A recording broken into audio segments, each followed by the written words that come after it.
racing experience. Wow, racing maps await you. The new racing template is online. Create your racetrack gameplay.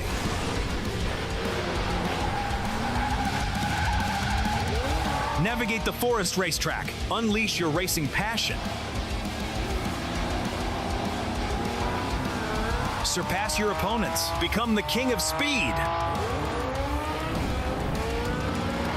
Unlimited speed. Ignite your passion for speed. Play WoW now.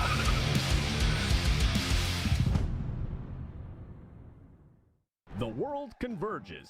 The race to be the one begins. The 2025 PUBG Mobile Global Championship will be held in Bangkok, Thailand from November 24 to December 14. The ultimate stage where legends are forged and champions are crowned. Let's dive into this year's updated format. The journey starts with the Gauntlet, a high-stakes 3-day stage where momentum and pressure peak from day one. The top 7 advance directly to the grand finals. Teams ranked 8 through 16 head to the group stage. Also new, Rondo replaces Sandhawk in the map rotation, starting each match day. After the Gauntlet, the PMGC continues with Group Green from November 28th to the 30th and Group Red from December 2nd to the 4th.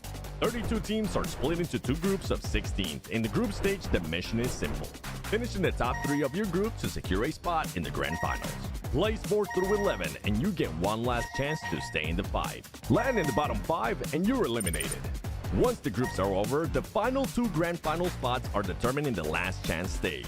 16 teams compete over 2 days on December 6th and 7th with no room for error. Only the top 2 keep their dream alive. After the PMGC League concludes, it's time for the final fight. The grand finals, the best of the best. 16 PUBG Mobile teams, including the host country, invite. Prove they are the one. The epic conclusion takes place from December 12th to the 14th. Who will rise on the road to glory, claim the crown, and take the lion's share of $3 million prize pool? Who will write their names in history? The journey to greatness begins here. Welcome to the 2025 PUBG Mobile Global Championship.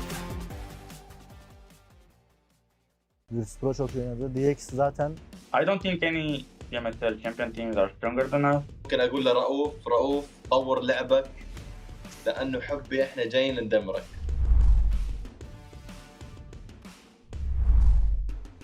بالتاكيد يعني احنا ابطال بي ام اس ال عربي. المينا ريجن من افضل الريجنات بالعالم. Chúng tôi khá là tự tin ạ, tại vì chúng tôi là đương kim vô địch C nên chúng tôi không sợ. Chúng tôi đã đạt được 4 top 1 trong một ngày, thì chúng tôi đến đây mục tiêu phá kỷ lục. Chúng tôi sẽ cố gắng sẽ được 6 top 1 trong một ngày. I think we will qualify straight to the final. اذا انت بطل بي ام اس ال ممكن تكون محظوظ بجيم جيمين، اما انك تكون محظوظ انك تفوز بطولة هذا الشيء مستحيل. Bên Milan, tại vì họ là một đội mới nên họ sẽ có những tâm lý khá là bất thường. büyük ihtimal Wolves derdim. I think probably Virtus Pro just looks like that. Нельзя, блядь, сказать, что они удачи, что они нормально сыграли. Там нет неудачных. И те, кто на удачу выиграл. Я посмотрел, типа, фавориты своих регионов выиграли. Wolves Esports. They have Coops. Best player in the world in my opinion. Đội VP ạ, tại vì bên khu vực đấy khá là căng thẳng và họ chứng minh bản thân mình từ những ngày đầu tiên. İyiler, kötü değiller ama heyecanlı oynuyorlardı. Study everything and we'll be ready. Я считаю, что из всех победителей PMSL мы являемся самой сильной командой. Pro çok iyi oynadı. DX zaten bu PUBG Mobile oynadığımdan beri hiç sevmiyorum oyun tarzlarını. Kendilerini seviyorum ama oyun tarzlarını hiç sevmiyorum. Yani bölgeleri güçsüz olduğu için ben MENA bölgesi demek istiyorum. Oradaki takımları biraz daha vurmak kolay diyebilirim. Main fight hariç. I don't think any PMSL champion teams are stronger than us. Я думаю, для нашей команды будет легче всего зарабатывать только на плюсах из Америки. ممكن اقول لرؤوف طور لعبك لانه حبي احنا جايين ندمرك. Em muốn gửi một lời nhắc đến đội đương kim vô địch BMSL Milan là cách chơi của họ có thể là khá là ổn ở bên khu vực đấy, nhưng ra đây chúng tôi chưa chắc các bạn đã làm được. Yes, I think we have a lower experience than the other teams, but I think this is benefits us. It's in our advantage. because the teams don't know how we're really going to play.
Takım içerisinde binada en beklenmedik pozisyonda kim oynuyor? Silas. Berkin abi. Hayır. İlk başta fight atarken kim ölüyor? Silas.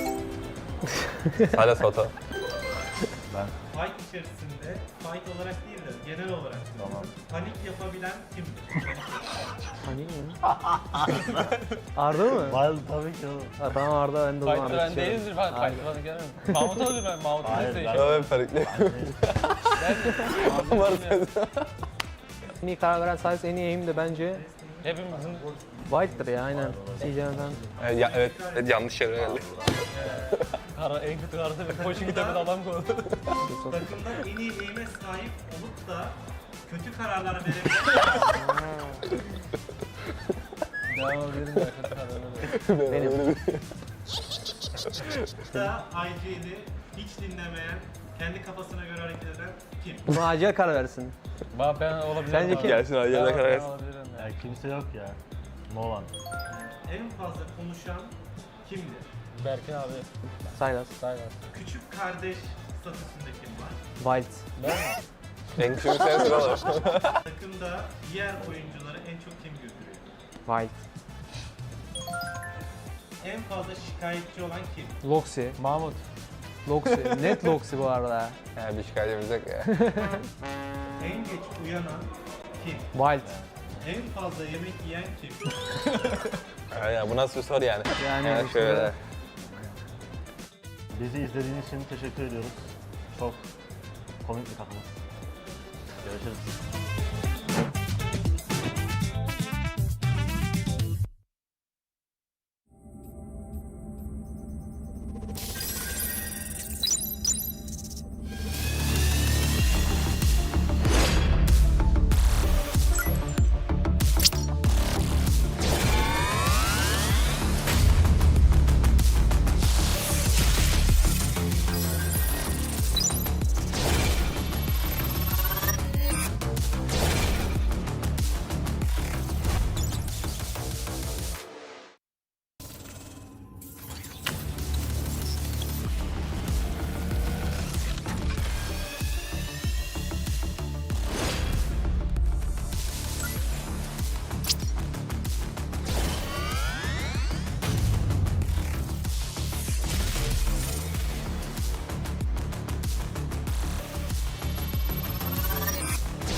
racing experience. Wow, racing maps await you. The new racing template is online. Create your racetrack gameplay.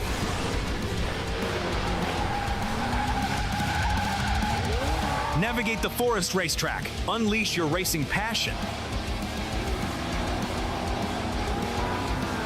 Surpass your opponents. Become the king of speed.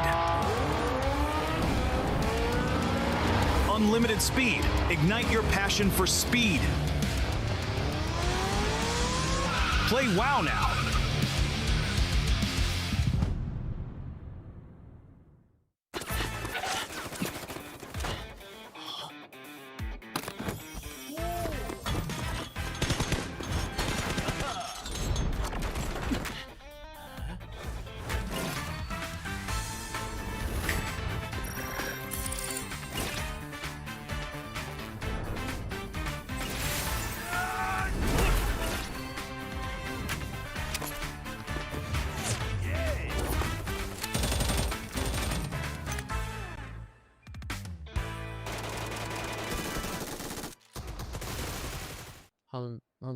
요 정도? 진짜?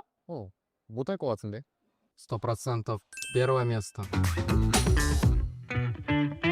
안녕하세요. 디플러스 기아 팀 놀부입니다.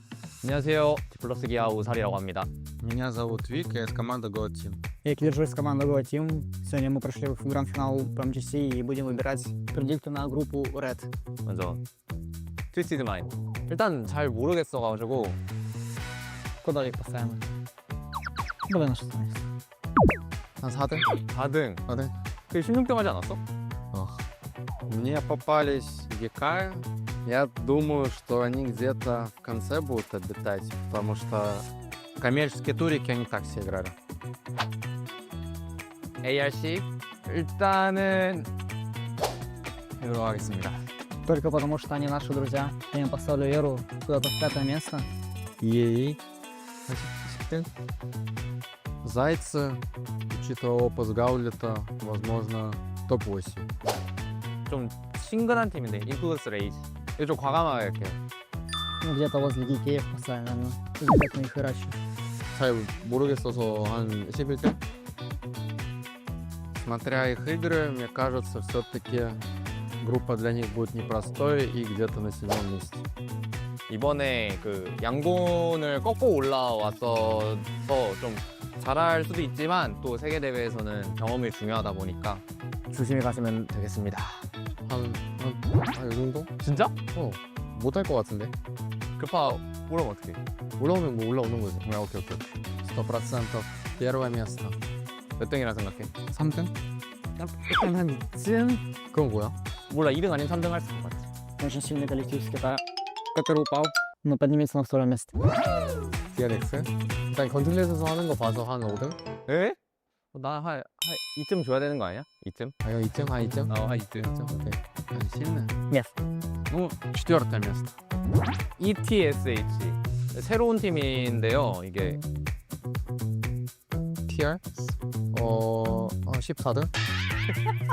Это я вообще не знаю кто. Наверное, где-то тут. 저도 한 이쪽 반열까지. 오케이. 뭐? 오케이. Китайцы, которые неплохо, да, показали свою игру, был на 3 месте.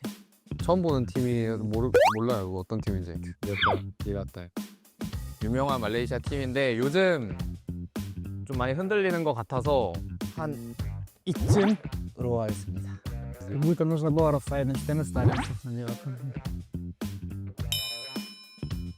어떤 팀인지 몰라요, 이것도. Ну, НРЗ остались, как будто очевидно. 바꿀게. Bakulke. 아니, 나는 솔직히 한 이쯤? 아, 그건 아닌 것 같아. 오케이. 여기로 가고. No will pick this. I don't say anything. В итоге получились у нас предикты. Возможно, мы были неправы, и команда на деле кажется сильнее, чем мы думали. 또 여러분들도 좀 많은 예측과 기대를 좀 해주시고 다들 화이팅. Давай.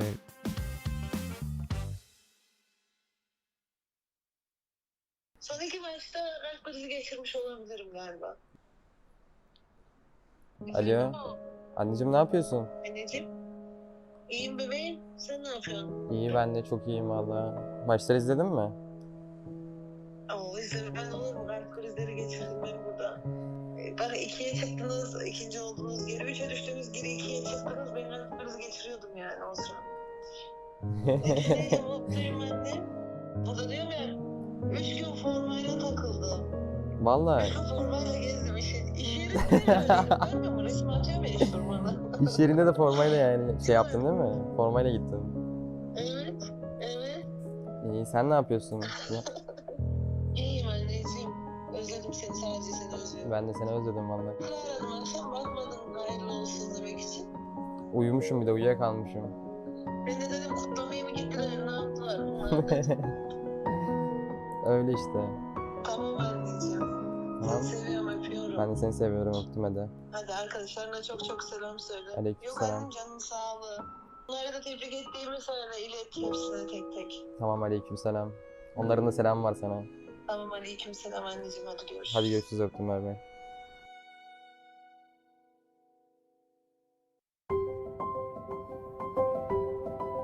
Merhabalar, ben Berke Saylas Çetin, Regional Kale Sports'ta ayrıca konumda oynuyorum. PUBG'ye ilk çıktığı günden beri oynuyorum. Ailem o zamanlar izin vermiyordu. Gizli gizli oynuyordum. E-spor yoktu o zaman ama başka oyunların e-sporlarını takip ediyordum. Yani bir e-sporcu olmak istiyordum. PUBG Mobile buna açık. Who have won the title? RCB picked to the post in South Korea. D plus Kia. Benim için geçmişe kaldı ama aklıma geliyor illaki tabii. Bazen geceleri özellikle turnuva bittikten sonraki ilk aylar böyle geceleri editleri açıp falan izlerdim yani bir duygulanırdım. Ama ileriye bakmak lazım yani bir yerden sonra. O yüzden o turnuvaya dair herhangi bir şey hissetmiyorum. İkincilikte sonuçta güzel bir başarı. Ama son maçtaki talihsiz alanlardan sonra nasip değildi. Belki bu sene olabilir yani. Yani bu sene güzel başladık. Yani WC daha iyi bir sonuç getirebilseydik bu sene benim senem değil, yani bizim senemiz diyebilirdim yani. Aslında daha yani çok uzun bir yolum var. Elimden geldiğince çok şey kazanıp kendimi tarihin güzel bir yerine yazmak istiyorum yani. Bu işi en iyi şekilde yapmak istiyorum. Dünyanın belki de en başarılı e-sporcularından biri olmak istiyorum kendi alanımda. Takım değiştirip de iyi olmamın sebebi de birazcık da disiplin ve tecrübeden kaynaklı. Servet amcam ve Çınar amcam kendi öz ailem dışında. Onlara çok teşekkür ediyorum. Eski takım arkadaşlarım dahil, yeni takım arkadaşlarım dahil, bütün şu ana kadar gelmiş geçmiş bütün takım arkadaşlarıma, onlar olmadan ben buraya gelemezdim. Onların emeği de çok etkiliyor takım oyunu olduğu için. Onlara da buradan çok teşekkür ediyorum. Beni destekleyen herkese de çok teşekkür ediyorum.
Day 1 of Group Red, the young players were able to shine. Day 2, the veterans climbed to the top. Welcome, ladies and gentlemen, to the PUBG Mobile Global Championship, the final day of Group Red. Today, it's gonna be more intense than ever because 5 teams will end up going home, 3 teams will secure a ticket to the grand finals, and 8 will get one last chance. You got True Rippers, you got Alliance and Influence Rage, especially trying to make it to the top 3, trying to see if they can make 2 Brazilian teams in the finals. But wait a second, this isn't right. Are they sleeping right now on the final day? Are you kidding me? We got Team Flash, DRX, and Ringnum. This isn't right. Wake up, boys. They're trying to hunt you down. You got to start grinding. You want to be able to finish in the top 3 because this is the final day. The top 3 will get a chance to go to the grand finals. 5 will go home. 8 will go to last chance. Ladies and gentlemen, this is the final day of group stages. It only gets tougher from here, and I can't wait to see what other teams will be going to the grand finals at the end of today.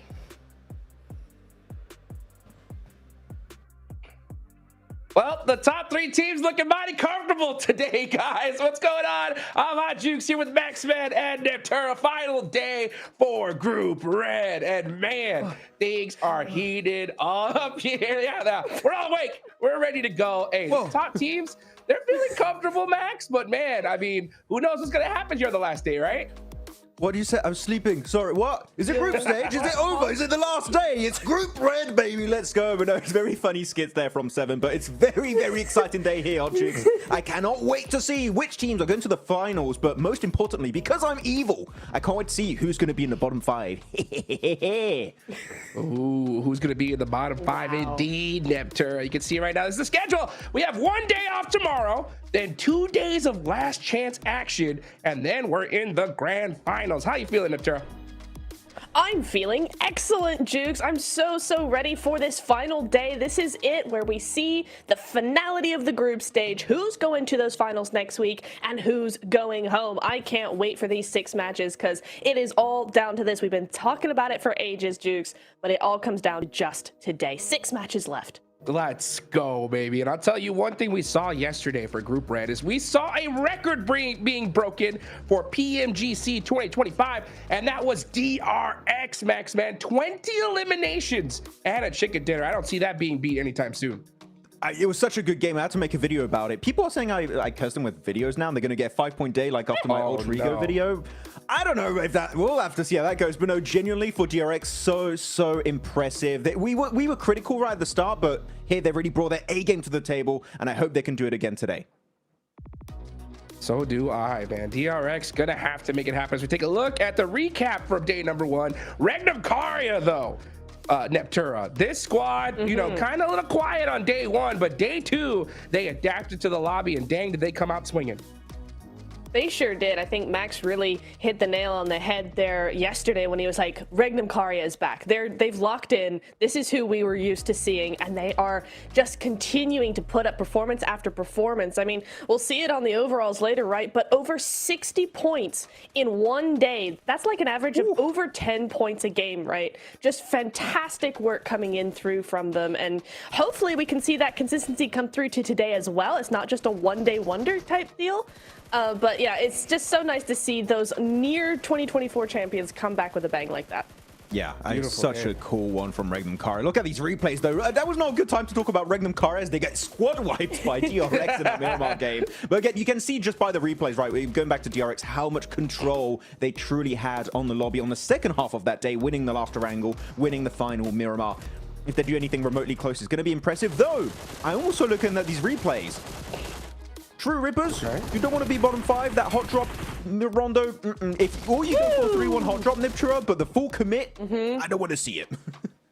No, I think at this stage in the game, this stage in the group stage rather, you don't want to be making any of those crazy plays like that. Risk taking is okay to a certain extent, but not when it's still so close. Looking at the overalls, yes, Regnum and DRX had a massive day, right? But Flash keeping up with them with 107, EA with 96, Weibo with 88. Like, there's a little bit of a gap there, but nothing that can't be overtaken in the next 6 games. still a lot of opportunities for these middle pack teams, right, to make that leap forward. I mean, even I'm going to say Geek and upwards here from 8th position above, which is what you mentioned yesterday, right, Niptra, still have an opportunity to snatch away one of those grand final slots. But Hot Jukes, normally, you know when the top 3 is not going to budge, right? Yeah. Do you think this is our top 3, or do you think we're going to have a little bit of a shakeup? I think we have a possibility of a shakeup. I think personally, it's down to Weibo. That's where I'm looking at. I have high hopes for Influence Rage, but if they don't get a win this game, game number 1, it's going to be tough because Regnum Karya versus DRX. This is his day 2 points. These guys have fully adapted to the lobby. I don't think these two teams are going anywhere, Max. I don't think so either. I mean, especially when Loxy is able to 1v4 for chicken dinner. I mean, at that point, like that momentum, you're going to feel real mighty confident in Iptura going into it. But this head-to-head, DRX and Regnum Karya just dominating the lobby. And are we going to see them remain in 1st and 2nd place respectively? Or are we going to see some newcomers, Arena, Weibo, Influence Rage, try and snatch it away? I think that right now they're going to be heavily targeted going into these matches. If they see a knock on this team, chances are they're going to chase you down. 100%. I think especially EA are not going to be happy that they've fallen down so far right after that first day 1. But look at the head-to-head here, Max. I'm looking at Wild and I'm looking at Hyunbin. Now, Loxy was the one to get the 1v4, but Wild was the one who got those multiple eliminations game after game. You see the 2.1 average elimination stat on his side, and Hyunbin's not that far behind in a lot of other ways, but that average elim just really takes the cake. I thought we would see QXZ, actually, because he had a stellar performance on day 2 for this group stage, and he's been absolutely popping off. But overall, the point contribution is still around 25%, which shows it's not just these guys carrying, right? The entire team is putting up the numbers. And especially for Regnum Karya, I mentioned it slightly yesterday, but Silas, sure, he's an IGL, he's not the main frag of the team, but he was putting up numbers too. He was solidifying position for his team, especially on that near shelter finish, Hot Juke. So the entirety of Regnum are on fire, and I think they are going to be the team that is just going to remain unstoppable until the very end. For sure. I think we definitely solidified yesterday that Regnum Karya, DRX, they are locked in. They're not going anywhere, right? But we got some teams that are going to be going home today. So this is on the other side of the leaderboards here, Neptura, right? Alliance. They are currently holding that cut-off 11th position. And then right below them, or just 2 spots down, you got Virtus Pro, who had a bit of a comeback yesterday, especially compared to day 1, right? What are your expectations for these teams today? Do you want the honest answer, or do you want the analyst answer? Okay, honest answer. Honesty. They're not gonna do much more. I don't think. VP had a great first half of the game, first half of the day rather, and then they kind of fell off in the second half. I don't have a lot of hope unless they can still pull out, you know, a big match in Rondo, for instance. Alliance, I liked what they did. They adapted very quickly between the 1v4 versus doing things differently and actually splitting up a bit more, being less compact in the next game. But other than that little shift, we've not really seen much from them. I'm actually going to disagree onto Alliance saying they've done good stuff. I think they haven't done anything good because they had 7 eliminations yesterday total, but they got 2 second places. And normally when you get in at least a podium position, you should be getting some high elimination. They got 2nd place with 0 elims. Alliance, I don't care what you do today, keep surviving, but we need to see them get involved in these fights because, man, if they don't get any eliminations, bottom 5, it's going to be their position. Yeah, for sure. And one thing that we definitely need to see is just teams do something different today, at least for Group Red. One thing I definitely noticed, right, was squads, once they realized we didn't get that center position, they're like, you know what, let's just get some points. That team's gonna win. But you know where the real winners are? Those who got that Infinix GT30 series, the official gaming phone of PMGC 2025. Engineered for precision, performance, and victory, empowering every gamer to be the one and outplay the rest on the global stage. And they're gonna need to do it here big time, Max, man, because, man, we need to see a mix-up. In Rondo especially, we need to see some squads going for that dominant position and just trying to make things happen. This is also the last chance for True Rippers, right? Team India, they have a good solid point gap. It's 18 away from Alliance. For this team in particular, I think Rondo is going to be it for them. What do you think? I think Rondo is going to be the do or die for True Rippers, really. Just avoid the hot drop, which I already mentioned a little bit earlier on this pre-show. But the entirety of the issue I'm seeing for True Rippers is that when they are getting in fights, they just get overwhelmed and they lose control of the terrain in particular. They just, the teams fight around so beautifully that they just like, well, we don't have any good position to work around, and they just get completely smacked in the face. Just maybe when a fight is coming your way, just take a little bit of time to scope the area around you and know what is a good position you can leverage. And if True Rippers can do that, again, you have players like Hydro. We know he can do well. So I think that could definitely help them at least escape the bottom 5 here, Nitra. Yeah, 100%. I think also the other thing is, in this lobby in particular, they can afford to take their time, right? This is not a fast-paced lobby at all. And so when you do see those threats coming towards you, I think now is the time, or particularly this group is the perfect place where you can just relax a little bit. You can take your time, breathe, figure out your angles, figure out the info you want to use, and then go accordingly. You don't need to rush into a fight like we've seen them do. Ooh, well, I just got word in my ear, guys. The 7WG on the ground, boots on the ground, got some info for us, guys, all right? He's hearing from these players, and they are looking to be a lot more aggressive here in Rondo, Max, man. I love that, right? Because, I mean, teams have to realize, like, hey, if we don't make it here, I mean, it's 2026, a whole year we have to wait, right? So you got to put it on the battlefield right now. I like to hear that, Max. What do you think? I mean, I would like to see that happen, but I'll believe it when I see it. It's like one of those videos where you see a dog barking at another dog through a wall, you know, or like a window, and they open it and then they stop barking. I feel like that's what's going to happen. They're just going to go, oh, no, actually, it was a meme. But yeah, some teams, especially at the bottom or middle of the pack here, Nipchara, full aggression. The 3-1 split, take a risk. Guess what? Even if you don't get any eliminations, you can go for the full recall. You can get a game going for yourself and play as per usual. So why not risk it? Go for it. 3-1 split is the way on Rondo. The only thing I'm going to say, or the only team that I think shouldn't use that strat, Max, is actually Virtus Pro, because I think they should actually wait to use their recalls for that first rotation like we saw a lot of teams in Group Green do. Because VP, we saw them do much, much better if they could just survive as a full squad into the later stages of the game, and they keep getting taken out on rotations. So putting 2 and 2 together, maybe they should just actually use those recalls for those rotations in case it fails, so they have a backup. I like that. I think that makes total sense here, Max, because we saw Virtus Pro. How many times did we see them full squad in a car just get deleted? Right? It's crazy. It's crazy. You know, like, I mean, this team, we know what they could do when they get their guns together and just focus. Like, I would rather see them just hang out on the edge and just push in with their gun skill rather than trying to make a crazy rotation through the middle of the map. These teams are playing so passive that if you try that, like, all eyes are on you. You're going to get deleted instantly. But you know what, guys? We're going to be right back after this break. Don't go anywhere. Group Red, day number 3, about to get started. Pro çok iyi oynadı. DX zaten I don't think any PMSL champion teams are stronger than us. ممكن اقول لرؤوف طور لعبك لانه حبي احنا جايين ندمرك.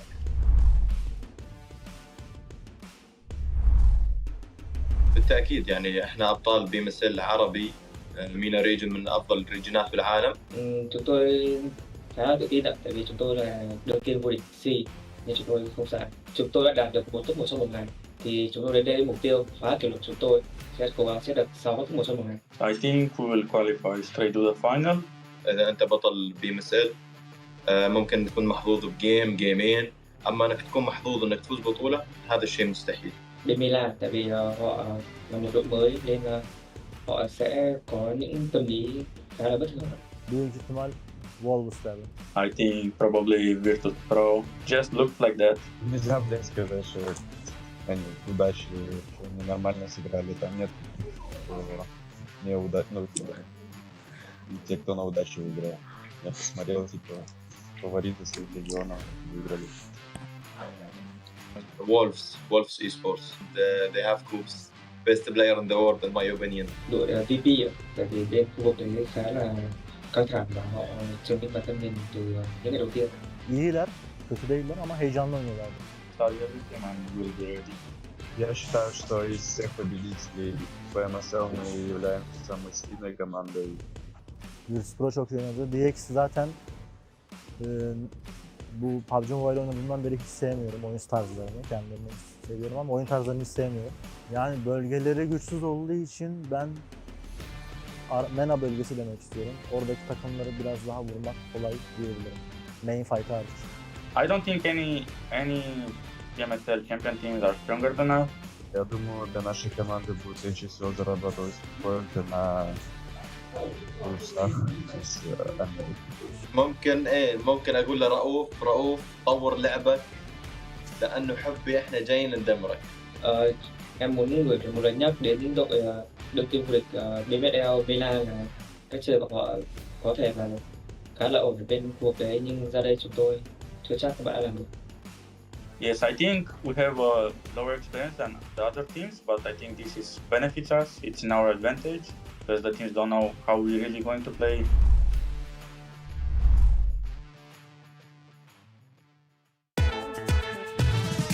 Takım içerisinde binada en beklenmedik pozisyonda kim oynuyor? Silas. Berkan abi. Silas. İlk başta fight atarken kim ölüyor? Silas. Silas hata. Ben. Fight içerisinde fight olarak değil de genel olarak panik yapabilen kimdir? Panik mi? Arda mı? Wild tabii ki oğlum. Ha, tamam Arda, ben de onu Ben değilizdir falan. Fight falan gelmem. Mahmut olur ben. Mahmut'u seçiyorum. Ben panikli.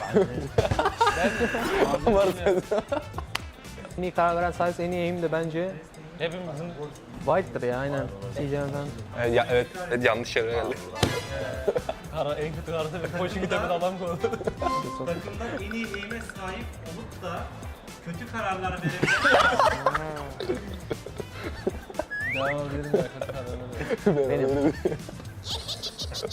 da IG'li hiç dinlemeyen, kendi kafasına göre hareket eden kim? Buna acil karar versin. Ben olabilirim. Sence kim? Gelsin acele karar versin. Ya kimse yok ya. Nolan. En fazla konuşan kimdir? Berkan abi. Silas. Küçük kardeş statüsünde kim var? Wild. En küçük sensin oğlum. Takımda diğer oyuncuları en çok kim güldürüyor? Wild. En fazla şikayetçi olan kim? Loxy. Mahmut. Loxy. Net Loxy bu arada. Bir şikayetimiz yok ya. En geç uyanan kim? Wild. En fazla yemek yiyen kim? Ya bu nasıl bir soru yani? Yani şöyle. Bizi izlediğiniz için teşekkür ediyoruz. Çok komik bir takımız. Görüşürüz.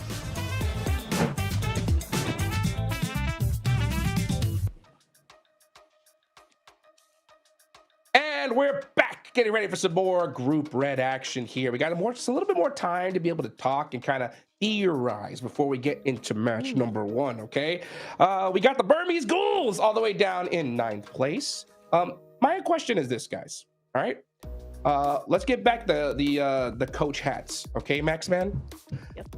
We know that 7th place to... I'm gonna go down to, yeah, there we go. All right, Yeah. We got 7th place on down to, I'll say 9th, right? Mathematically, they could make it, all right? But what would they need to do in order to make it happen here, Max? Win? Well, I mean, but like how many games? Like, you know what I'm saying? Like, what do you think the strategy would be, right? Like, do they just lay down at this point and just be like, all right, last chance? Or do we risk it and go for it? No, don't risk it for the biscuit yet. I would say right now, play it passive early game, just try and get into the late game, and when you get to that late game, you open up an opportunity to get a big point game, hopefully double digits. You don't have to go YOLO mode, for Narnia mode just yet. You know, you can play it a little bit more chill. Second half after though, Hot Jukes, that's when I would be like, okay, now you got to start getting a bit more desperate because you kind of ruin those opportunities early on. Second half, send it, go for it. Why not? Yeah. Okay. You like that, Neptune? What do you think? Yeah, I agree with that. I think kind of just down to 8th place, though. If we're talking about Arcred and Geeky, I think points-wise, they're the only ones who really have a significant chance of still trying to make it for the top 3. I think Burmese Ghouls and below are really just kind of... They're going to just try and not get in the bottom 5, I think. Based on the performance we've seen from them so far, I think that's probably the most realistic for them. But I do agree with Max where it's like, yeah, the first half is definitely not the time to just go for it. Yeah, because otherwise you're maybe going to get very inconsistent points, which is what scares me. If you take those risks all the time for 6 matches, it's not going to pay off on 6 matches. Otherwise, you would have literally one of the most historical days ever in PUBG Mobile Esport. In a lobby like this, Hodrix, I just don't really see that happening. So play a little bit slow. Though Kevin, he's got 36% point district contribution, so he's been popping off for GK as compared to Nazed actually, Nipchura, that I thought would be kind of the guy. But no, Kevin is doing really good for himself. Yeah, he is actually. And it's very, very close. I mean, if we talk about Tourney K being the hero of Group Red so far, right? That's actually, those stats are very, very similar there. I did like what we saw from GK, to be honest, in yesterday's games, and of quite a few of them, they had some really nice splits. They were controlling a lot of the lobby in that mid phase, so I did like what we saw from them. We just want to see that on a more consistent basis, and I think that's kind of the same story for a lot of the teams in that middle spot, or the middle stage, or the middle bit of the leaderboards, for goodness sake, English. The middle bit. You know, I think that's the middle bit. Yeah, in the middle bit. Yeah, that's what we want to see. The middle bit. I just stopped on that. My brain stopped working. I'm not gonna lie. Here we go. Another No, let's take a look at this head-to-head though. What's That's what it's all about here, Max, man. Weibo, 1 chicken dinner, tied with Arc Red, right? Good solid points for day 2, but Weibo, dude, day 1, when I saw them win that Erangel match, I was like, okay, this is it. Weibo, they're gonna go to the finals. They had full control of that whole lobby, right? And then day 2, just what is going on? It was like kind of like the way when we talked about DRX, Max, right? Where it was just like something is weird with this team, right? Like when they control the lobby when they want to, and then they do a crazy play we don't understand the next one. I kind of feel the same with Weibo. What do you think about that? I would agree. I feel like they definitely showed hesitance, especially going on that Erangel game of yesterday, right, Nipcher? I think you might agree, where they had that strong compound and they just gave it to DRX for free. That one generally was a bit of a head scratcher. I was expecting them to just set up a full defense, hold off DRX, maybe get the squad wipe, but didn't quite work out. Yeah, it's an interesting one for sure, because day 1 Weibo was looking so smart, so powerful, so dominating, and then day 2 Weibo was just like, oh, you guys can have the position, it's fine, we don't mind. And it's like, we sleep. A little early to be saying that. You're not safe yet, guys. Come on. So hopefully we'll see a resurgence of day 1, because that Weibo, I would like new favorite team. If they keep doing that, new favorite team instantly. But what if Sook plays double explosive bow? I mean, double the power. No, don't do that. Don't do that, please. Sook, don't do. I'm meaning it's a joke. Okay, please don't. It's not the meta. Dude, by the way, shout out to Sook though, man. Just changing up the meta just a little bit. I love to see it. Honestly, like M4 shotgun, we see that like constantly, right? To see someone be like, hey, let's bust out some new tech and see how it works, and it does. It has its moments for sure. And it's just sad whenever we see him kind of get in that CQC fight. We're like, oh man, if he would have had a shotgun, he would have won. It's, you know, it's like it's a tough battle, you know, for sure. Actually, not bad strat. Just put a shotgun in your boot, right? You know, if you can, just while you're looting, put in the boot, and when you have to swap, go for a quick little chase. I'm just saying, it takes a lot of time to set up and do it, and you really got to think about it. But it's an option if they want to go for it. Why not? And also, we have seen with the PUBG Mobile team, not PUBG Mobile Esport team, the PUBG Mobile team, that they have been looking to slowly over time nerf no shotguns, also long-range ARs. That's coming out in update 4.1. That we're not in for the esports client right now, but it will be coming in the future as the weapon meta evolves. Maybe Sook will just go for even weirder weapon combos, which I cannot wait. That's going to be amazing to witness. Yeah, explosive bow and M24. I'm here for it.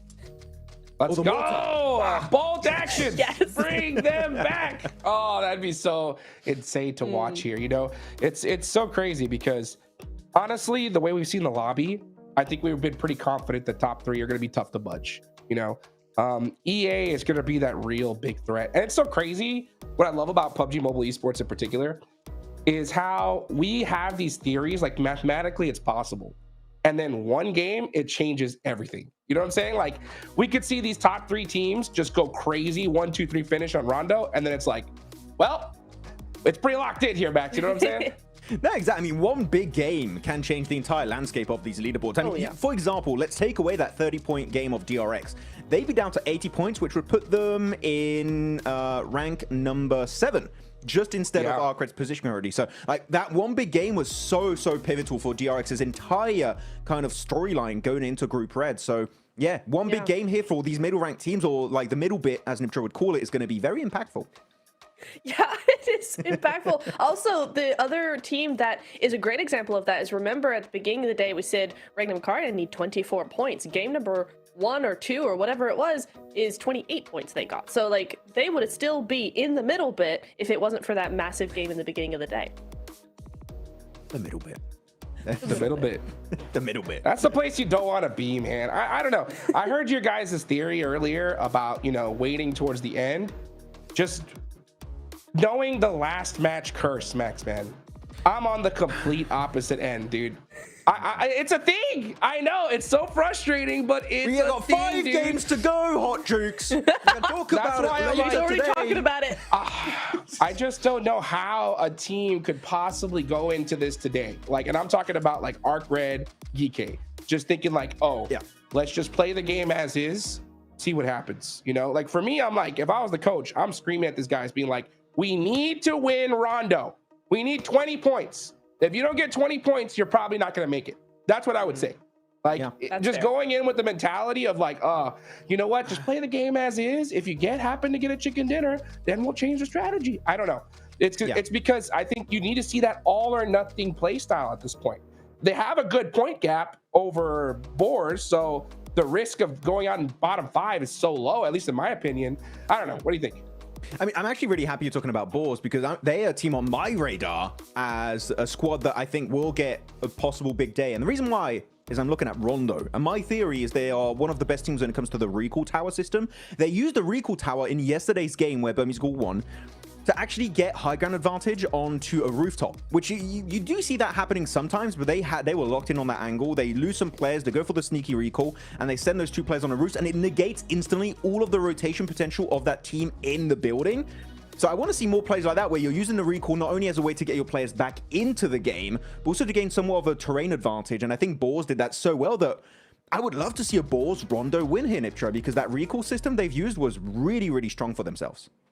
It really was, yeah. Now that you mention it, I'm remembering, I'm going, yeah, actually, that was a really good play by them. Also in the Miramars as well, right? We saw some really good control coming out from them in the first Miramar game yesterday. So it gives me some hope that they've not been beaten down by their unfortunate performance so far, right? That they're still going, they're still trying, they're still making moves, trying to adjust to the lobby. And so that gives me hope for day number 3 as well. Yeah. I mean, there's also an extra reason why I want to see Boars do well here is because he has his old Snowix as his old teammates on Team Falcons, and I just want to see that fight because that would be pretty cool. So that's it. That's my point. Yeah, and we know that Boars can beat. Yeah, and we know that Boars can beat big teams as well because in that match 1, right, we had True Rippers go out to Flash. But then immediately Boars were able to get over there and they took out Flash right afterwards, which is a top squad. So it's good to be able to see, you know, a team be able to crush it like that, you know, off the rip on Rondo, but they're going to have to do it again here today, Max. They got to do it once more, bring it back. Hopefully that's going to be the case, but we'll see how it goes. Yep, let's take it to the stage with the 7WG for a quick report. Welcome to a quick report with the 7WG. Just a quick little update here. The players are up and ready, okay? They're no longer sleeping. I do have something to know about Alliance. I talked to them earlier and they told me they are pushing for top 6. A team that's currently about 28 points away from being there. They're going to have to put up great performance here in Rondo. And another squad is no other than TRX, because this squad is looking to be even more prepared when it comes down to teams crashing on them. Yesterday, especially yesterday, we saw them not being fully prepared. Now they're starting to adjust to the lobby. Let's see if they got what it takes to maybe make that push to top 11.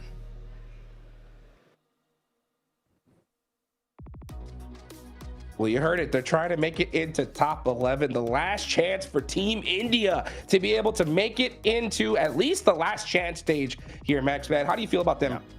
I mean, for me, when I'm looking at Team India or Team India, like plural, because we had orangutan too that didn't make it in their respective group. For me, it was never about India winning PMGC. For me, it was like maybe them making it to the PMGC finals. That would have been a good achievement. But it's like taking that experience. And when you go back to your region, you're playing back your regional tournaments, no, you kind of spread that kind of experience to the rest of the lobby because you're going to be stepping up your own gameplay. And hopefully that's what I'm expecting next year, man. India could be looking so strong, Niptra, if they're able to really learn from these experiences and step up their gameplay. Yeah, as well as, you know, when you're locked into your region, when you're only playing your region, this goes for any region globally, right? If you're consistently playing Americas, you're consistently playing CSA, and you don't get that global experience, you don't think outside the box as much, right? If you have an analyst or if you're analyzing for your team, yes, you do look at other regions and you go, we want to pull this, we want to pull that, and that's going to work for us, right?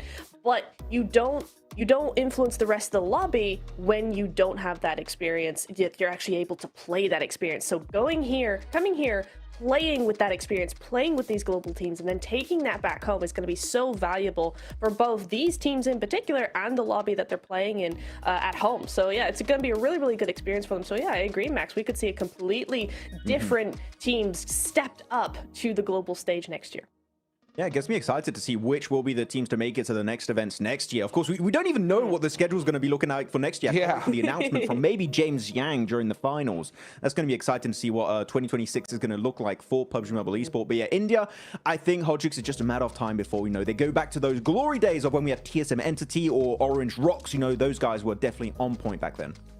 For sure. It's so difficult, right, to be able to play at this stage for the first time. You got the nerves of it all. You got the entire country, right, rooting for you. It's so difficult. You're going against teams, okay, guys, who play 6 to 8 hours a day, right, in the same house with a coach staring at 4 monitors, looking at every mistake they make, right, and being like, how can we tweak this and get a little bit better, all right? And we got champions that have been here before. It's a tough thing to cross, right? I will make a claim, though, and I want to know if you guys agree with me. If OG was in Group Red, I think they would have made it at least the last chance. What do you think about that? I actually do think Orangutan is a bit stronger when it comes to macro, like rotations, Niptra. So actually, they would be way more suited for this group, and True Rippers maybe would do better in Group Green. Oh, that's an unfortunate run of events, isn't it? That is rough, yeah. What do you think about that, Niptra? I wholeheartedly agree. That would have worked out really, really well because I think Orangutan are able to adjust quite quickly. They are not a slow team in that regard. So if they did have some upsets on rotations and stuff in this group, they would have definitely adjusted to that and done quite well. So yeah, that is really unfortunate. Oh, I feel bad now because they are a good team. I like them. Now here's the deal. I'm gonna make another bold claim. I don't feel bad. I'm glad they were in Group Green. I'm glad they went out, right? And the reason why I say this, guys, is because I'm glad that they got to get a true essence of what it would be like to play in the finals. Okay? Yeah. Like they went in there and were like, this is different. Okay? Right? These teams are hyper aggressive. The gun skill is like ridiculous, right? So I'm glad that they were able to truly experience that. This is what I'm hoping, right? I'm hoping that they go home and just get hungrier, right? They're like, you know what? We're going to stick together as a 4-man. We're not going to do some crazy player swaps, and let's just put the work in because, right, Natra, I think they had some great macro, but at the same time, it's just tweaking that like flick of the switch aggression. If they can just tweak that, I think they could definitely be some big players here. Oh, absolutely. When I was studying them, I was like, this team is one of the strongest newcomer teams I've seen in terms of that macro because they play their macro like a global team. There's none of this regional bias to me. It was like, okay, they know exactly what they're doing. They're really quick with those rotations as well. They know their angles. It's just backing that up with a firepower on a global level is where they fell down for sure. So I definitely agree with that. It's like, yeah, this was such a good team. I think it's definitely one of the strongest teams we've seen come out of the region in a long time. Yeah. So I'm a bit sad they couldn't make it further because I would have loved to continue to watch them play.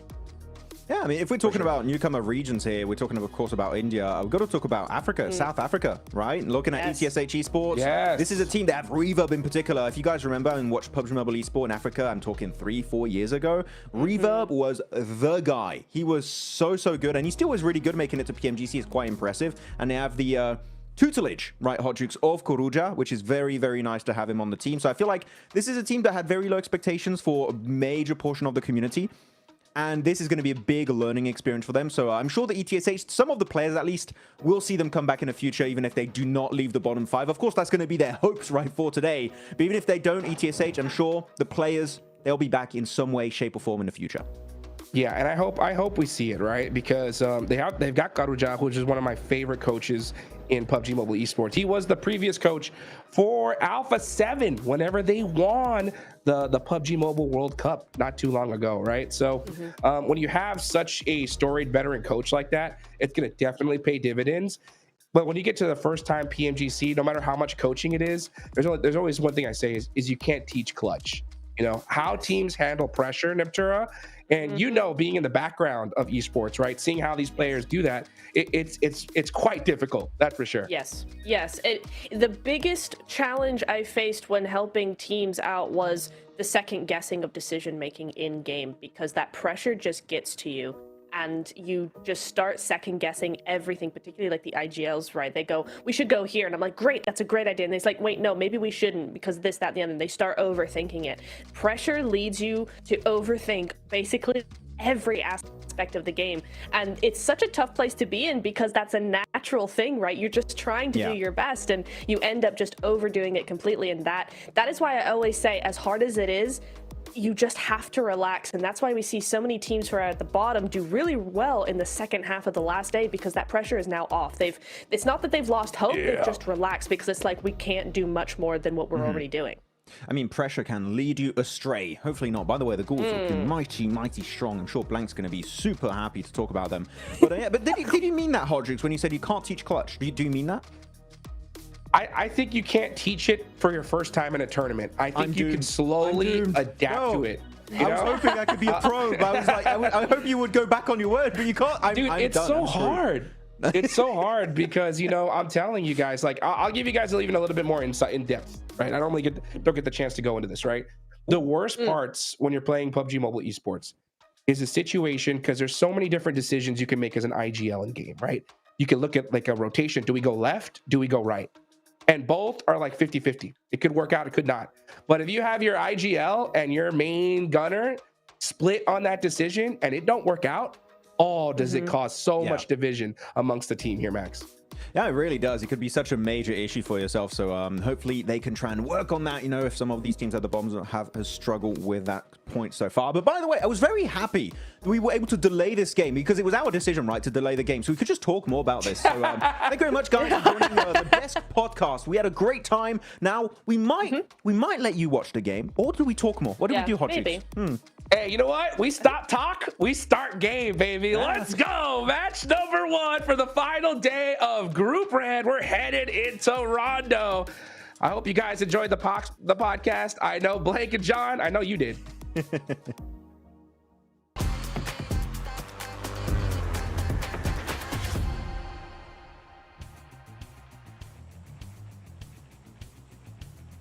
I mean, absolutely. We always love to kick off the day with a little potty C from the guys over on the desk. A brilliant kickoff to proceedings. We're heading on into match number 13 and our last rondo of the group stages. Blank. Our teams are going to get hot. They're going to get dropping, and they are going to get stuck in. It has been a little bit quieter, though, here than over in Group Green. I can't believe you dropped a potty C on the broadcast. I'm not happy about that. Map top performance is Sakura from day one. That one day, that one game that he did really well in. And since then, it's not really moved the needle too much from there. It's fair enough. That's a hard target to hit. Very hard target to hit. Ahead of anyone else. The only person actually challenging him right now is his teammate, Tony K. But we do get a singular playing path here on our final day. Final day! The last day here of Group Red. And it is heading over towards the northeast side of the map. So we're going to be closing all things down here and heading over to that brutal stage of Last Chance in just a day and a bit. Day and a bit. I'm going to call it a day and a bit. Day and a bit. All right. Northeast Circle coming in for our last bit of a day as we have a hot drop over on our, multiple hot drops right now. We're going to jump in with E-Arena clashing against Twisted Minds and Weightball off in the distance. Tony K coming down. Well, that's a nasty start for E-Arena, trying to chase for that third place spot, that all-important direct qualification. Maybe a little bit further out of reach. Still got plenty more to go. And remember those recall beacons, the major addition here on Rondo. Judo wants to go up on high, challenge on the rooftops, and able to dance over the shingles. Supreme in the engagement, and Judo able to find a second against the Arena. Looks like the Arena, yeah, they're not going to have a good time. It's all going to be on those recalls for them. There's a lot of teams. This is very packed at the moment. Weibo even finding shot. Damn, on the desync as well. The drop just catches his noggin. And Twisted Minds are all very happy to pick up the points off the back of that. Basically delivered to them. So it's Weibo versus 2 players here from Twisted Minds. Dropping in some emergency cover flares. I mean, a little bit hopeful on the knock. Not meant to be. It does provide a little bit of cover to walk up to, though.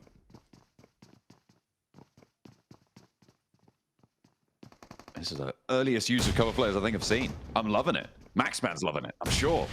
He's a big fan of them. Let's see if Weibo can get a little bit more luck on board than was the case for Arena.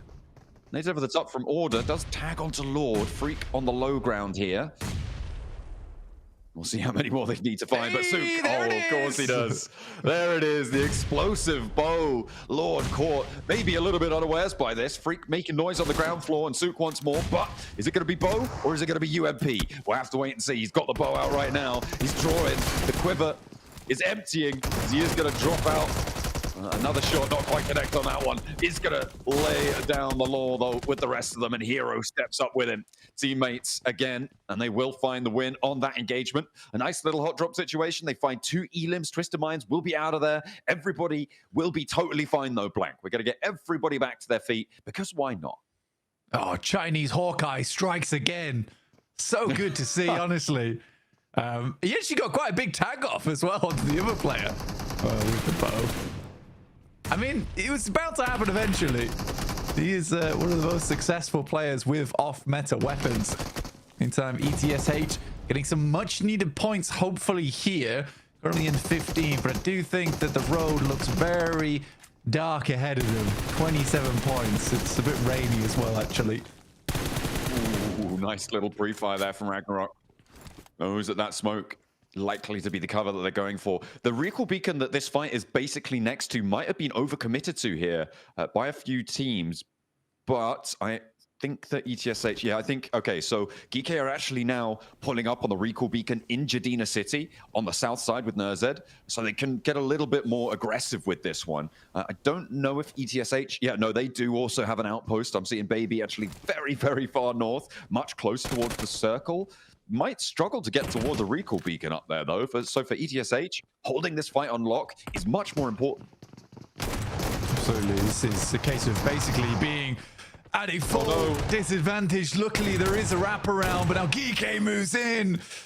And every single player goes down. It's a good setup there from Geek.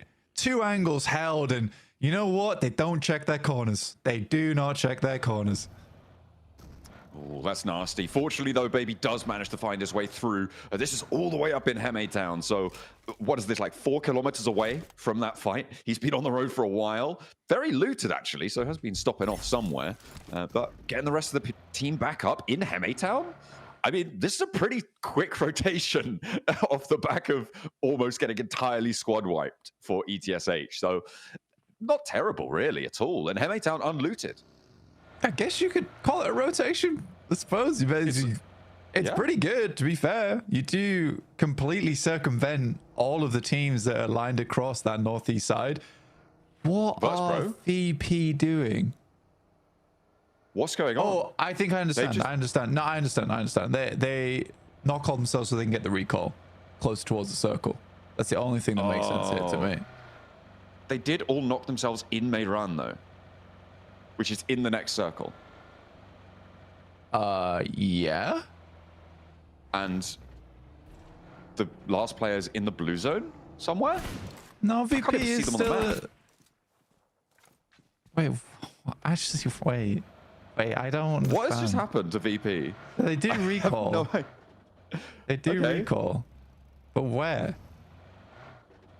I actually can't see them on the map. We've got our map feed up. You guys can pull up your map feeds as well at home. Maybe you can help us out because we're trying to spot them. They're normally green on the map feed. You can access the map feed over on the YouTube channel, certainly. But yeah, interesting decision there for Virtus Pro. Not sure what's going on with that one. Either way, we've got plenty of other teams making their way through. And I think the big news here, Blank, is that this Rondo is much more action-packed on the hot drops than we've seen from either of the other two Rondos on these starting positions. Absolutely. So weird. So weird. There is, like, there's a lot of things that go into that where, you know, you get the recall beacon off wherever they are, but also they got 3 elims, and I think they heard teams like barreling it down towards them, and they were worried to hold that position as 3. So they just, maybe they were low HP as well. Maybe they didn't have much loot on board. They're like, we can't really stay here. I don't know. You know what, Seven? Please talk to them. This is exactly what you're there for. That's what I need after this game. I need knowledge. What do you think you're doing, Virtus Pro? That's the big question that's on everyone's minds right now, because they're now still out of the blue. The analyst desk thinks that they may have been dropping back down to... Okay, we found them. Yeah, the analyst desk was right, because they were saying probably going back down to Tinlong Gardens. I mean, sure. I just think that you're in Mehran. I don't think there was anyone really too close to you. You just loot up there. And then well, move I mean, from there potentially. The thing was is that True Rippers and E Arena were both barreling towards it. So that's the only, like, I'd somewhat, is what I was saying before, and I somewhat agree with Max there, where we're saying that maybe they were worried about third party, but still, it's just a very strange maneuver to pull. You're trying to limit the amount of eliminations you give across. Your player's down towards Tinlong Garden anyway, so you just regroup as the 4-man rather than have him go out early and then risk getting the res later on. That's the only things I can think of. Again, it's stage 2, so you got plenty of time to make that crossing back in with the circle moving down towards the south. They are quite fortunate in that regard. But yeah, real either a brain fart moment or a real big brain blast. You know, the Baja blast brain moment right there. Phil a real Jimmy Neutron with that one. Goodness me. I mean, you don't need 3 of your own teammates and have the vehicle explode by accident, right? Like that's a purposeful decision. So yeah, that's really, really puzzled us. And maybe we should be focusing more on what's going on close to the center of the circle. We've got a couple of teams over on the north side. This is up by Heme Town, where we saw that recall come through from ETSH, but they're not engaging in this fight. This is a little bit of a standoff between ArcRed and Team Flash, 2 teams who, well, now after yesterday, ArcRed a little bit far behind from the bubble on 3rd place, but still within thinking distance of being able to catch up. What is that? 21 and 7, so 28 points behind Team Flash right now. Definitely achievable during a day to make up that gap, but they do need to start off with a big game. And of course, have all the other teams around them do pretty poorly as well. The river that sits down that north side that stretches down from Muhopan down towards Lo Huajing is going to be a difficult crossing for teams in the middle of this circle, Blank. Yeah, I think that, again, it's one of the areas of the map that has a lot of water involved. And this one is particularly nasty where it sort of dips down towards this valley on the riverside. So a lot of teams are going to try and confirm over towards the eastern arena of this map. But even then, it's still some uncomfortable zone to play in.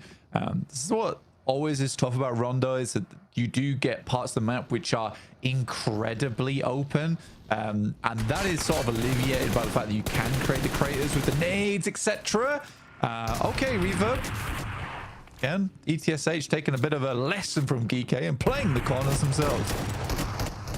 Absolutely. Good to learn from your mistakes, I suppose. Bows now trying to stay alive on the inside. Nades are pouring in. ETSH on the rock up, and it looks like Team Flash, they're getting harried at the back as well. The backup not quite there. Finally, they do crash in. No, hang on a minute. That's ETSH, not Team Flash. But Bows is still giving it a good go. He's found one. Done a lot of damage to a second. And he's still playing around in these corners. Maybe it will continue to be the case, but steps into the line of fire. Bows goes down next. ETSH, they lose Reverb on that fight. Alliance are rocking up to it as well on the north side, and maybe an important position given the circle shift here, Blank. But ETSH, and it seems like Team Flash gonna have a little bit of a nightmare on the north side. Muhopan recall is within distance, but you've got DRX in the way, and Alliance the bookend on the other side of that fight. Yeah, DRX are absolutely guarding that position too. For Alliance, that was a fight that I did not think they would lose. You know, that is most of the time when we see Alliance push positions, we see them just fall on their face, and it does look sad. It looks very sad. But that time around, you know, you've got 2 players knocked, 1 player is still in the building. That should be an easy cleanup for Alliance. DRX, so yesterday, what a game to finish things off on. 20 elims and the chicken dinner, which did shoot them up into first place despite all the good work that was done yesterday by Regnum Kaya. Regnum Kaya definitely wanting to regain that top spot just for reputation and bragging rights, but for them, they're quite happy just to get into top 3.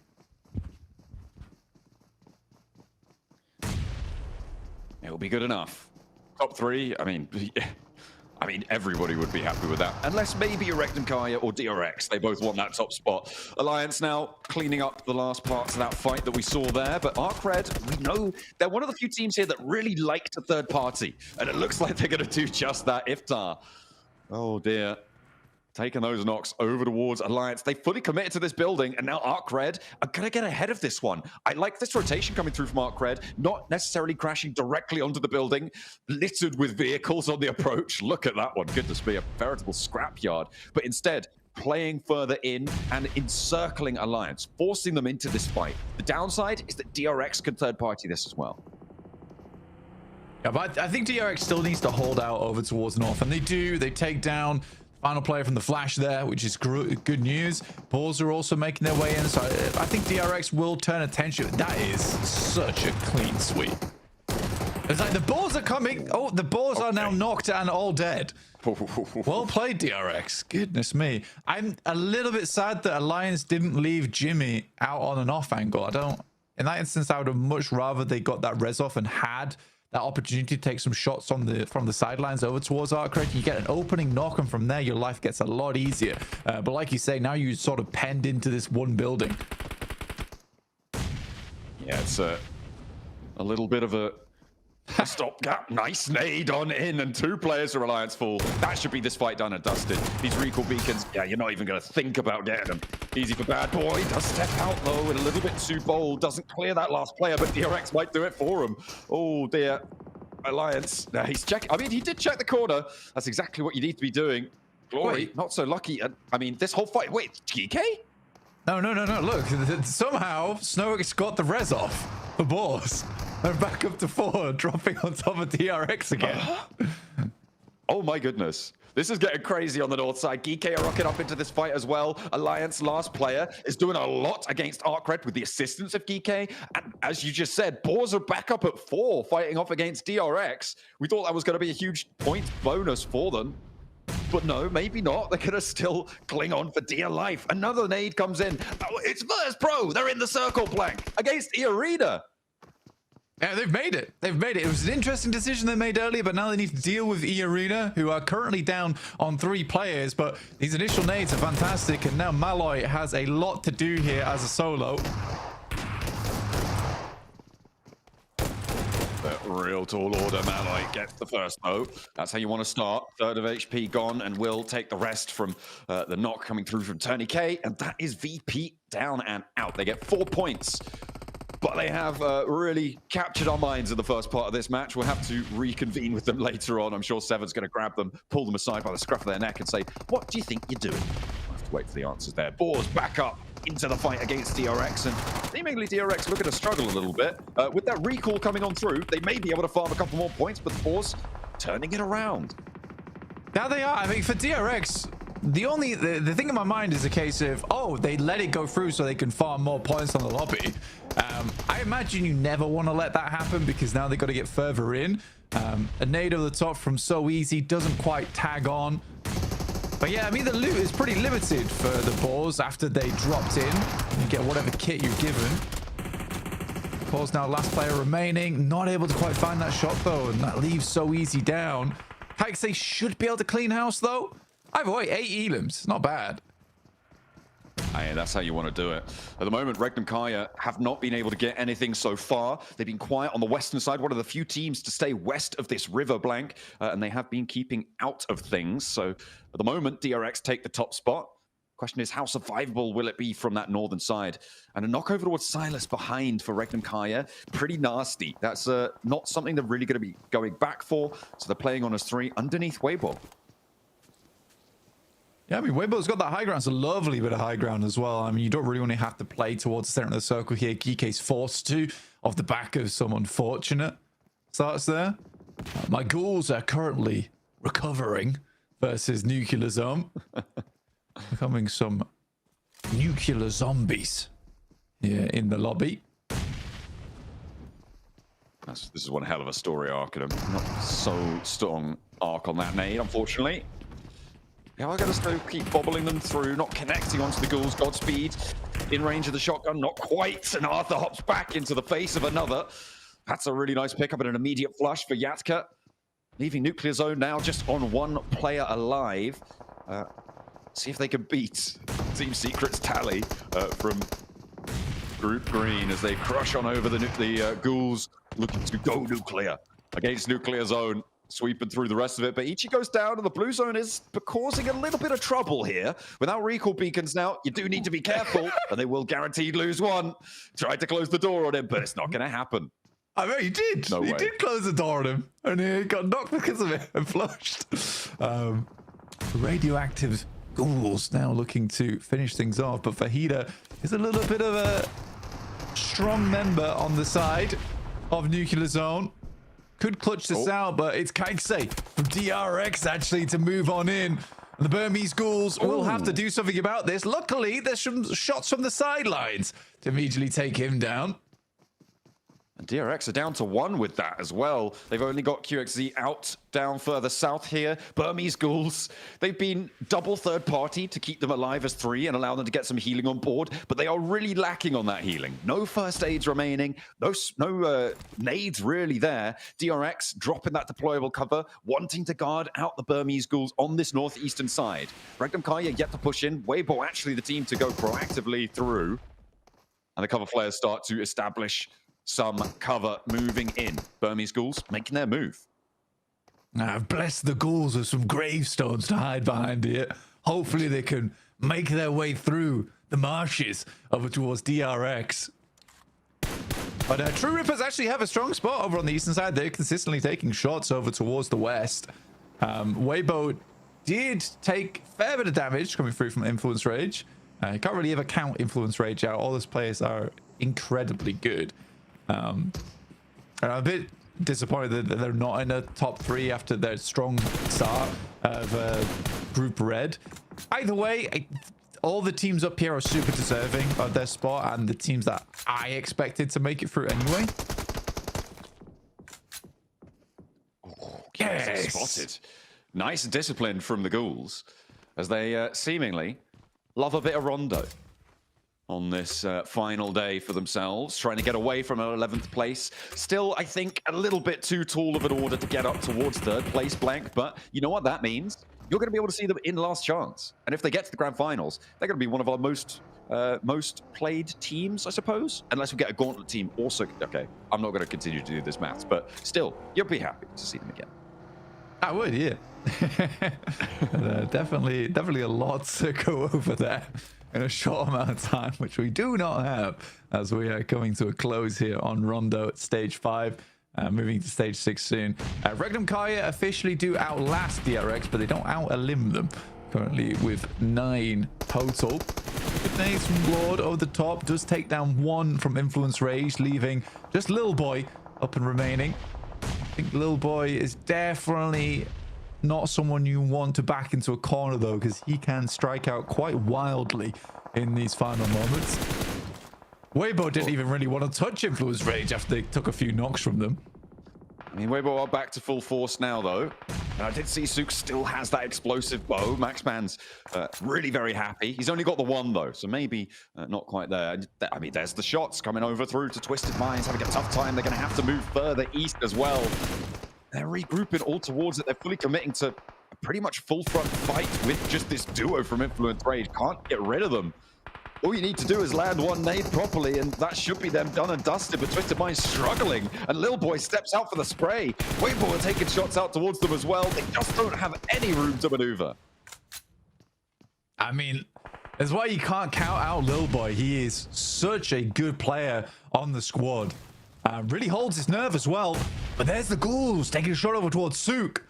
Finding at least one limb there over towards Weibo. And that's from up on high on the northern edge. Tony K still going his E-Arena. They've been playing with 3 for a long while. And it's been not an easy locations. During Gauntlet, this was a circle where Regnum Kai was able to pick himself a second place. Hoping to finish off here with a first. Considering, you know, Gauntlet was a much harder stage. No. That Molotov started to burn, but the play zone actually got that knock over towards Twisted Minds. They're playing as 4. They couldn't get on through. I mean, you said Regnum Kaya, they came second from this position back in the Gauntlet. They did manage to sneak their way through onto this one, I think it's safe to say. Weibo didn't control them moving on in. They were all the way on that northern side, just to the west of where Burmese Ghouls are right now. Looks like they're going to try and poke their noses in too. Oh, Little Boy's still going here. It's a good pickoff. For him, I don't think he was too unhappy with the play zone stealing away in a limb for him because he's already laddered up in towards placement points. So it's a give and take there for Lil Boy. Gemma Backpack does finally run out of juice though, so he's going to start taking big damage. Zed Wolf finds shot up towards Godspeed as they attempt to rotate in.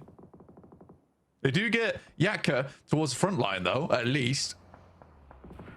Yeah, it looks like, Unknown gets clipped as well, so Yatka not going to be able to get them back up, more than likely. And Regnum Kaya up 2 elims now, Blank. They're chasing down that 120. They want to stay ahead of DRX, and Lil Boy will finally go down to Weibo, who are playing as 3 after losing Sook. In the meantime, Regnum Kaya trying to step up, but True Rippers, I mean, on this eastern side, leaving Hydro down on the south, they've got a pretty solid hold onto this one. Yeah, True Rippers played a pretty slow game here. I think they did a good job of controlling over towards the north side, though, to be able to confirm onto this position. And as of 4, they have a massive chance to close out this game. I'm imagining a lot of Indian fans will be very happy with them if they're able to make it happen, which by all means they should. I'd like to see a little bit more of a flex out come stage 7 as teams start to diminish more and more, and you can see Hydro going for this. I really like Hydro as a player. I think he does try and take as many opportunities as possible, and I think he has the chops on him to do it. He's your Hydro homie going on in right now for the True Rippers. The off angle's good. I think when these two teams start to have a tough time on the south side, Regnum Kaya might have a better time of it, but that circle is just it's gleeful for Regnum Kaya right now, right? Moves completely off of that True Rippers position, and the tables are completely turned on this one. Even with 3 players, this is a game now that Regnum Kaya should be looking to close out. Yeah, from this spot it's great. I mean, if you do look at it though, it's still pretty uncomfortable for Regnum Kaya. It's like an open location up a hilltop, so you have to be 360 degrees on this. Luckily for them, a lot of the teams on the outer edge are going to start fighting first for position before attempting to fight against Regnum Kaya. Good shot from Jelly over towards Sakura on the cross. Will result in 1 knock and elim, and Hydro will do the rest. So that leaves 3 teams. True Rippers with 4, and both others with just 3. But look at all the utility that True Rippers have been able to maintain here. Something I didn't consider is that True Rippers are holding this eastern side of the hill against any other team, and now that they are no longer holding it, they themselves can take it. That might make it a little bit harder for Regnum Kaya. Weibo really suffering here on this south side. Just could not transition further north, but still a pretty solid game for them. Getting up to 9 elims here. Blank still very much in the conversation for a 3rd place as Regnum Kaya start to pick up those elim points too. They want to try and rack up as many as possible. Maximum they can get, though, is 9 on this match. K33Z down in the divot. They will find it. The flex out's here, but is the True Rippers lineup too much to handle now? Because they have not wasted time in repositioning here. Nice and proactive. I think they were a little slow, actually. I think they were a little slow to this. And I think they allowed Regnum Kaya to take down Weibo pretty much unimpeded. I think now the big thing is whether they close it out, right? If they close it out, it's absolutely fine. But if they do lose this game, will be because of that slight delay, slight hesitation. That is a bold peek out coming through from Zed Wolf there on the right hand side. I mean, they definitely did not want to get stuck into that third party, right? They moved across nice and rapidly, but after that, they just, yeah, you're right. They could have controlled the fight a little bit more. And they don't have that opportunity anymore. Wild immediately finds Hydro on the trade, and they're looking for more. Not really moving, and that nade looks pretty good, Blank. That might find what they're looking for. Not quite getting a knock, not quite getting a flush. There's an answer over towards Wild, but Zedwolf has some of his own. The cover flares start to drop from the sky, and it is necessary to get this res to keep the numbers advantage on side for True Rippers, facing off against Regnum Kaya. Both teams pretty desperate for these points. Regnum Kaya more for pride than anything to jump up towards that top spot again. I mean, it's also kind of crazy that True Rippers have eaten through pretty much all their utility already. They were on like 12 nades, they're now to 2. Regnum Kaya have 3 more to work with. So I'm not sure where all those nades went from True Rippers. I mean, coming through thick and fast. Yeah, we're setting things up here. Right now, Regnum Kaya does control a lot of the zone to work with. But True Rippers back up to 4. How they deal with this slice across from Regnum Kaya will be determining how this game ends, John. I mean, if Zedwolf had a nade or 2 here, this would be probably a different story. But this is, I mean, this is fairly masterful for Regnum Kaya. A little bit allowed to do this by the fact that True Rippers didn't crest over the ridgeline fast enough, or at least push on towards the northern side, right? Wild and Zedwolf, they flexed all the way down south to deal with Weibo. The time was then really to try and push onto Loxy with 2 or 3 of your players for True Rippers. So they did miss that opportunity there. Yeah, I mean, as a foreman, you always take those pushes, right? As a foreman, you always take those pushes because you're more than confident that you're probably the most dominant force in the lobby at that point in time. If for Regnum Kaya, this is a very easy lineup for them. They have the peak over. For True Rippers, they're forced out into the open. For Regnum Kaya, though, it's the fact they have to deal with 4 guns to their 3. So they'll have to be very quick on the approach. And these initial nades, they only have 3 of them, have to be really on target. But there's only a limited amount of space up here on this plateau. Nade over from Wild. Oh Finds my Hydro. A massive opener. The answer not going to be there. A little bit off target, unfortunately. Jelly's trying to flank around and find Loxy, allow them to get a little bit further forward. Another nade expended, and it's not going to find the value. Wilds does again. Burns Hydro's health bar down, and I don't think you're going to commit for this res. Maybe you look for it, but the blue zone is pushing. Another nade in, and Jelly and Loxy's fight on the northern side is popping off. You can see that fight in the picture-in-picture down below. Jelly not finding the angle they were looking for, and his position now is known. Hydro back to his feet.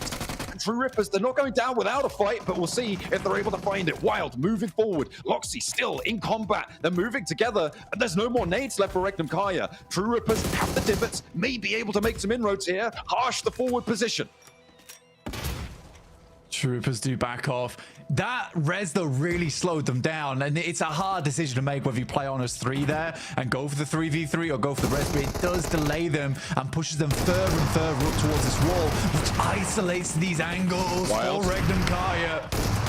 Wolf as well up on the high ground. 1 player found, but Wild's low. Maybe looking for a trade. 2 for 1 right now, but it's an even 2v2. Loxy on the low ground versus Jelly. Zedwolf goes low as well. Up against Harsh. He's going low, but he wins that trade by the skin of his teeth. Stays alive. Loxy's down though. A Jelly in a 1v1. Oh, Regnum Kaya just about stay alive. True Rippers took them right to the wire, but they close it down. A 9-point chicken dinner. The True Rippers gave them the fright of their life, and I think they had a total of 2 HP at the end of that fight, Blank. But nonetheless, that will be enough. The True Rippers could not get through the blockade from Regnum Kaya. Yeah, very, very well played from Regnum Kaya. But again, it is that situation where you lose that player in the end game. I think that the aggressive and the correct play would be to go on as 3 and try and get a little bit more momentum over towards that front side. Even better than that was 5 minutes ago when Regnum Kaya was fighting against Weibo. Push up towards the ridge, control that high ground. Don't allow Regnum Kaya to get that lineup across there. It's an annoying one because I think True Rippers do have the aggression required. They do have the gun skill. I mean, they were going fairly toe-to-toe there with Regnum Kaya, right? But they just don't push quite quick enough. Yeah, that north side not taken. The opportunity not quite there for them yet. Regnum Kaya, though, top of the tables again.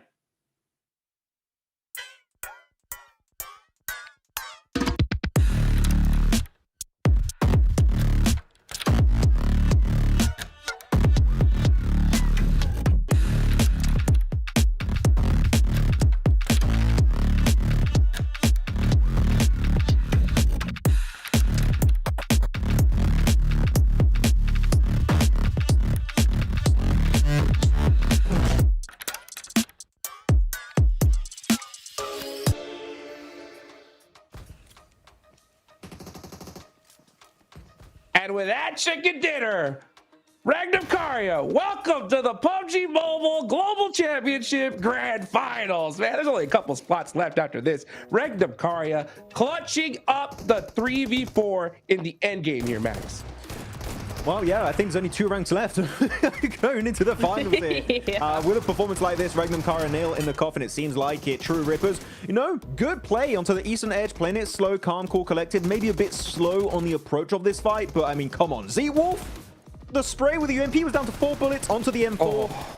This guy was a menace here on Rondo Neptura, and really, again, showing up why he is a perfect pickup for Regnum Karya. Isn't he just really, really good stuff coming in from Regnum? And as you said, both of you, right, that we only have 2 spots left for the grand finals. There is no way this team goes out of this top 3 spot now, right? Not the huge, you know, numbers we're used to seeing maybe from some of the other games, some of the other wins we've had from them, but 9 eliminations, that's a 19-point game on the boards. And I think they're just kind of going to run away with it a little bit here. They are. Oh yeah, it's there's no way no one's catching them. I mean, they've got this lobby locked down here, Max. Yeah, it's a done deal, in my opinion, when it comes to Regnum Karya. No, really solid game. And keep in mind, by the way, we had this exact circle during the Gauntlet stage. It was won by Thunder Talk, but Regnum Karya, they're like, no, not again. We ain't missing out on a free win right now, and they played it really well. I especially liked how they made sure to hold the angle and stop Weber from pushing in onto them. They were so controlling of that ridgeline Neptura, and that setup in the mid to late game transition was literally what won them this entire match on Rondo. Yeah, it was really nice as well to see that there was no hesitancy once they got those initial knocks onto Weibo, right, to just go ahead, push it, spread out in a really controlled sort of way, very calm, very collected. I think as we said in the, while we were watching it, right, super calm, super... Ah, no! What? Okay, like, Nitra, I know you wanted to talk about it. Why? Yes. Just, okay, I want to see them in finals just so that I can talk. VP, I just want to talk. That's it. Definitely not anything else. Let me tell you something. What are you doing? You were already in zone. I'm so confused by that play. Like, it makes sense. I thought they were going to, maybe do that for the solo that was still out in the blue and then just try and recall him, bring him back into the circle. Great. 10,000 IQ play. Not to go back. You're regressing. Go forward in the game. Don't go back and then they come in. They're like, oh, we've made it to zone. Into EA's arms. Okay, just give the points over. It's fine. VP. No. You know, we need help. YouTube chat, I invoke you. Tell us, put us your best theory in the comments, because I am lost. I have no idea what the game plan was as we go through the finishing moments. They can see how hype Regnum Karya were. And of course, as we already said, Hot Jukes, pretty much locking in their position for the grand finals. 19 points is definitely going to do that for you, but Weibo getting 14 points. They were in the middle of the pack, and DRX were in second place. They also get 10 points. Most of them on boars, if I'm not mistaken, after the recall. So DRX, big farming up north. Oh, yeah. I think DRX are settling down in that second place position as well, putting up some points. Honestly, though, the big mover and shaker for me, it's got to be Weibo. This game here, I think, really sets them up for that possible top 3 finish, especially because we know how well they could do it Aaron Gale and Neptura. Yeah, I agree. I would have liked to see maybe a little bit more proactiveness when it came to maybe sweeping the edges and clearing out more space for themselves in this game. But for a first game of the day, it's a really solid start. 14 points on the board, you know, when the leaderboards are still so close, that I think it's a really good setup for a confident next game when we get onto Erangel. You got also 2 very important points here, is that True Rippers get 9 points, which is great, but E-Arena get 9 points. Team Flash, 1 point. I believe they're going to be very close to one another in the leaderboards. I don't think E-Arena jump in third just yet, but literally just a good game, depending on how Team Flash perform, and they will be the new top 3 squad. As MVP is wild. Are we surprised, Neptura? No. Definitely not. No. Wild's not at all, crazy. Man. He is going crazy, and he continues to go crazy. Isn't that insane? Isn't that wild, guys? Isn't that wild that he continues to be super consistent? Day 2, now coming into day 3. Love this for him. Wild. That was good. It's true. Yeah. It is true. Hey, that end game was pretty wild. That's a fact there. You know what, guys? I want to know what you guys think. All right. Was True Rippers just late on that third party? or did they just believe in a fair fight and that's why they stayed back? What do you think, Max? I wouldn't say late. I think the timing was good. It's just no willingness to commit once they did make that push. They slowed down significantly. But here we go. Leaderboards. No movement from 9th position and above. It's stale. It's stagnant. Ow. It's not moving. But yeah, True Ripper's back on them. I do think that here, just once you especially find that you have the man advantage, I feel like that point, Neptro, they would have full committed, because if they get a big game, chances are maybe they would be over the side of ball and just barely able to make in top 11. Yeah, I agree. I think Jelly had a really great off angle, but he just wasn't able to capitalize on it. He just wasn't able to get that momentum and push forward and try and be, make something. He was just a little bit too careful on it for my taste. If he had been a bit more into that angle, then yeah, I think he could have done something and they could have probably won the game. But Regnum won the game, and Regnum get 130 points. DRX are at 120. We're starting to see a little bit of a point gap here, guys, because Flash with 108, it's not undoable. Of course, EA with 105. I mean, we got several teams now with 100 points, but it's starting to be run away with. If Regnum can get some top 5 finishes or just some high elim games, they're going to stay well ahead of the rest of the pack. And we saw Weibo popping off with the explosive bow on that hot drop, right? If he does it again, hey, 6 more points if Flash gets 0 points, and he could be our new podium squad. Weibo looking really solid. Influence Rage, though, Hot Jukes, where are they gone? They had a stellar start here on day 1 for Group Red, and ever since, they kind of fizzled out completely, not able to really bring too much to the table, except for Lil Boy, though. This game, he was destroying Twisted Minds on the western side. Great plays, but a solo is not going to redeem this tournament for you so far. Yeah, definitely helped put some points on the board, right? I mean, they're not out of this just yet. And look at that little boy. Yeah, with 5 eliminations, he was going crazy there towards the end. Sure, he had a little bit of help from Weibo and EA, but still to mount a 1v4 defense there towards the end with the blue zone on your back is pretty dang tough. So he's definitely trying to keep his team alive here. Now, we didn't see like changes in the rankings, Niptura, but we did see that, Weibo was behind Flash 19 points going into today. Now it's down to 7. So that gap is getting closer than ever here. Ooh, it really is. And if you're Flash, you're starting to get a little bit nervous, right? And I really hope that means that that doesn't mean that they're going to get super pressured, right? Because they've been having a really good Group Red stage, right? It's been so easy for them just because of that first day. They were able to just pop off and get all the points they needed. Now the other teams are starting to wake up, starting to go, oh, it's day 3, we better do something. You've got some big teams right behind you. They just need to make sure they keep that consistency, because if they play the way they've been playing the last 2 days, we are going to see them in the top 3 for sure. They are good enough to do that. They have shown us time and time again that they can beat out a lot of these global teams. They just need to stay ahead of the curve just a little bit longer. Yeah, I think that I'm looking at Arcred in particular. We're looking at the squads above them, Influence Rage, Weibo, E-Arena, but I'm telling you, Arcred, just like Go Team in their respective group, right, were a big surprise. I feel like Arcred could be the ones to come in swinging and steal a position literally last minute. So keep an eye out. Uzbekistan, they're scary. Absolutely, man. And you know what? I'm really just starting to think about Team Flash here, right? Because we had the storyline at the start of day number 2, right?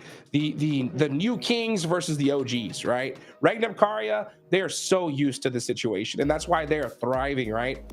How is Flash gonna handle this pressure? We talked about at the start of the day, right? Pressure is so difficult to overcome. It is now at its peak. With Weibo doing good now, Flash have to be able to settle down and put up some points here, Neptura. They do. I just hope that they don't change up their rotations or their strategy in any big way, right, Max? I think you might agree with that there, because it's just like they've done so well with their strategy as is. Don't change it just because some teams are starting to put up some big points. That's not enough reason. If you start feeling like you're getting taken out on rotations a lot more today, then cool. Then this is the time to actually change something up. Don't do it just because other teams are also doing well. Don't go, oh, we need to keep to ourselves now because other teams are doing big things. It's like, no. Make sure that you have presence as well. Make sure that you have what you want to do, and actually say to the other teams, you can't bully us out of our top 3 position. We've come here, we've earned it so far, we will continue to earn it, and that's the confidence they need to keep up.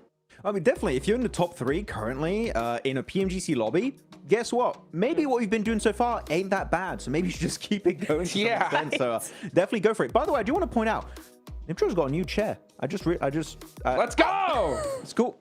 Upgraded PMGC chair. I didn't realize. I just saw it. Congrats on the chair. Yeah. Great desk. Thank you. It's Great very analysis. comfy. That's what I'm talking about, dude. Yeah, you got that eye, Max, man. You can see that chair rotation real quick, right? You know what? And it's so crazy when we talk about these top squads. You know, one thing that's interesting that stood out to me, because it just kind of just hit me like a light bulb moment. You know, the fact that Sook from Weibo uses that explosive blow, the bow, right? It's so good because it just blows up everything and you can kind of get some really good things happening there for you. But what it also does is it's a dead giveaway of who you're fighting. You know what I'm saying? So like, let's be real. If your team Flash, Weibo is creeping up on your leaderboards. If I hear that explosive bow in your back, I'm like, that's Sook. Weibo, they're right there. Let's go. Right. So I mean, there is something that could come into play a little bit. What do you think, Max? Are we going to see some Sook impersonators? Just like, what if I fake being Sook? They'll think we're Weibo and they might run away.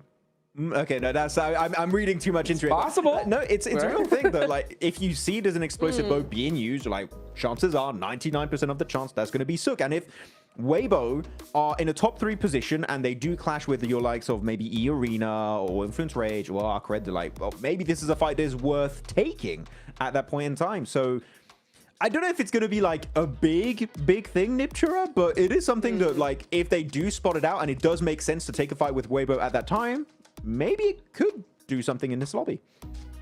Yeah, it is a little bit of a calling card, right? It's like as soon as you see that explosive bow, you know exactly who that is. So I think Sook's gonna have to be a little bit more careful with how he plays those big old plays, just because that is gonna be now a target on his back. It's a good point to make. Yeah. I'm just gonna be interested to see if we're gonna continue to see it in the next few matches. I mean, any time is good as now, right? Because he did get that first Elim with the explosive bow, that knock with the explosive bow on Rondo. We saw it for the first time after 2 days, so maybe that's just his sign to just keep on going with it.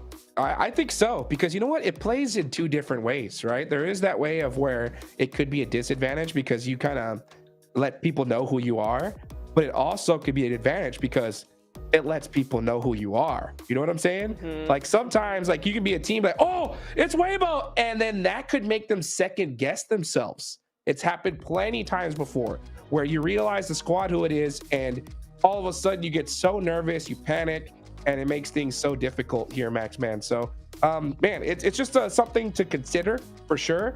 Weibo and Erangel is going to be the biggest thing here. We need to see that day 1 Weibo for sure if they want to make it to the grand finals. Oh, definitely. I feel like it's just a matter of time. Weibo, they're not going to fumble. They're going to get second place, as we know Sook loves. He loves second place. If he can be in first place, he's like, hell nah, I want second place. That's how I do it in PL. That's how I do it at PMWC, and he's going to keep doing it every time, Niptura. Though, we're talking about players like Sook and stuff. I'm really wondering, the day we get, if we get the Mortar in PUBG Mobile Esport, if it comes to comp, who would be the Mortar guy? There's got to be someone like Sook, Doc. They're good with it. Phallic? I don't know. There's a few options. There is a few options. I don't know why my second thought was Top. First was Sook, then was Top. If he can't shoot you with a Mini 14, just snipe you with a mortar shell. You're right, yeah. You gotta have one. You gotta have one player for sure. Right? Especially if you get like a Milta finish and you realize that like OP Dip is in play. Because I think when mortars come out, guys, OP Dip is dead as a spot. Like completely. Oh yeah. If it does, So it is dumb. OP. I don't know if it ever will. If it does, though, it will be cool. I think it was OP. I think it was, but now teams have got, like, they know that's every crevice of that spot. So it's so weak from the backside. People just drive up, throw nades, and then it's just chaos, right? I think it's a strong spot towards like the absolute late game, but taking it early now, I mean, we've seen like in this lobby, teams like third party, fourth party, and it's just craziness there. It is hectic. I mean, I was talking about the mortar, but I get your point also. Yeah, OP Dip is quite interesting as a position on the Wrangle, the grassy pastures. But yeah, now onto Wrangle. Curious to see who's going to be able to step up to the plate, Niptra. I mean, are we going to see Blank's Ghouls do something? Are they going to win an Wrangle? I'm still waiting to see a big Wrangle game from the Ghouls. Yeah, I would like to see that. That would be very interesting because, you know, we did see them get that win on Rondo. Now we need to see them get the win on Erangel if they're going to do anything, right? Because they are a team that needs to do something here. 9th place overall, still a safe enough position for them to get into last chance, but if they really want to make sure that they've got that spot, yeah, a win I think would be the best option for them. Of course, a win I mean, a win's going to be the best option for any team, right? But for them in particular to solidify that chance and make sure that they're not feeling as pressured for the rest of the day, you know, you want to get that win as soon as possible. I know I've been repeating myself, but we need to continue the Yangon Galacticos Myanmar legacy to some extent. We've got to keep it going, okay? I was very sad when they didn't qualify through PMCL. But here, of course, they're trying to hold the hopes high for the entire Myanmar region in PUBG Mobile Esport, which is growing rapidly, by the way. I'm very, very curious to see how they're going to be performing as a region going into 2026. Because, yeah, it's so cool to see these regions rise up at Hodgix, right? So, like, this year was the year of clearly Myanmar with PMWC. Last year, in my opinion, was the year of Japan. The best year Japan ever had, winning PMGO second place. It's too soon. Into PMWC at the halfway point that was eventually won by Alpha 7. I'm wondering which region will be the new rising region of PUBG Mobile Esport in 2026. There's so many good options, man. Yeah, so many indeed. You know, it made me sick to see that we're not going to see Team Japan in the grand finals here this year. You know what I'm saying? But you know what? It's back and forth, right? The lobby changes. We notice that teams like level up every single year, and you got to definitely just be prepared for that. You know, I'm looking at the back at the leaderboards here at Neptura. For me personally, it's really interesting because we're seeing such dominance. This is what I predict. We're going to see Regnum Karya, DRX just run with the rest of the lobby. I think they're in a position just like where it's just going to keep on happening. So you got one slot available. It's still possible for teams like GK and Arc Red to make it happen, but I think it's all on this first Erangel. I think they have to win it. If they don't, there's no shot. What do you think? I would agree with that. I think if you're not going to get the win, then you need to get a really controlling, strong game with a lot of eliminations, top 3, top 5, something like that, right? I think top 3. A win is always going to be your best shot, but I think for Arcade and Geek, you know, they're kind of 20, 30 points away. For the first game, I'd be very happy with just seeing their macro, seeing them trying to control portions of the zone, trying to see them, you know, sweep edges, get as many elims as possible. If they don't get the win, that's okay. I just want to see that momentum starting to build from a team in this first Erangel. Max, you agree? Yeah, I would agree with that overall. I'm just looking at the leaderboards. I'm looking like, what's the cutoff right now? Has it changed? It hasn't really changed right now. It's still 8th position and above. Maybe Burmese Ghouls can still do a jump up. They got 73 points. Technically, it is in reach of a 3rd ranked place from Team Flash. Yeah. So it's still doable for Burmese Ghouls. They can make it happen. You know what? We got to hear from True Rippers, right? After that last fight with Regnum Karya. Jelly is on the stage with the 7WG. Let's go and hear what this guy has to say. Welcome to a quick report with the 7WG. I'm joined by Hydro from True Rippers, a team that finished in 2nd place. They definitely could have gotten the win, if I'm being completely honest. Why was True Rippers not willing to be more proactive against Regnum Karya, especially when there was a fight going on between them and another team?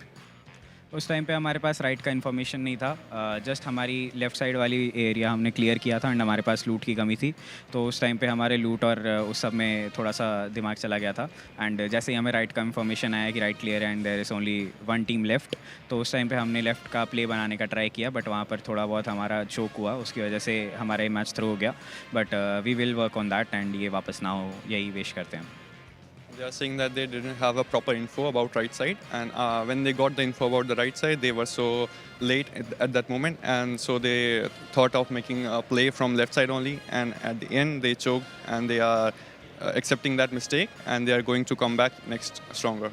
I appreciate the honesty. I appreciate that you even used the word choke because that's definitely what it was, but it is all about timing here at PMGC. I can't wait to see what you guys will be looking to do. You're continuing to learn, you're continuing to improve, and I'm hoping you make it to last chance. Shukriya, bye. Back to y'all. Well, you heard it. You heard it from the man himself, right? They knew that this was their game to win, and they lost it, right? You could see the look on their faces. I always am interested whenever we get these player camps. We saw it a little earlier. You could see the frustration in them talking to each other, but they seem to be focused, which is good because they need to focus up here big time if they want to make it the last chance, Max. Yeah, I mean, they're going to try and make their best. It's good to see at least during the interview, they know what was the main mistake, so they can try and learn from that and build upon it. Yeah, well, you know what, guys?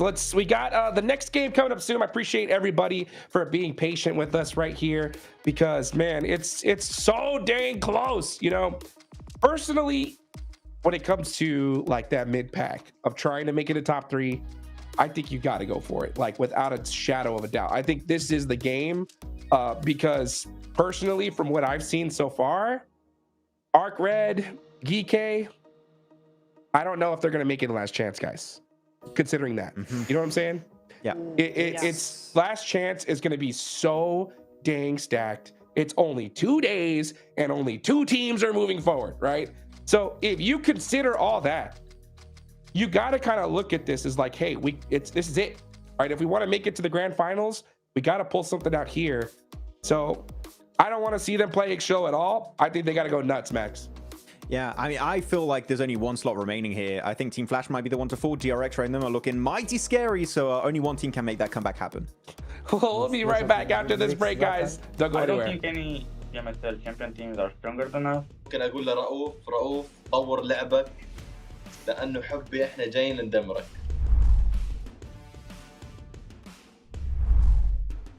بالتاكيد يعني احنا ابطال بي ام اس ال عربي، مينا ريجن من افضل الريجنات في العالم. Chúng tôi khá là tự tin ạ, tại vì chúng tôi là đương kim vô địch C nên chúng tôi không sợ. Chúng tôi đã đạt được 4 top 1 trong một ngày, thì chúng tôi đến đây mục tiêu phá kỷ lục. Chúng tôi sẽ cố gắng sẽ được 6 top 1 trong một ngày. I think we will qualify straight to the final. اذا انت بطل بي ام اس ال ممكن تكون محظوظ بجيم جيمين، اما انك تكون محظوظ انك تفوز بطولة هذا الشيء مستحيل. Bên Milan, tại vì họ là một đội mới nên họ sẽ có những tâm lý khá là bất thường. Büyük ihtimal Wolves derdim. I think probably Virtus Pro just looked like that. Нельзя, блядь, сказать, что они удачи, что они нормально сыграли. Там нет неудачных, и те, кто на удачу выиграл. Я посмотрел, типа, фавориты своих регионов выиграли. Wolves Esports.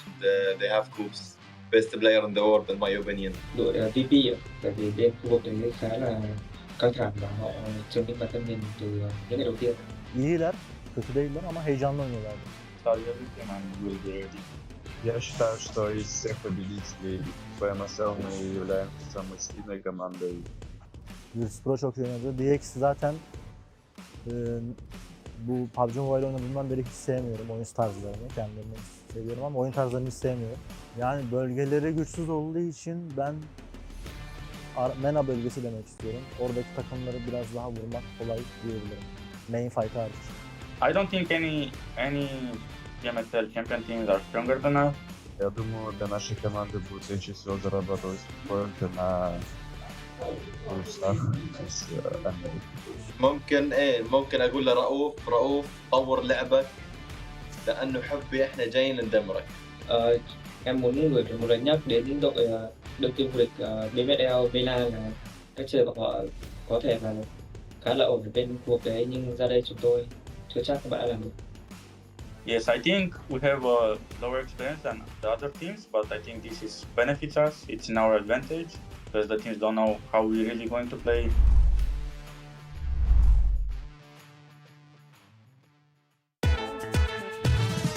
Takım içerisinde binada en beklenmedik pozisyonda kim oynuyor? Silas. Berkan abi. Silas. İlk başta fight atarken kim ölüyor? Silas. Silas hata. Ben. Fight içerisinde fight olarak değil de genel olarak panik yapabilen kimdir?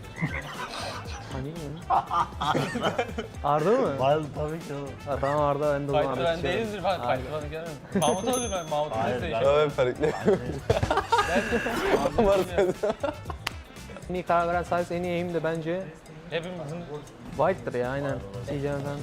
Evet, yanlış yere geldi. En kötü kararda ve koşu gidemedi adam koydu. Takımda en iyi aim'e sahip olup da kötü kararlar verebilen Devam edelim ya, kötü kararlar Benim. da IG'ni hiç dinlemeyen, kendi kafasına göre hareket eden kim? Buna acil karar versin. Ben olabilirim. Sence kim? Gelsin acil karar versin. Ya kimse yok ya. No one. En fazla konuşan kimdir? Berkin abi. Silas. Küçük kardeş statüsünde kim var? Wild. En küçük sensin olur. Takımda diğer oyuncuları en çok kim güldürüyor? Wild. En fazla şikayetçi olan kim? Loxi. Mahmut. Loxi. Net Loxi bu arada. Ya bir şikayetimiz yok ya. En geç uyanan kim? Wild. En fazla yemek yiyen kim? Ya bu nasıl bir soru yani? Yani şöyle. Bizi izlediğiniz için teşekkür ediyoruz. Çok komik bir takımız. Görüşürüz.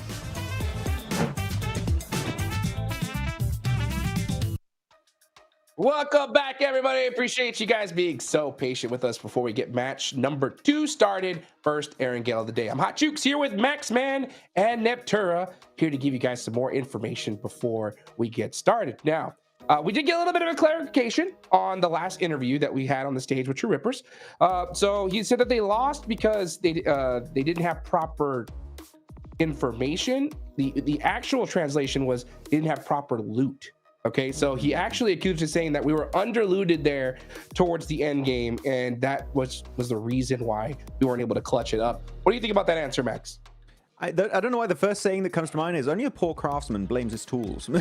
But no. Unfortunately, bad loot happens, right? But I don't think, looking at the actual game there, I don't think loot was like the thing to like, they don't have enough loot. That didn't sound to me like the main core issue here, Niptra. I think they just didn't show true willingness to commit to the fight with Regnum Karya.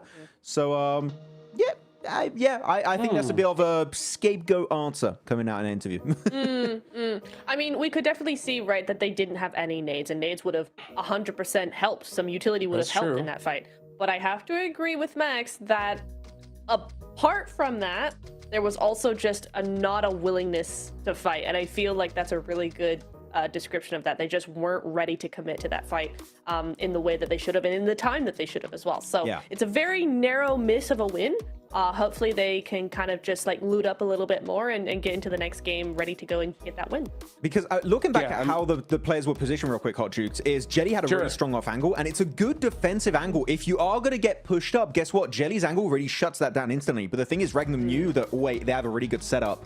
If we push, we're just going to get completely fed into the meat grinder. So let's play it slow. And they played it so slow. In fact, the circle pushed all of the, I was going to say Thunder Talk, all of True Rippers out of position, and they're just forced in a really bad spot that can easily be used in favor of Regnum Karya. So in this case, it was a good one if the circle was slightly pulling their way, but it wasn't. The blue forced them in a really bad spot, made them make a mistake, and Regnum were just like, yeah, that was such an easy way to abuse the circle as their own weapon, kinda, and take home the win. So still a really good setup, I think, from True Rippers, but the circle didn't quite work greatly into that plan, and that's why the fumble did happen in my eyes.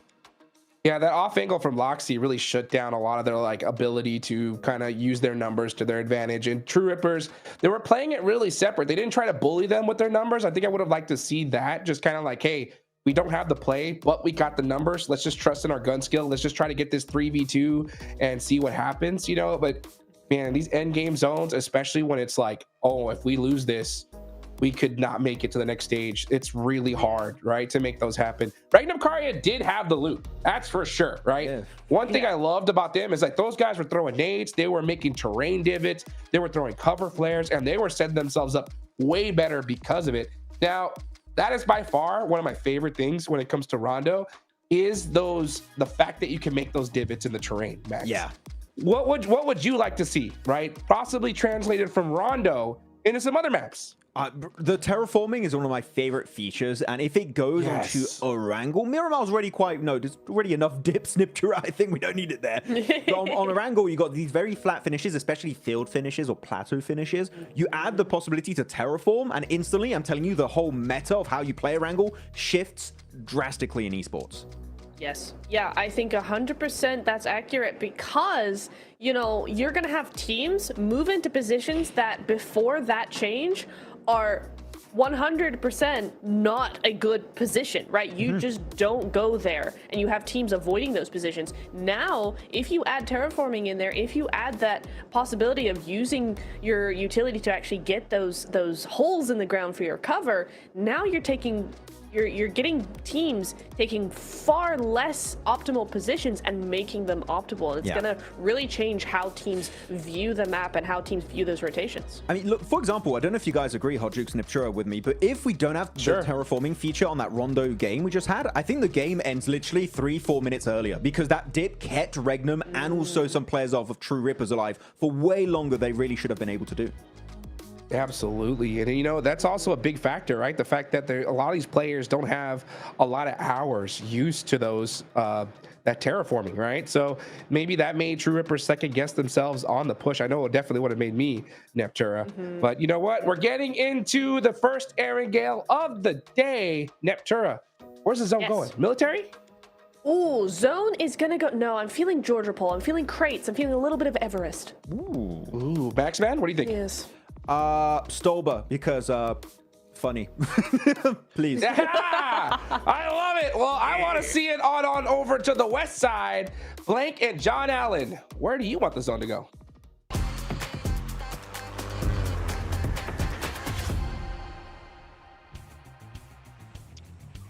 Where do I want the zone to go? I mean, that's always a difficult question. In terms of excitement, I mean, military islands are always fun, but we've seen quite a few of those now. We even had a back-to-back one. I mean, we nearly had a Zaki circle, so that could be quite interesting to go back on towards. Nearly a Lipovka circle. I feel like we've been treated to some decent circle situations, but no Yaz Fields. We did have a little bit. No, that was out on the western fields by Hospital. Yeah, Yaz Fields. Let's go. Let's be mean. Yaz Fields.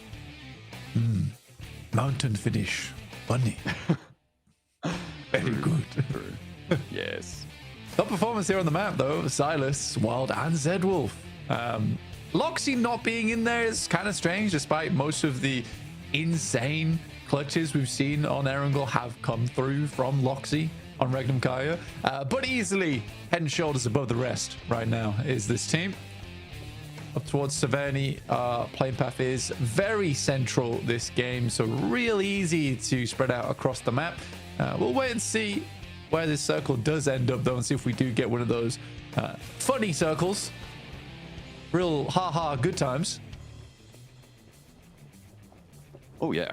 I mean, you know what? Sometimes it is about those ha-ha good times. If we're going up north, it does put a lot of water into this zone blank. It's likely we're going to see some fast rotates coming on through from our teams down towards the south, getting up towards those shooting range hills, skirting around Stalbert as well. For Weibo, that's maybe good news here, maybe not, depending on who they come into contact with. Disappointed the nuclear zone have moved away from Milton Power. They have been generally disappointing, I think it's safe to say, over the course of the matches so far in this group. But going away from the nuclear reactor in Milton Power, that's the most disappointing thing about them right now. You know it's bad when John uses the word generally. That's everything, right? It's not no particular thing. It's just everything is not great right now. I would agree. I would agree, John. I actually would agree. We're told we're getting an interview. Oh, I thought it was with VP. I did think it was with VP there for a second. I'm very excited. It might be. I hope it is. It might still well be, but there's a little. I think we're on board with this because Havlik is a little bit back and forth with Lil Boy. I think just get away from there. If you can find a vehicle, yeah, he's got a vehicle. This is definitely a get out of town situation for Boars. They're on the 12th place position right now. You can't afford to be taking some interesting fights like that. Don't overcommit when you know there's weaponry inbound. But I believe the interview we have is with a player from VP Blank. Oh, so we get to finally figure out what happened. Why? Please tell us. So curious. But we're going to head over to the stage now with Seven to deduce exactly what did go wrong on that rondo, or what was meant to go incredibly right. Yeah, we'll see. And over to those guys on the stage. Welcome to a quick report with the 7WG. John Blank, you asked me a question. If I could get it for you, I'm going to get it for you right now because I got Aragon from BP. Why did you end up nading yourself 3 players to be exact in Rondo? Так, на карте Рондо, почему вы взорвали себя? Ну, у нас была тактика играть один лонгардена, и чтобы не терять тайминги, мы просто взорвали себя. Потому что если бы мы поехали дальше искать, это было бы очень много времени. So we have a tactic. So we didn't want to lose the timings. And if we will continue to go, we'll just lose the timing. So that's why we need ourselves. Okay, well, hey, that makes total sense. A tactical decision to be able to do it. Now, talking about tactical decisions that you might have to make during the day, you're currently 18 points away from 11th place. If that starts getting a little bit further away, are you willing to hunt down 11th place to stop them from getting points? Так, сейчас ваша команда на 18 поинтов от 11 места. Будете ли вы охотиться на других команд до 11 места, чтобы ворваться? Ну, или 11 место, кто сейчас находится? Ну, еще есть очень много матчей до конца, поэтому как пойдет. Если будет мало поинтов и нам нужно будет руинить, то мы будем руинить. Мы готовы на все, чтобы пройти. We have a lot of matches now, and we will see what happens. But if we're gonna lose, we're gonna fail, we'll just try to ruin them and get less chance, yes, sort of for less chance. This is why I like this team, because I know they'll pull through. Spasiba, Eragon. Back to y'all. Thank you. All right. Well, I mean, that's good to know, but it highlights, I think, a little bit of a weakness potentially in VP, right? If they don't have the ability to adapt to having to go to a different place on Rondo, that's not great. I think that's not the sort of thing that you can really be relying on. Sure, it's a new map, so your strat book maybe isn't padded out in the same way as on Miramar and Erangel, but I mean, yeah, in my mind, it's not that. It's not a real confidence booster in their performance. John! Hello! Yes? Hello? I was waiting for you to get that one out. God damn. I know. Hey, look.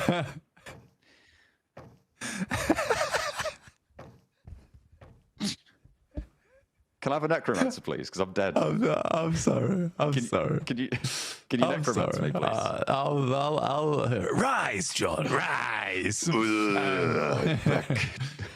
But yeah, I think honestly, your point was good though. And I think that it is important to think about a little bit, because I think for VP, I think the key word for me there was the timings were wrong. So it sounds like to me that VP has like a very rigorous playbook. That's not always the best thing. And I think you're right. If you can't play outside of the norm, then you don't get into those late game situations where you're able to pick up a chicken dinner that comes off from an odd rotation or an interesting start to your game. I mean, there's situations where you're able to cut out two teams from the Western side off of some fortuitous fights. At that point, you need to start controlling a lot of area. But for VP, that sounds more like they're just continue with their original plan, which I think needs to change. And it does explain a lot of why VP looks so great towards these end games. Because if everything has gone right up until the 24th minute, then they'll let off the leash a little bit and they can play a little bit more freeform. And that's where they can close out the game strong. But I think, you know, hoping that your plan goes correctly all the way up towards the end is the wrong idea, because it's the age-old sentiment of, you know, fail to plan to fail. But if you prepare a plan and don't prepare for that plan to fail, you're equally going to lose out. So yeah, I think VP needs to have a little bit more freedom to make plays in that mid game. Yeah, you can't be relying on just the single strat. Because sometimes it's just not going to be realistic. And I mean, we saw them say, oh, we really wanted to stick to our strat. We thought it was really good. Well, they didn't do that well in Rondo. They didn't get very far at all. So maybe needs further rethinking there on that front. Let's hop over to the North Shooting Range Hills, though, because teams now have started to group up. Blank, we're on Geeke on those Shooting Range Hills. They've got Nuclear Zone, who started all the way up north, very close to them. And further north than that, you've got DRX out to the west side of Severny, as it looks like we've only got a few teams yet to cross the river, but Influence Rage and E-Arena, two teams that we praised during day one and to an extent during day two as always surviving into those later stages of the game, playing edge out on that west side. Yeah, 100%. No, you're so right there. And between DRX as well as E-Arena, I think that they are some of our best edge teams so far, because I think there is this real, to me at least, I don't know if you'd agree, but I think that there is that real dichotomy between E-Arena, DRX, and then Weibo and Regnum Kaya. It's like your two top central teams, then your two top edge teams. And I think that they're sort of playing the best out of our squads. And then you got Flash. And Flash is a weird one, Because I think they play a little bit of both. Yeah. Well, being adaptable in a lobby like this where, as we've said, a lot slower, although today things may be on for a little bit of a change if Rondo's anything to go by, a higher elimination count there than we've seen from them in the previous 2 days.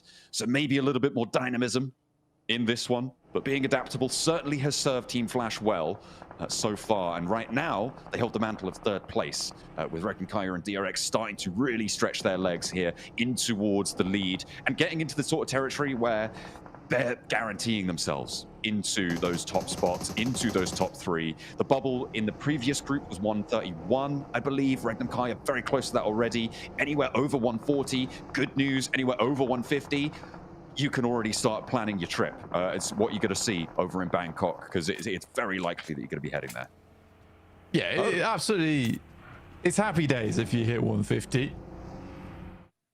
But for Regnum Kai, yeah, currently down towards the south side. They did make that crossing a little bit earlier. They're going for a 2-2 split again. One of the few teams actually we're seeing take these splits early. I think Weibo was trying to go for it before. Unfortunately for them, some of those splits just have not worked out, or if they've not had the firepower to rebuff some of the squads. Don't really know how True Rippers were able just to remove this, honestly, but they did. The Flash was like, we don't want anything to do with that anymore. That's what I was owing. I mean, like, interesting. I guess you don't want to stand off there. You just want to regroup with, you know, teams are going to be smashing further forwards north, but you want to hold it out. And not really wanting to fully commit to that side. You say, you know what's not worth it even holding it. But True Rippers, they're just not going to let them go. Oh, they're like a dog with a bone on this one. Blank Bose does get rest. Hydro and Jelly sail on in, but they realize that the time has ticked away a little bit on that opportunity.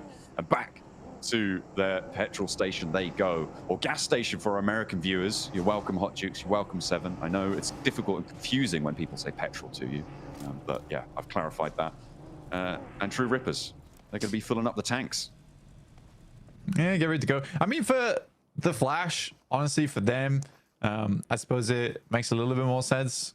If I can get my map feed to remain live. It keeps... Oh my god, dude. Stop. No, play. Oh, play. What? Are you okay? God, my map feed just won't play right. It keeps like falling behind by 5 seconds. It's being lazy as all hell. But yeah, I think for Flash, it does make more sense to head down towards the southwest side if they get ahead of it. And I think that's what in their head we're like, well, there's going to be quite a few teams that haven't quite made it here yet. So let's just push the advantage right now. And I think that Weibo is going to be a little bit surprised by Flash being here, actually, because they're sending down nice and early. With Influence Rage just chasing them, trying to pin the tail on the Weibos.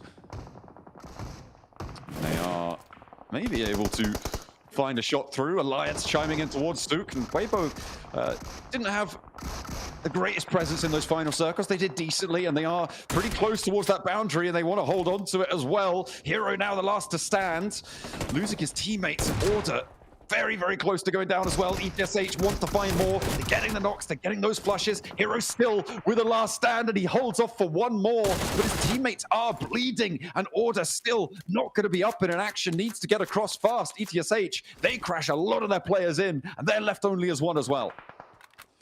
Yeah, I mean, for ETSH, a little bit of an awkward push there. Order's definitely going down. Hero does the right thing just to try and hold the fort down. Try and make this one work. Quick spray. Won't quite find it, and Jimmy will finish off Order.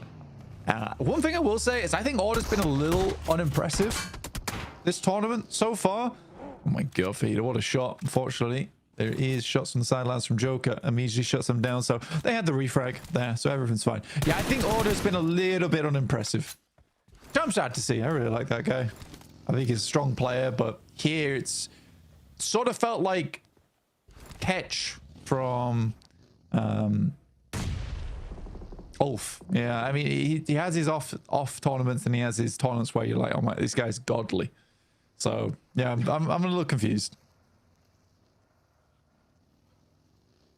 It's I mean, it swings and roundabouts for a lot of players. I mean, we've seen rises and dips from quite a few powerful players over the course of PUBG Mobile's history. It is just the way of things. Sometimes you have an off year, sometimes you have an off week. And you can't really afford for that to be at PMGC if you want to keep things going. But for Weibo, they're still up in 5th place. They're still 4 points behind 3rd place in a direct qualification spot. So it's not like they're dragging their feet on that front for now. But we are comparing them to past performance, which maybe is unfair, maybe not. It is a bit of a confusing lobby after all on this group.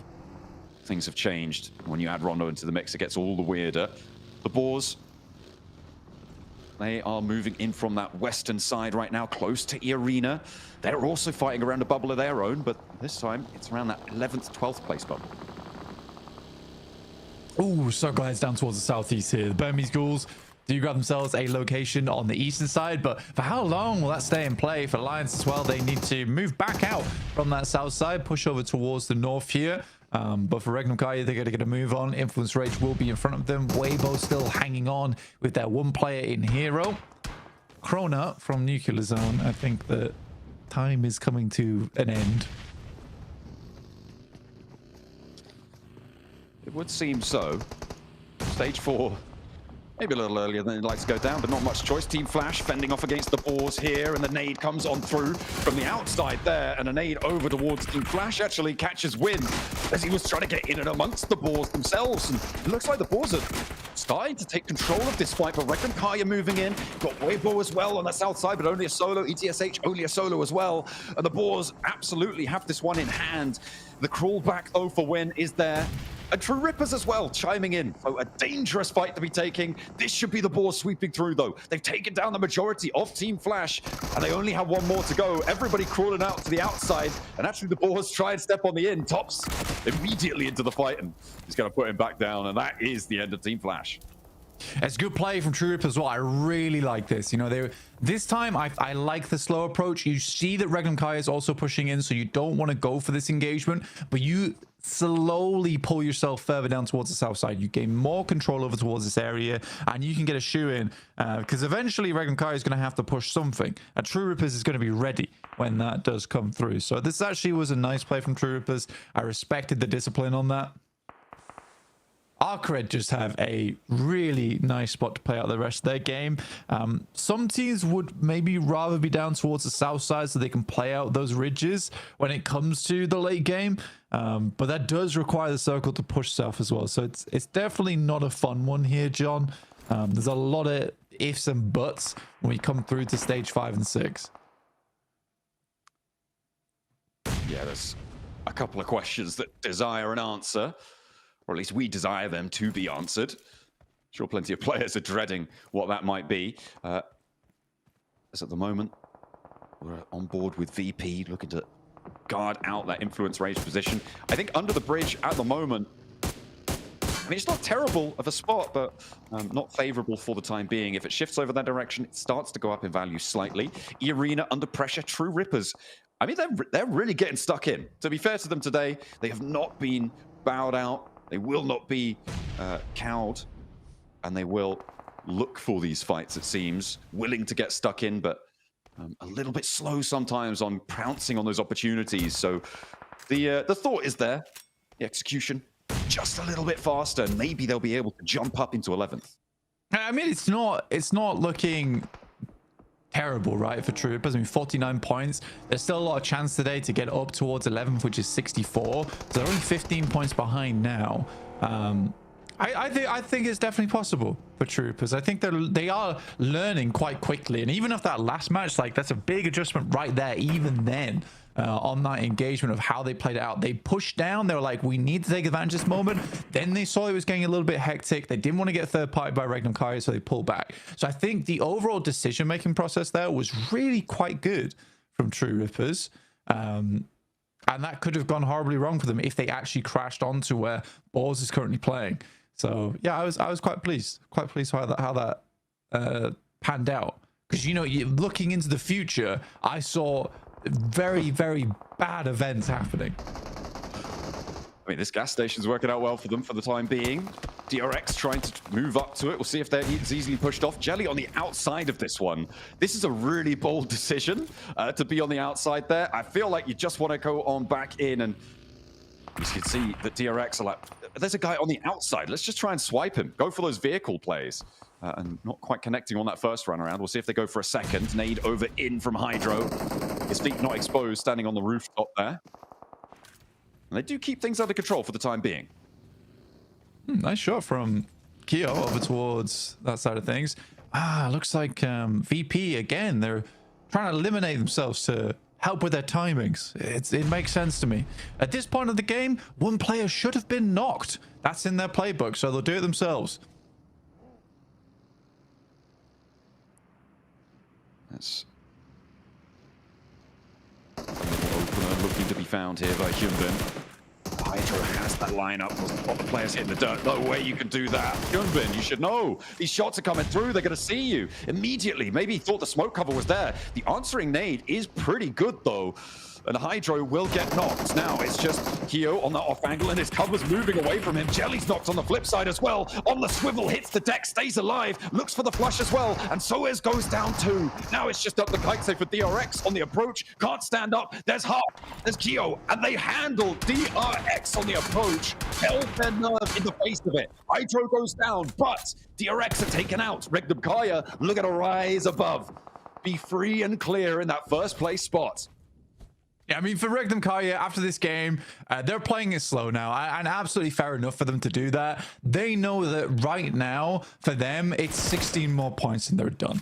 There isn't massive prize pool difference between first and third place, but getting over towards 150 points off the back of this game, they've basically finished by match 2. So I think for Regnum Kaya, for them, all that matters is just getting a late placing in this game. For True Rippers, though, taking down second spots, big news for them. Very, very big news for them. They did hold a lot of angles there, so it was slightly easier, but still, they held their own. For DRX, it's slightly more unfortunate at 123 points. But again, they're getting very close. They're also getting very close to finishing out that day. It felt like a little bit of mistiming there by DRX with Hyunbin going for the lie down. He should have known that that angle was completely visible. The smoke blooms just a moment after he went for that play as well. So I wonder if that was what was happening there. Unfortunate for DRX losing that one out, but really good stuff, as you say. 4 True Rippers, very, very happy with that fight for them. A little bit messy in the middle of it, but they kept things together. Not sure what Harsh is doing still back there, but their options were very limited. We're on board now with the Burmese ghouls over towards the river, and actually Virtus Pro doing a lot of work against them. Blank. Looks like they've got the counterspell coming on through. Your necromancy might be coming to an end on this game. We don't count them out yet. It's still playing down towards the low ground, and the nades could be good. That one looks fairly on target. It's a lot of damage done. Needs a bit more chip on that side of things. Aragon is very lucky. He will get 70% of his HP back. I think the nade should be running dry soon. What the hell? Burmese Ghouls still have some back in pocket. I mean, Ichi's still got one more. DBS now pulled out for maximum effect. Ooh, a lot of damage from Virtus Pro's nades. Godspeed has to dodge the bullets and be effective with his own. Ichi lines them up, but Virtus Pro answer. And in a 4v2, that's not the sort of trade you can go for. They get the flushes, and that is the Burmese Ghouls down. But Alliance have the lineup. They are 2-2 split right now, and they've watched all of this unfold. Aragon to fall, and there's a lot of damage sidling its way on over to the Virtus Pro camp. They're looking for the reses, looking to keep this one going, but Cluck wants to stop it, wants to stop these reses. Looks like they're not going to have too much luck, though. And the fold back might need to come through. Yeah,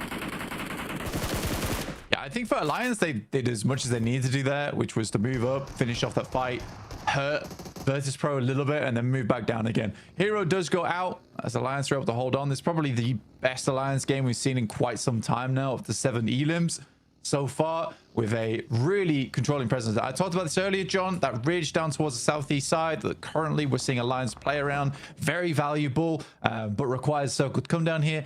It in fact did. So now Alliance can get a good game off this. Basically, they just need to hold on to that angle, looking over towards Virtus Pro as they slowly move their way down. But for quite a while, that's going to be the only threat to them for quite some time. So I think for Alliance, this game can be played out pretty carefully towards the season side. We're on this eastern side. You say Alliance just keeping Virtus Pro on their toes. A lot of damage being poured on through this open hillside is not their friend. And it looks like, yeah, Arc Red are going to chime in from that northern side. They've spotted Blood in the water, blooming around Virtus Pro, and they are like sharks to it immediately. Glory 22, he's not even stopping on the hillside. He's like, okay, I want to know what's going on here. More like piranhas, maybe, because they just feast upon Virtus Pro, not even worrying about Alliance across the way. Somehow Voston doesn't go down to it, but they do manage to clean it out. And I think at this point, ArcRed, they've done their job. They now actually have a decent amount of control with this flex out. Yeah, pushing down this side was pretty good from them. And I mean, Alliance were slightly more preoccupied with Virtus Pro, and it means that with ArcRed being able to get towards this spot with no knocks going their way, yeah, they actually are able to get a lot done from this spot. Jimmy on a wide off angle, trying to find some of these players coming through from ArcRed. Jelly also getting towards an end game as a solo. Quite important for at least ETSH and True Rippers here. For Boars, I am kind of worried for them. This is like the first time we've seen them in a proper end game. But they are in 12th place, John. It's further than I expected them to go. All right, well, fantastic stuff. I mean, it's further than I expected from them. I mean, I'm not going to back down from the comments I made about Boars at the start of this group, right? They are a team that I'm really not expecting a lot from here. So to make it to last chance would be a massive victory in my book for the squad to be able to keep things going. And right now, they are on that cusp. And with a good game here, as you say, they could be jumping up to join that top 11 spot, push Twisted Minds out of things. But they do have to convert here. With 6 elims, they're a little bit on the outside, and they've got Regnum Kari to worry about on that south edge, with Silas already stepping his way into the zone. I mean, Silas moving down towards the south side. Alliance are really preoccupied with ArcRed, so they even spot this push. Finally, Olio is able to look over this way. But for Regnum Kari, they've got to deal with Boars as well. That was ambitious. Very, very ambitious coming through from Regnum Kari. Yeah, that's a bit of a mad regroup there, but again, as you said, most of their day and most of their group is pretty much under the belt. It's tucked away and secured. They do want to go further, but they've already managed to ladder up and get a 4th. I was about to say 3rd place, but that was actually Silas who went down just there and get a 4th place. So pretty decent stuff, getting 4 points. What was it, 5 elims as well, so a total of 9 on the match. That's pretty much done and dusted. They're very happy with that. Even after a mad regroup, the Boars starting to suffer on the hillside. They are now down to just 1 player, EXO, remaining, and he's not going to be getting Havlik back up. This is a big game now, though, for Alliance. If they win this game, it sees them safe, right? At least going through the last chance. It'll push them quite far up the leaderboard towards the middle, and it'll be a lot of other teams battling out for those last chance spots. So I think for Alliance, it's a really big game for them. Unfortunately, we've seen this team really mess up a lot of end games in the past. And it could happen again here, especially with this circle, which shifts hard over towards ArcRed's position. Luckily, Alliance is already sending out, getting quite a bit of work done. Good shots from Jimmy with the AUG, and Olio will finish off the other. Just Havlik now left alive. 12 elims for Alliance. This is looking to be a very big game for them, and they are desperate to follow through on this. Absolutely, but against ArcRed on the circle right now, ArcRed have got the terrain, they've got the circle edge under control, and Alliance have yet to put a foot in. Look at the high ground for Glory. He's going to have angles over to Jimmy, towards Olio. It is a really difficult push here. It's going to rely on the gun skill for Alliance, and to be fair, that's something we've seen from them, Blank. They have been competent in those fights. But it's all important now, as you say, looking to try and secure their spot. It was a 3-way 98-point tiebreaker on the bubble back in Group Green. It was a little bit higher than we were expecting it to be as well, but for Alliance, I don't think they're going to be able to make it up towards 98 points this match, but they can get damn close. And to be honest, although Alliance hasn't been explosive in terms of performance, they've still been putting up consistent points throughout all 2 days. And even today, shots over towards Easy for Bad Boy, but no knock found, which is the big deal here. Glory also is always a worrying aspect. He has some of the slickest off angles we've seen so far from any team. And he could really be a thorn in the side.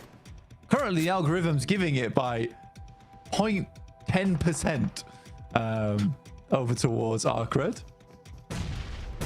But it is going back and forth. I mean, it's getting closer by the second. Oh, Cluck not going down there is huge news. Glory desperately wants that nade to find it. So much needed, and he will be able to connect. Cluck going down there is disastrous. Holding that position would have been brilliant. That's why I was so excited for them to be able to stay up and alive there, because it's unlikely you can go for that res and immediately Arcred pounce. They're moving around, the piranhas of the lobby moving through, and it's all coming crashing down for Alliance. Immediately 2 more knocks found, and it is not to be denied. The piranhas swarm, and Iftar, the last to stand against them, looks to try and find one, get a point on board, but from the high ground, it's shut down. It is Arcred. Alliance just cannot play endgames. It's sad to say, but it is the damn truth. They cannot play an endgame to save their lives. Closing games out is just not a possibility. For Arcred, this does push them quite far up the tables, though. And I'd be excited to see what the desk have to say about it, because I wasn't quite following exactly how far they were going up the tables there, but I do think that it puts them in striking distance, at least. Yeah, absolutely. It's still a good game for Alliance, right? On that match, they were able to earn a lot of points and get deeper into the middle of the tables, which is where you want to be for those last chance prospects. For Arcred as well, see where that ends up sitting them.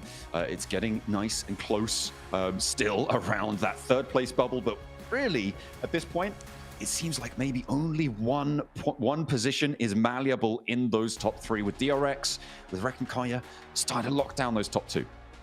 Yeah, DRX position is pretty solid. I think it's the only one that you could really take a pickaxe to. For Rekkenkaya, it is impossible to catch them up now. But some of the other teams, they are still absolutely pushing for that 3rd place.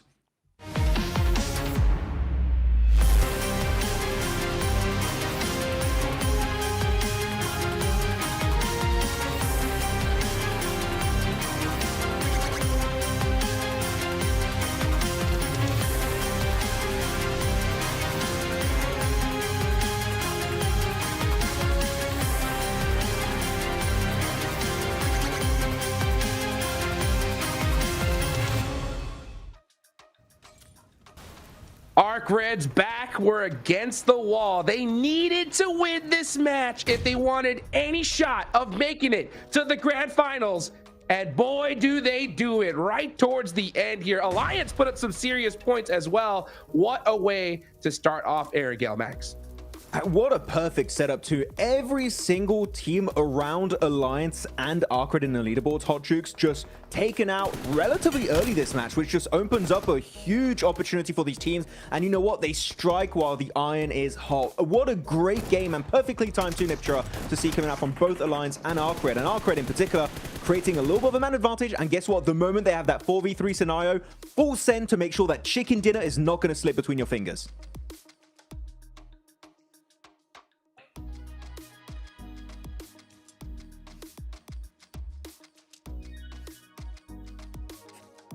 An open mic. They definitely need to have an open mic. That would be fantastic.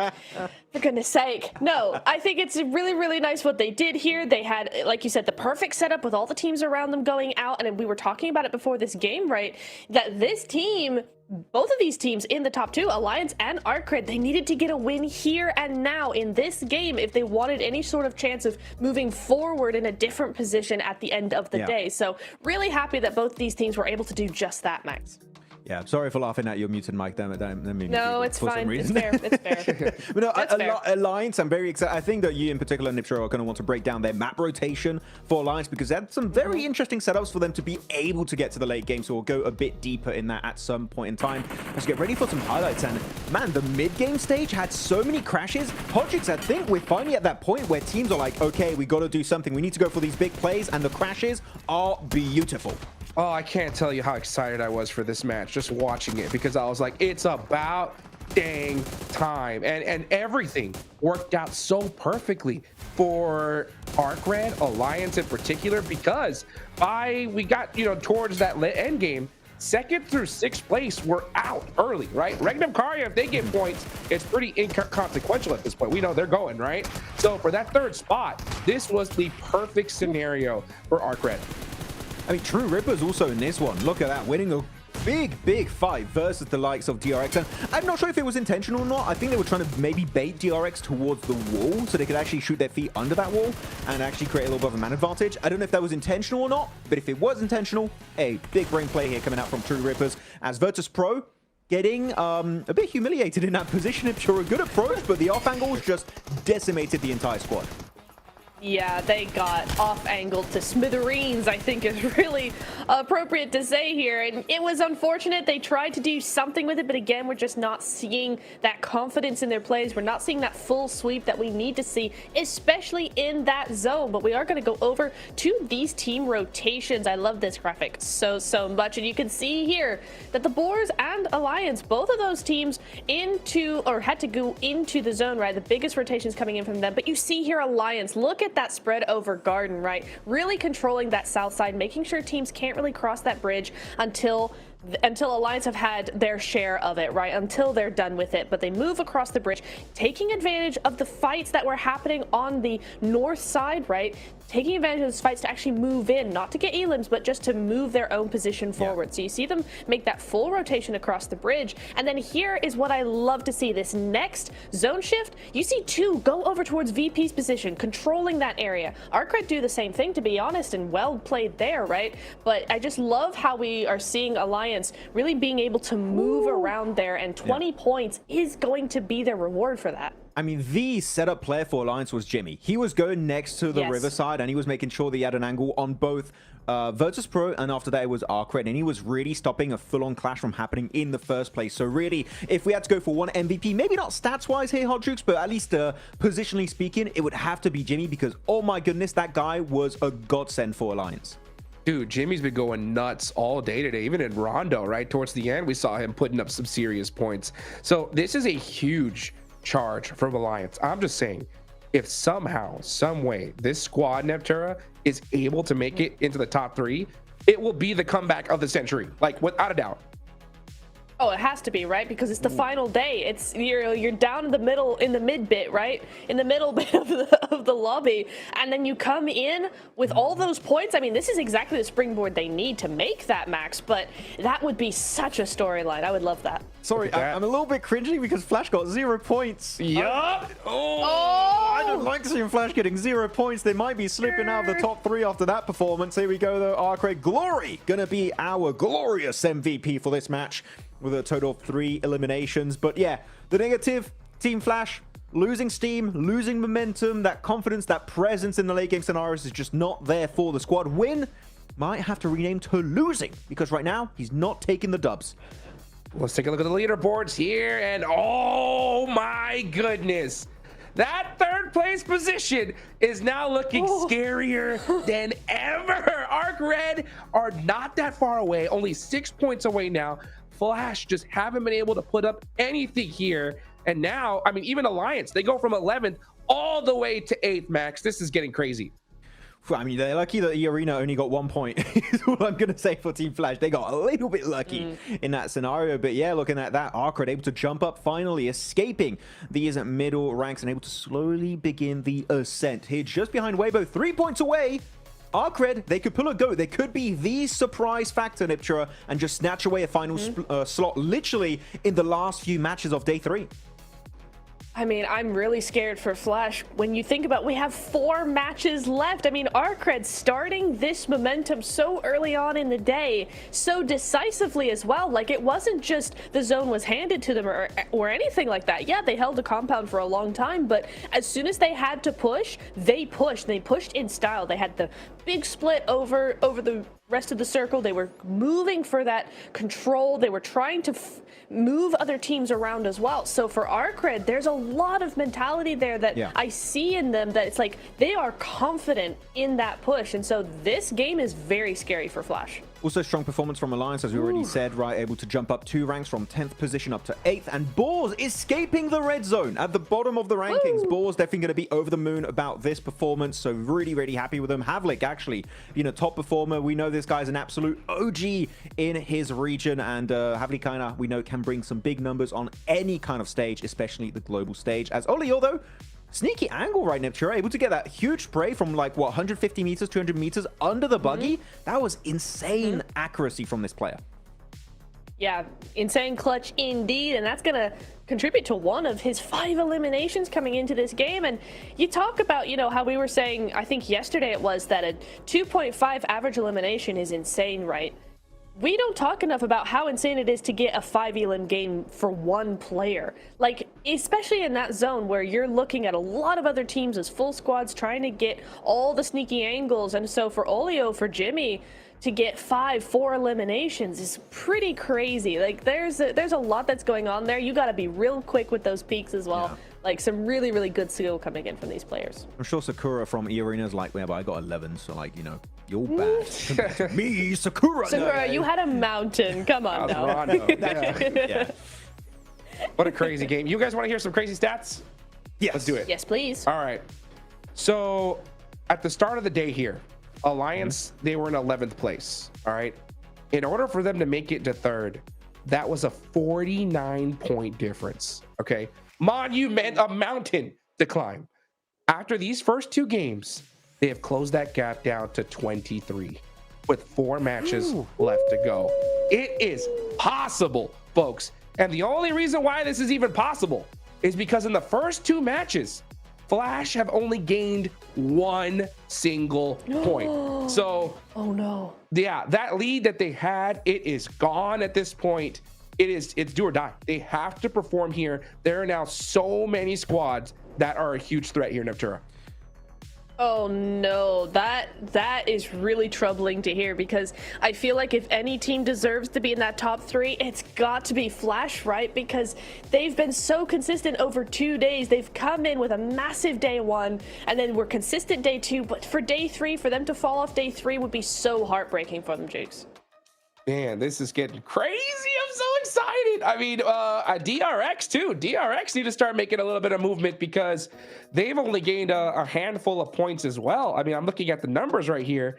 Prior to today, they were sitting, you know, nice and comfortable with a good amount of points. But in this last match, they only got 3, so they're out of 123. They still have that point gap, but that's for this match. If for some reason DRX can't put up anything, and you see EA, Weibo, Arc, Flash get a good chicken dinner here, it could get mighty close, Maxman. That's for sure. Yeah, I mean, we've seen that happen to Team Flash, right? It could definitely happen to DRX too if they get a little bit too comfortable. They're resting on their laurels. You know what? They could be slipping. Out of top 3 seems a bit unreasonable, but I've seen worse, unfortunately, Hot Juice. So there's definitely a possibility for DRX to slip down if they do not bring some points back on board. But it's really good for the middle of the rankings, right? I love seeing all these top teams get eliminated, not because I don't like them, because I love a good comeback story. And you know what? Right now, Alliance, our cred, they're doing just that. They really are, yeah. And I want to go very quickly back to DRX, right? We saw what Regnum were doing. I mean, Regnum are pretty safe right now. Oh, no. No, please don't do that. Please just be resting your head. Don't look. No, please. We need you to do well. Come on. That's right.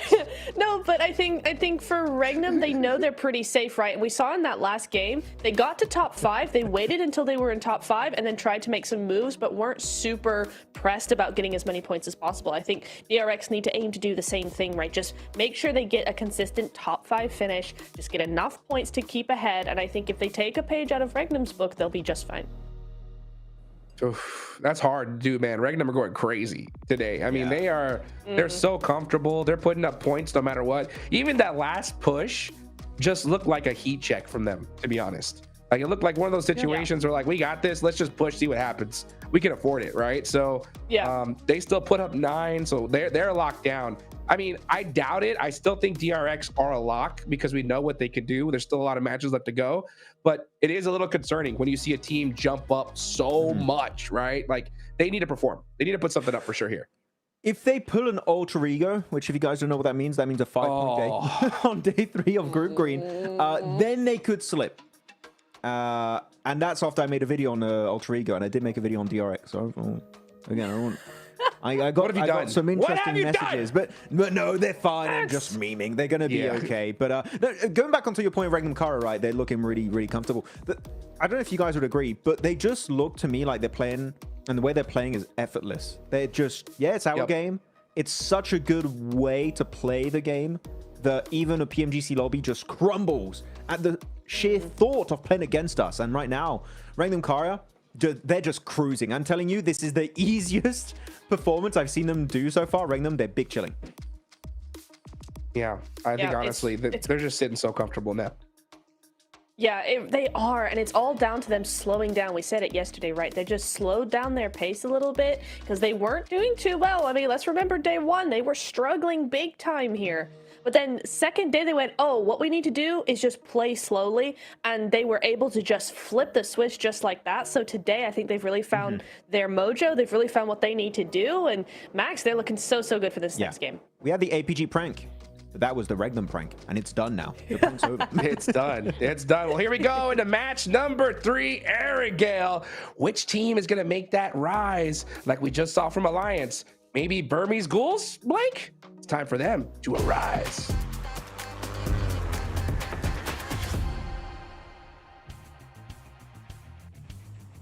Whoa. He's stealing your bit there, Blank. That can't be right. That can't be right.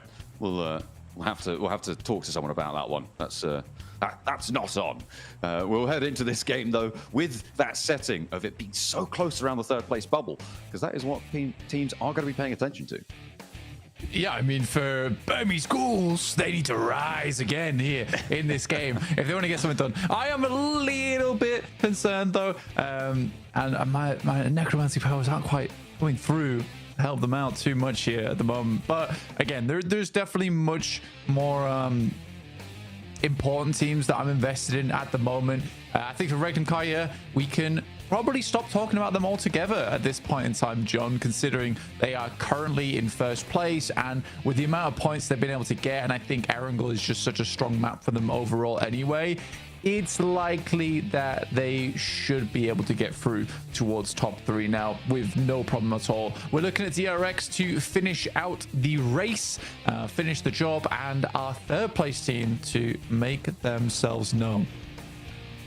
That is the question, isn't it? Right, DRX are primed, the princes of the lobby right now, to jump up into that second place. They could take first place away from Regnum Karya. Oh, goodness me. But this is where you want to try and test for a third place team. We are going Millie off a north plane path as well, which means nobody is dropping there and will start there early on. It's about moving fast. It's about moving now. For our teams looking to try and control those points around the bubbles, it's all or nothing, and to the skies they go. This might actually work for... No, it's not. They're all the way up near Severdi, up near shooting range for nuclear zone.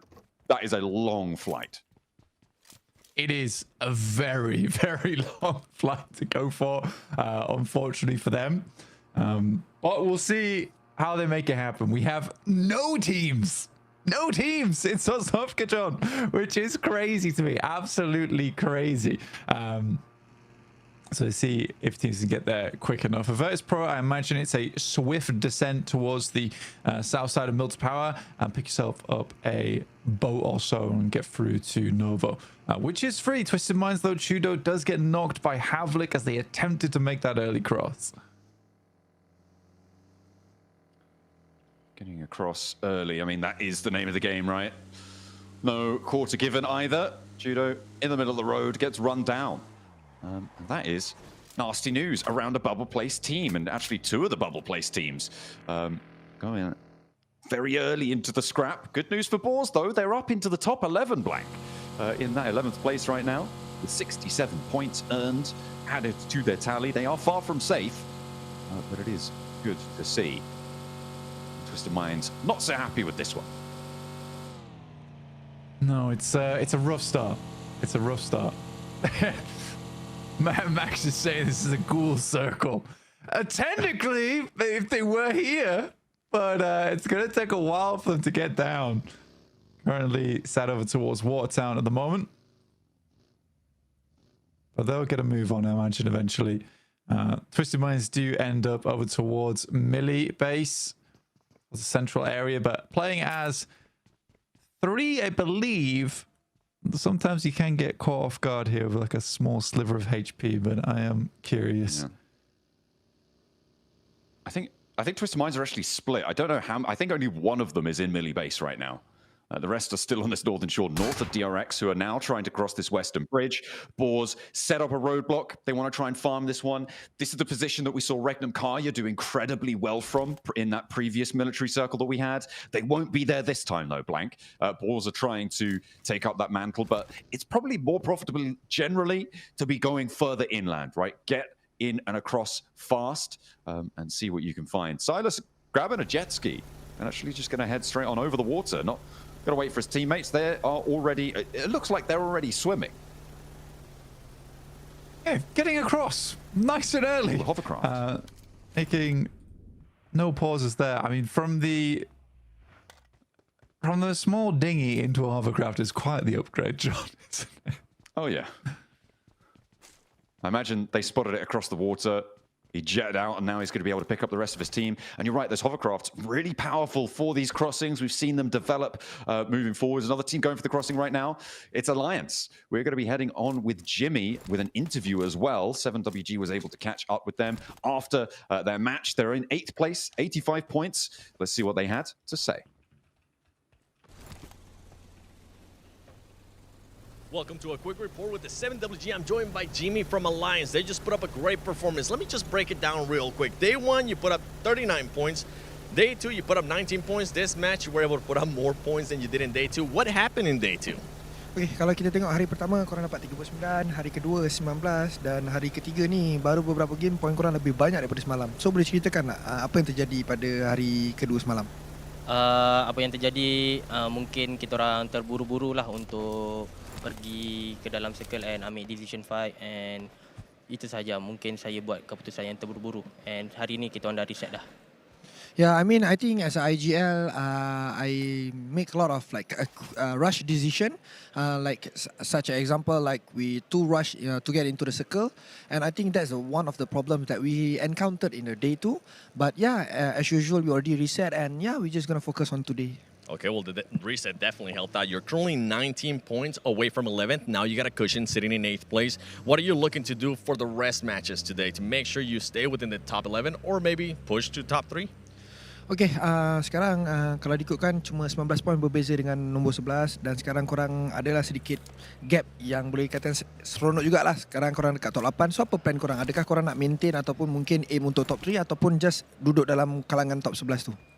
Sebenarnya untuk main goals kita orang nak top 3 and kita orang masih ada lagi 4 match. So nothing impossible. So kita orang nak top 3 and kita orang will do it much more better untuk this day untuk kita orang dapatkan top 3.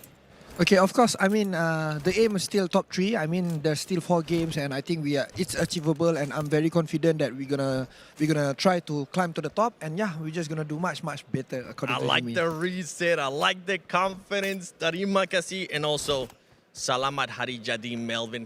Back to you all. Let's see what Malaysia can do today. All right, keep that confidence going. Keep that power trucking. See what they can do for Alliance's side for Malaysia. The Twisted Minds, they did manage to get Lord across, and the Boars are trying to hunt him down, do even more damage to them.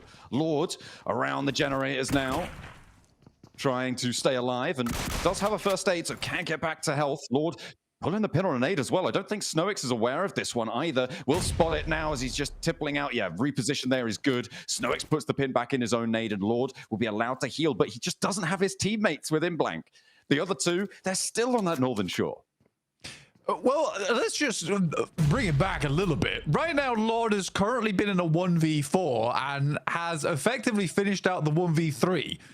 Now there's only Snowix to deal with. So Lord has actually made a play of a lifetime right here in Millibase without the rest of his team. So, yeah, I think this is insanely cool coming through from Twisted Minds, or at least Lord. And this would be an insane anchor point for the rest of the team to regroup on. The shift goes over to Millibase as well, and you're right, if they can get there, it might be pretty profitable, but we'll have to wait and see, because Snowix is still alive, and I think they're looking to disengage from one another. Lord doesn't want to bite off more than he could chew, but he has been plenty violent on the inside there against the Boars, and I mean, we missed a lot of it behind that interview, but able to stand tall and actually take back that 11th place spot from the Boars, who took it from them on a neck-and-neck tiebreaker right now on 67 points. There is a back-and-forth conversation to be had, but you can't count the teams beneath them out either. Virtus.pro and True Rippers both wanting to jump up there as well. I'm paying a lot of attention now to this East Side Bridge. As we're on board with Team Flash, there's about 4 or 5 teams now looking to cross here. Flash waiting, looking over towards ETSH. Flash still holding on to 3rd place at the moment, 109. Arena far out in the blue, currently still trying to push in towards the circle. They're around hospital at the moment, so it's a long journey. Same for Weibo, but Weibo's just coming out from the blue now, around shelter. None of these shots hitting for the Flash over towards ETSH, which does make their cross now a little bit more difficult, though they are assisted by Arcred, who are hand in hand right now with the Flash. Well, for the time being, at least. Looking to try and keep things going against ETSH, and both of them, Arcred and Team Flash, looking for that 3rd place spot. Both teams competing for that area of the table. ETSH very much not. They'd be happy with anything really at this stage, and we'll see what they can find. Go for a little bit of a run across. This is the last player, I believe, for ETSH to actually regroup and might be able to get away with this. Twisted Minds do regroup as we hop back over to the military base. Snowix on his own. No recall beacons here in Erangel. And Twisted Minds with 3 actually making it through in a way that maybe nobody expected. I mean, for Twisted Minds, it is a crazy performance from them. I mean, all down to Lord, personally. In that 1v3, the fact he's able to hold off the Boars is just a monumental task. But well done to him. Virtus.pro did make their way down towards that south side. Arcred, one player goes down to the play zone here on the outside, but mostly to the bullets coming through from the Flash. Yeah, that's going to be the major damage dealer here in stage 2. And this is good news as well for Team Flash, again, defending their spot on the tables. It's just unfortunate. There are so many teams who are looking to try and push up towards them. Fortunately, though, a lot of them actually also stuck in this traffic jam blank. We've got Arena, who can't even see on the map right now. A big south shift on this circle as well, by the way, keeps that south coast in. Yeah, Team Flash, Arena, Weibo, Arcred, all trapped in the traffic jam from the northern side. So maybe for Arcred, this is really good, or Team Flash, this is really good if they're able to control this East Bridge. Yeah, it's going both ways right now. Both teams kind of concerned with getting across here. Weibo are off in the distance, currently taking some good shots though, and getting some points on board for their troubles somehow, some way. It's very, very packed in over on this eastern side. Very hard south shift down towards Sosnovka too. So VP feeling quite confident with the way that one pans out. Alliance looking to do more, as they said in their interview, and see themselves a little bit safer towards that top side. Currently 85 points. You know, it's not out of the world of possibility right now to still get into top 3 if you're a team like Alliance on 85, but it will be a difficult run for them. And as we know, they don't really have that staying power towards the end of the games, and I think you need that if you want to make that final push at the end of the day. Geeky, it is a wild run out, and it goes terribly. Yeah, they are not going to go too much further, and the points split apart as Twisted Minds, oh, they have Regnum Kaya to deal with now, and that's a little bit taller of an order than going up against the Boars. If you are able to go for a 1v4, but Lord does want to finish the job and will be able to do it. A technical 1v4 here going through from Twisted Minds as Lord is able to get that final elim on the last Boars player. Goodness me. Okay. Finally done and dusted. Twisted Minds, though, down to 1. Boars out. Regnum Kaya just sailing in. It seems that they're not done quite yet, Sean, which I find surprising. I feel like for Regnum Kaya, at some point, you just kind of want to be like, let's save some of our energy for the grand finals. But no, they are looking to get as much experience as they can in these games. I think that they easily have the highest survival time out of any squad inside of this lobby, which means the highest amount of practice out of any squad inside of this lobby so far. Influence Rage on a very... Go on. I was going to say, and they'd be playing through the whole gauntlet as well, so even more under the belt, and against some of the teams that, if you haven't played in that gauntlet, you won't have faced up against. Yeah, no, and again, it's nice to see, especially getting as much experience versus DRX as well as the Flash potentially. It is something good, and like you say, also for last chance, like depending on which teams make it through there, you also have experience against them as well. And it's so many more hours of footage to go over before you go towards the grand finals. I think that's something that is like underestimated quite a few times for teams, is the amount of footage that you get from playing out these matches. For some of these teams, they're getting less than an hour's footage sometimes after day 2, just because of the amount of time they spend dead. So I think for Regnum Kai, this is really good, because you do have quite a bit of time now to really go back over the VODs before you head over towards those grand finals. Yeah, absolutely. Getting yourself that research time, that research period, very important. But for a lot of our teams, it's all about just getting there in the first place. I feel like, I mean, Influence Rage, we're on board with them right now. This was a team who was back and forth in and out of those top spots, and now they're very much at the back of the queue for it, with Alliance almost in a position to overtake them as well. They are the team that is the furthest behind of the chasers, but if you can take down Weibo on the approach, that is great news for Influence Rage.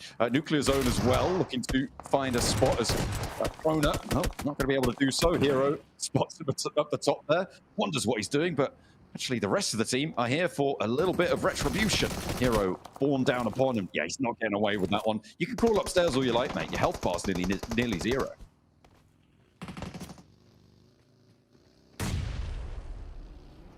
These nades are kind of going off target slightly. But Influence Rage is trying to live onwards. Again, it's just a kind of a difficult area of the map to play, in my opinion, John, which is why they are quite split. We have seen some big wins from that location, but at the moment with it heading down towards the south side, really uncomfortable area of the map to work with. But Alliance are in this end zone. They're looking to push that momentum even further. Keep on going, keep that momentum going for Malaysia on that south side.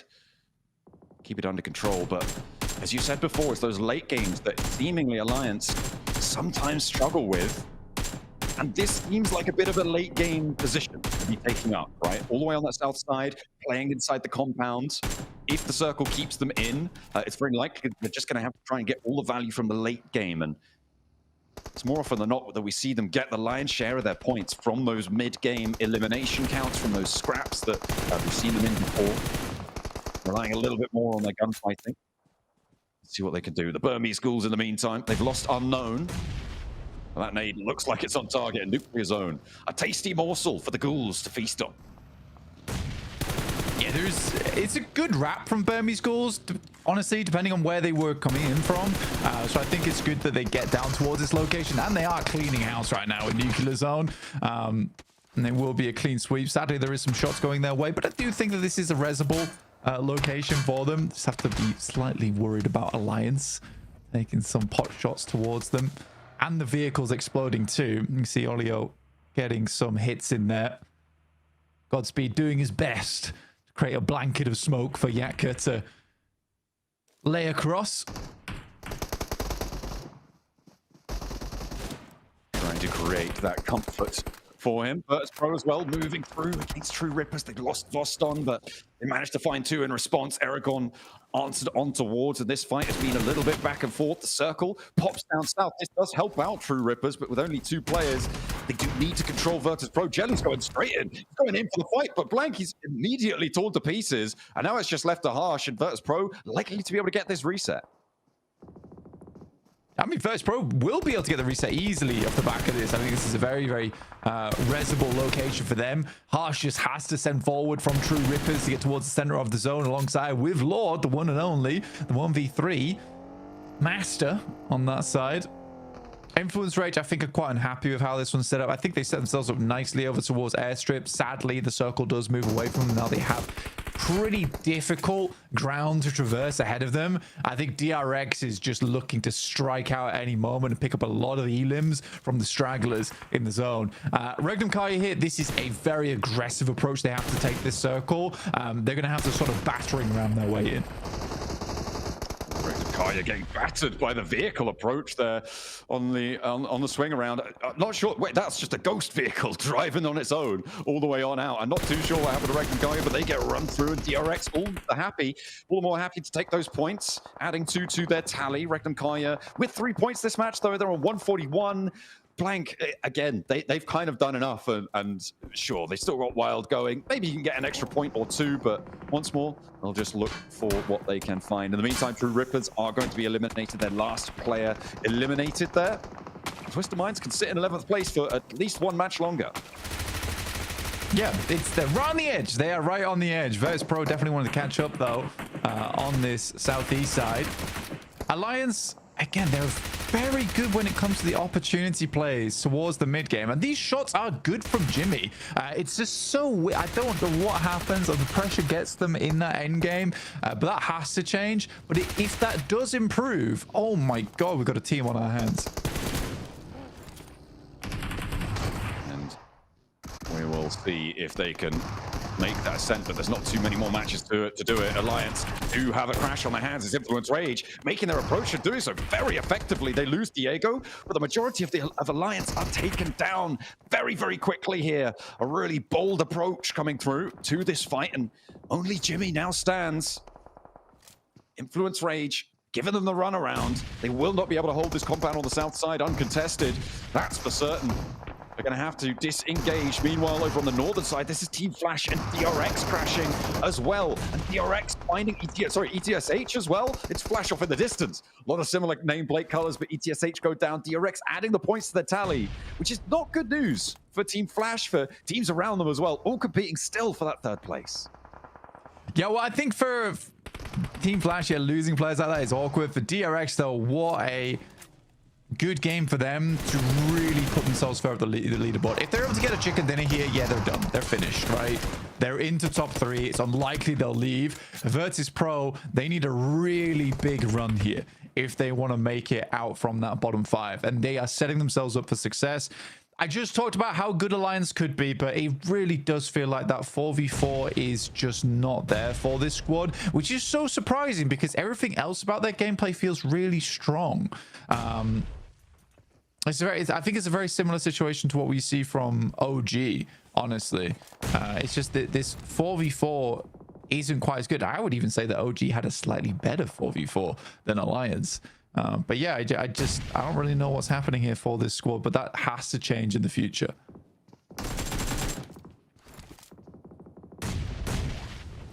Players still alive though for Alliance. They got fun this match, solidifying themselves. Remember that 98-point 3-way tiebreaker bubble on 11th place. They're getting pretty close to that now. With still 3 more matches to play after this, including another Erangel. It should be okay. So Influence Rage, but Influence Rage wanted to jump up a lot further.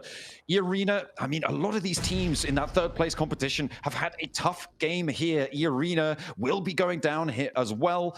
Arcred, Weibo, E-Arena, all out and eliminated. The fact that Team Flash are still alive is massive for them. And they're alive as 2 in a not terrible position. If Influence Rage lose a player here, all of a sudden their southwest spot is looking pretty great for a top 4. Yeah, I think so. I think Influence Rage looking just to clear out the rest of Alliance and then potentially push over towards the roadside. The roadside is going to be the most difficult spot. Max brings up a really great point as well, is that the hovercraft here that DRX, I think they have on board, is going to be huge in this zone because it is quite open, and having that massive bit of cover, which is essentially a wall towards the end game, is really useful. Not only that, it's a wall that you can maneuver. So I think for DRX, like we say, if they're able to close out this game, that's their run done, and they're in the top 3. For Virtus Pro, it's all the more scary for them because they are in the bottom 5. They're at risk of going out. So although for DRX it would be lovely to finish off the day right now, for VP it means all that more for them. Influence Rage, find another more, goes for the spray and immediately goes to flush. They clean it out and they don't take too much damage. So Can they transition now for Influence Rage over towards the center side of this circle, because they've got the two players in the way from Team Flash, and DRX covering the run out. Finding the shots over to DRX would be huge, but Lorison doesn't quite connect fully on the spray down there against QXZ. The vehicles might be going up in smoke, and DRX maybe overexerting themselves over on that northern side. They'll have to bide their time for a little bit longer. Aragon gets delivered. A little drop, but I don't think he's going to be able to stretch his legs far enough to be able to go for it. I mean, he's already got the ghillie suit. What more could you ask for? In this kind of zone, it is a really big blessing. Groza up in front inside that loot crate, which will be nice for an endgame. Honestly, extremely potent weapon. I imagine he'd immediately switch it. Or not. I think he's, yeah, maybe he's just happy to have the 3x on the M4 for the long range. I guess with the shotgun as well, you sort of do want to hold on to that, because the Groza does kick a lot. It might be something, especially with this circuit, it might be something he switches towards later on when players get closer to him. How does Influence Rage do this? This is a really tough approach.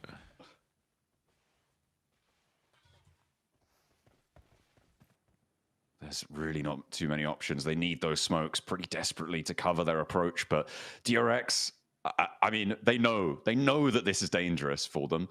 And they're all too willing to take those points, right? Jump up over that 130-point boundary, up towards the 140s, get themselves a lot safer.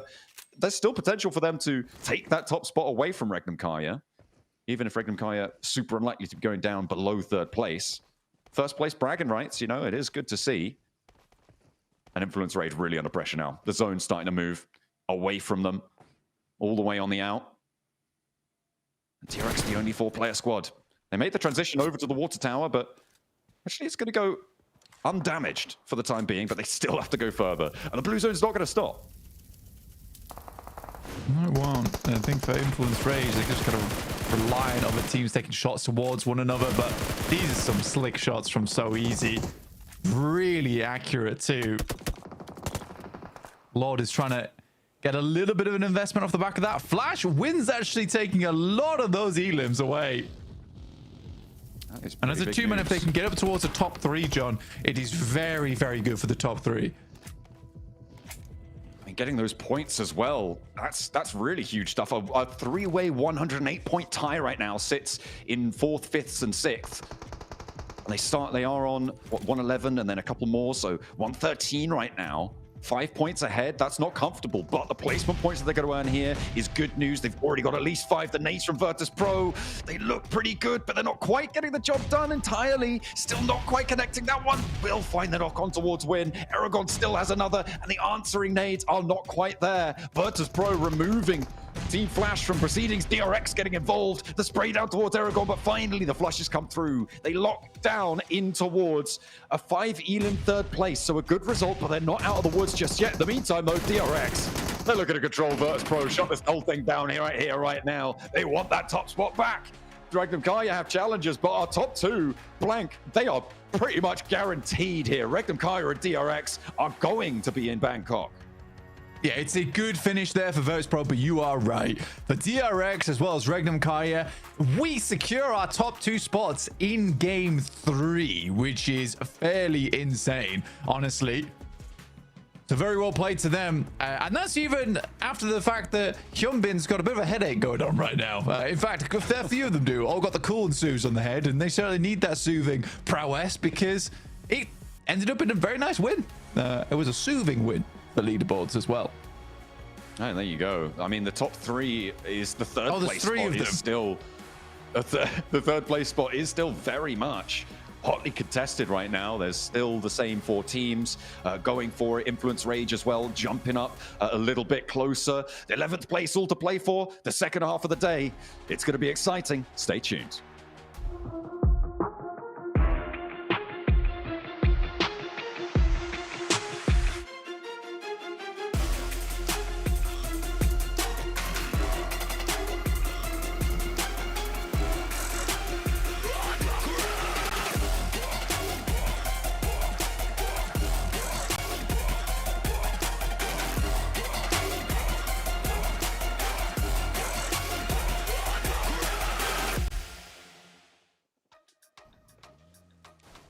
And that fourth chicken dinner locks DRX in to the PMGC Grand Finals. We were worried there for a slight second, but this win here sealed the deal, Max.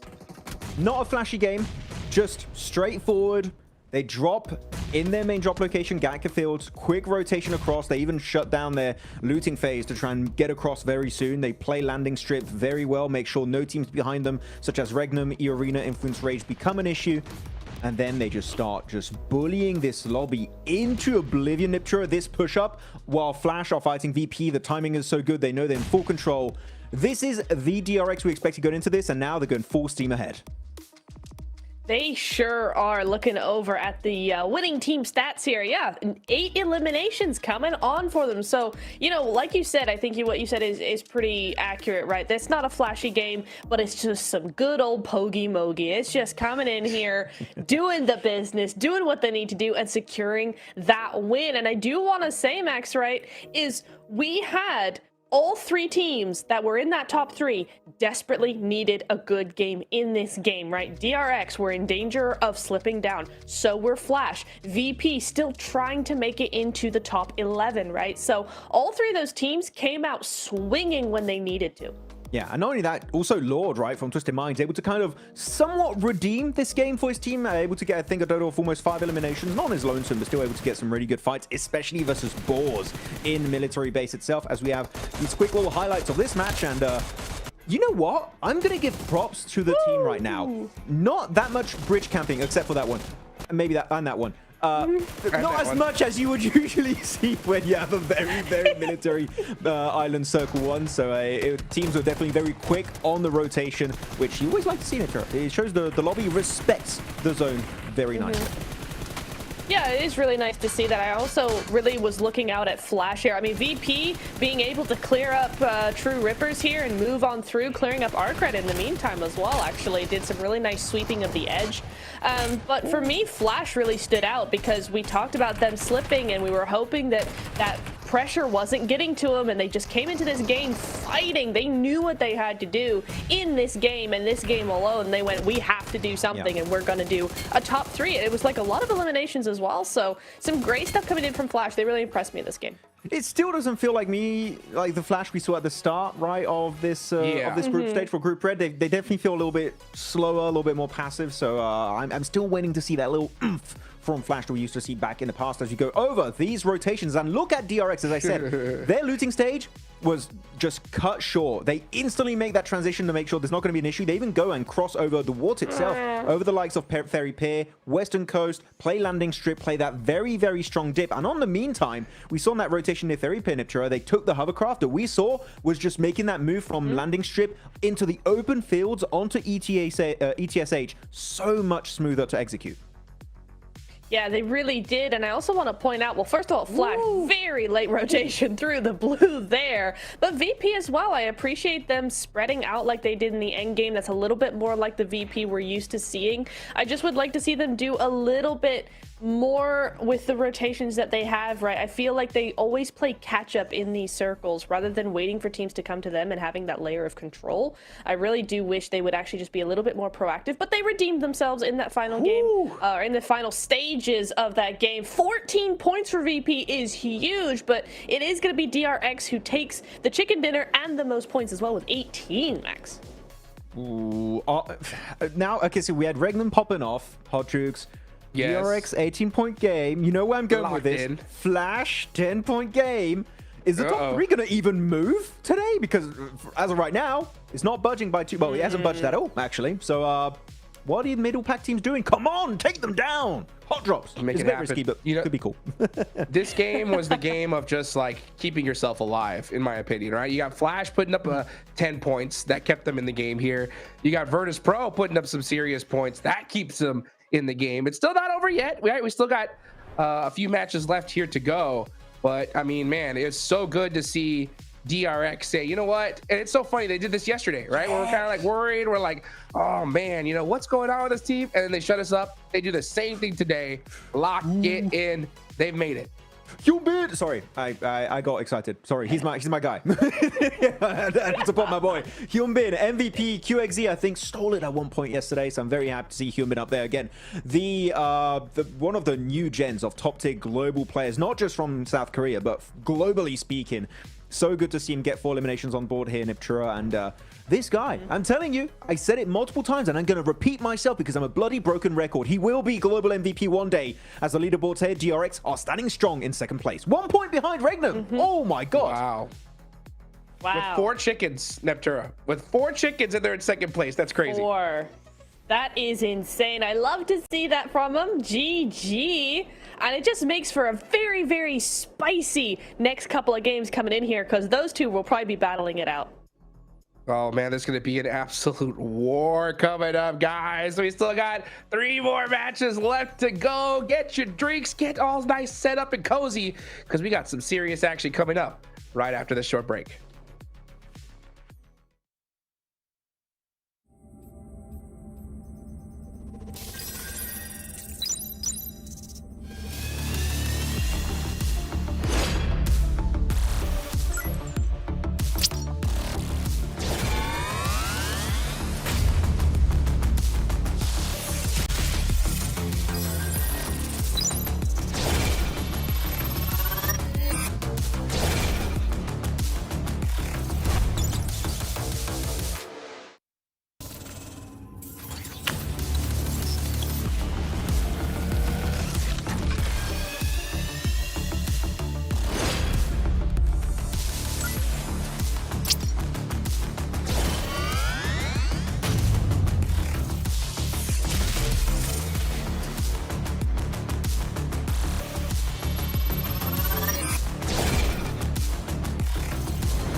galiba. Alo. Anneciğim ne yapıyorsun? Anneciğim.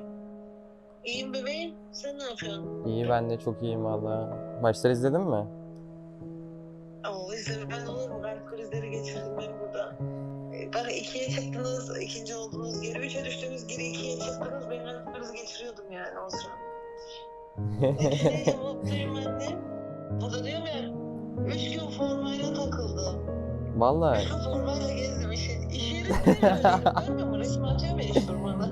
İş yerinde de formayla yani şey yaptın değil mi? Formayla gittin. Evet, evet. İyi, sen ne yapıyorsun? İyiyim anneciğim. Özledim seni, sadece seni özledim. Ben de seni özledim valla. Aradım, akşam bakmadım hayırlı olsun demek için. Uyumuşum, bir de uyuyakalmışım. Ben de dedim kutlamaya mı gittiler, ne yaptılar? Öyle işte. Tamam anneciğim. Tamam. Seni seviyorum, öpüyorum. Ben de seni seviyorum, öptüm hadi. Hadi arkadaşlarına çok çok selam söyle. Aleykümselam. Yok canım sağlığı. Onlara da tebrik ettiğimi söyle, ilet hepsine tek tek. Tamam, aleykümselam. Onların da selamı var sana. Tamam aleykümselam anneciğim, hadi görüşürüz. Hadi görüşürüz, öptüm, bay bay.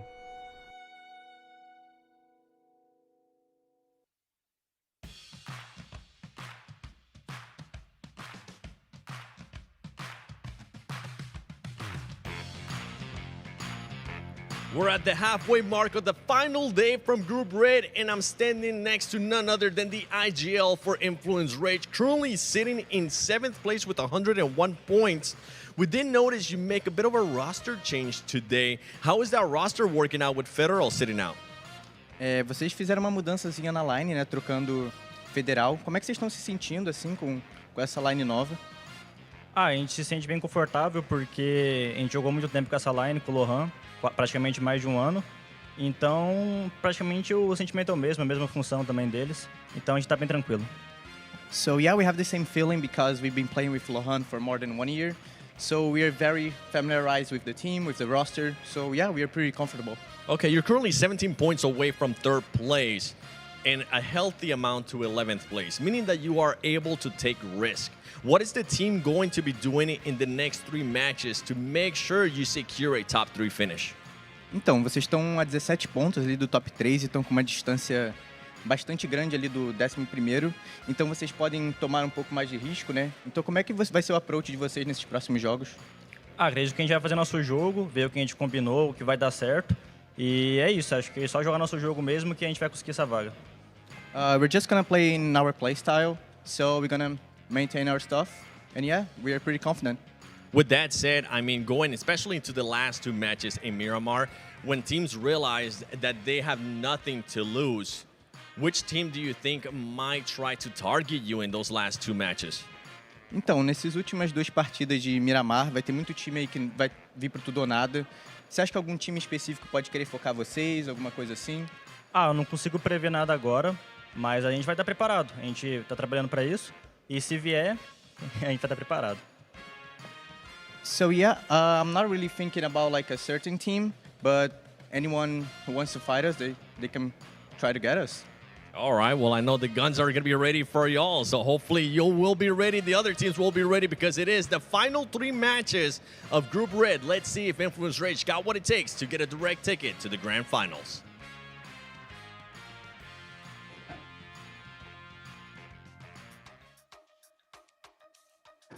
Well, we're going to have to wait and see here. I got to be honest, I don't like those answers at all, man, because if you're going to play your regular game, that you're putting yourself such at risk when it comes at least to top 3 here, because let's be real, Flash win 1 game, it's over. It's a wrap at this point. So if you are Influence Rage, I love the fact that, hey, you bring Lawrence in back in the fray. That's a huge roster swap at such a pivotal time here, Max. And in that last game, he ends up outperforming them all when it comes to eliminations. But you know what? He got all those eliminations on the Infinix GT30 series, the official gaming phone of PMGC 2025. Engineered for precision, performance, and victory, empowering every gamer to hashtag be the one and hashtag outplay the rest on the global stage. Can Influence Rage do it? Can so many other squads do it? It comes down to this Aaron Gale and one because the last one is cursed.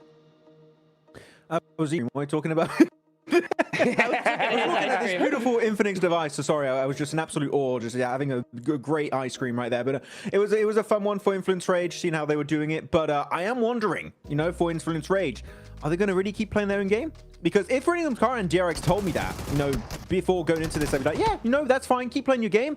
Influence Rage, I'm like, if you're playing your own game that didn't work out, maybe we need a little bit of a change up. Just like Virtus Pro, that definitely changed it up on Rondo. That was a weird one. Yes. I still don't know how to be honest, but we're moving on. We're moving on. I could see, I like that we've got some confidence coming in from Influence, right? They're not going, oh, we're going to change some things. They're like, no, we're good. We're just going to keep playing our game. We're doing it right.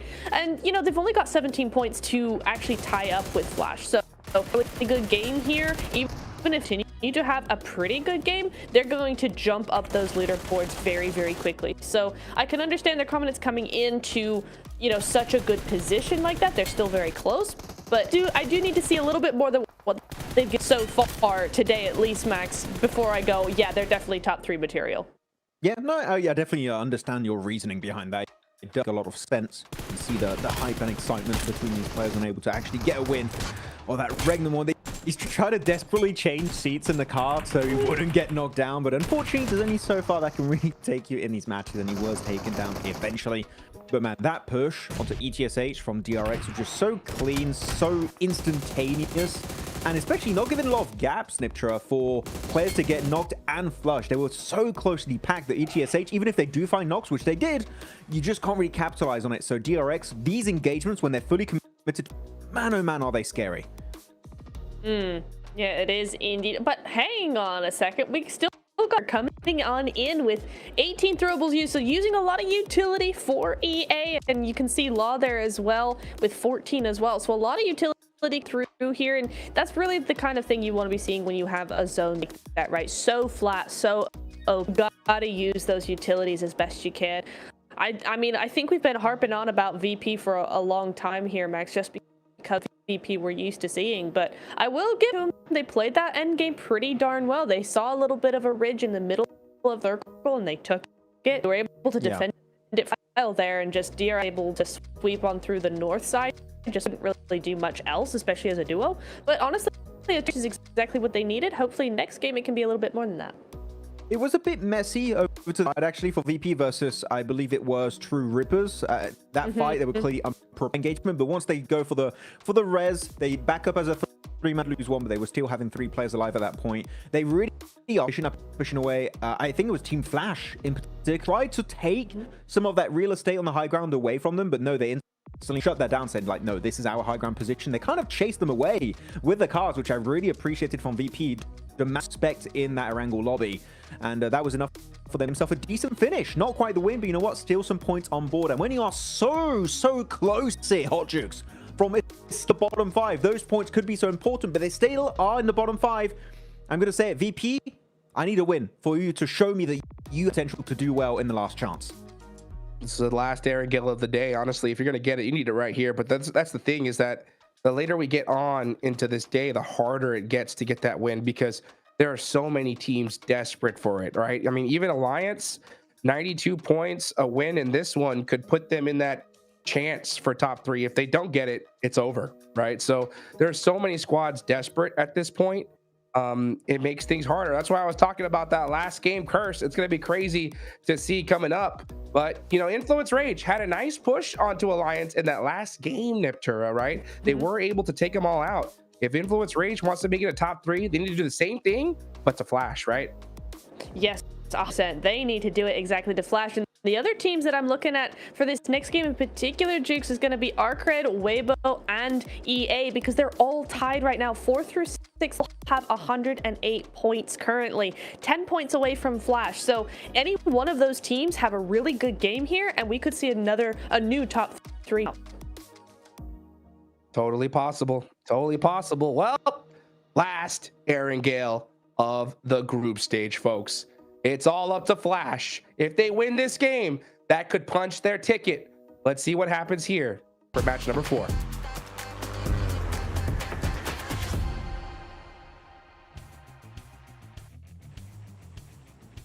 it is getting really, really close for those teams on that third spot that is still up for grabs on these tables. Blank, as Duke said, it is maybe Team Flash's time to punch a ticket, but even with a chicken dinner, if they have a poor Miramar set after that, teams behind can still catch them. It's very much a possibility, John. Very much a possibility. I think that it is slowly and surely becoming more and more concrete towards the top of the tables. A few, I wouldn't even say a few, I'd say right now is where you need to make that breakout performance, right? And to do it on this playing path is so unfun. It's a really awkward start for a lot of our teams, a lot of our squads, a lot of squads forced to head down towards Sosnovka. We know there are a couple of squads that don't really like going down here in the first place, but Burmese Ghouls get a good start off the back of this one. Geek is going to play a Novo and then rotate back over on that eastern bridge. But yeah, this really does cut a lot of teams close together.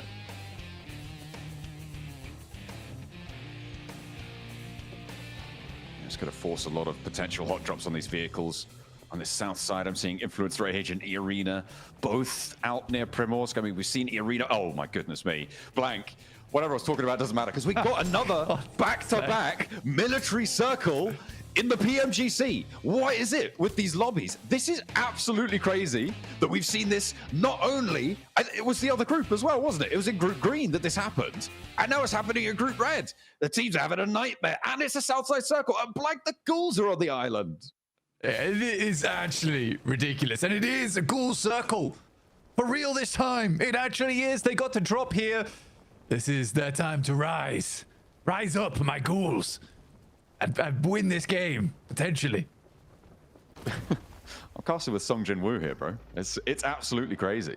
He is having a crazy time. And I mean, right now, the Ghouls should be popping off. The balls are moving fast. The teams over on the mainland going to look to transition as well. Are we going to see that same roadblock on the east, or a team's going to change it up? Because, of course, the plane path was a lot more north-facing on our last Sosnovka military circle. That started out very, very far on the north plane path, so not quite as far for teams to rotate. This time they're very, very close to the circle. For Regnum Karya, in fact, they're slightly pipped to the post there by Alliance on the south side, so they're getting there a little bit sooner than them. For Boars, they got to cross very cleanly and quickly. Twisted Minds, on the other hand, weren't there in time. But the Burmese Ghouls do control the entirety of military base. Very pleased with this one. Looks like the Boars are going to try and set up a little bit of a roadblock there over on the western bridge for any teams trying to get through. So that does include Influence Rage, who are chasing 118 points right now with that game from early from Arcred that placed them just 10 points behind. Same with Weibo, same with E-Arena. We got a three-way tie here on the leaderboards. Yeah, it's not pleasant. An Influence Rage, only 7 points behind that, and only 10 points ahead for third place. I say only. That is still quite a margin. But as the desk was saying, it might be an opportunity to jump up and challenge on that spot. With an only 10-point difference, that is very much a chicken dinner away for any of those teams. And it is not comfortable at all. It is really back and forth. And this is the sort of circle that you hate to see, right, when you're in this scenario, because all of them got caught in the traffic jam before. Every single one of those teams got caught in the traffic jam on the east side bridge that were all chasing for that third place. So not much movement. Max wanted to see movement. Maybe he's not going to see any more here either if they all get stuck in again. It's so tough. I mean, having this be your last Erangel of the day too. Oh my goodness me. The shots out from the back of the glider towards Milky Way.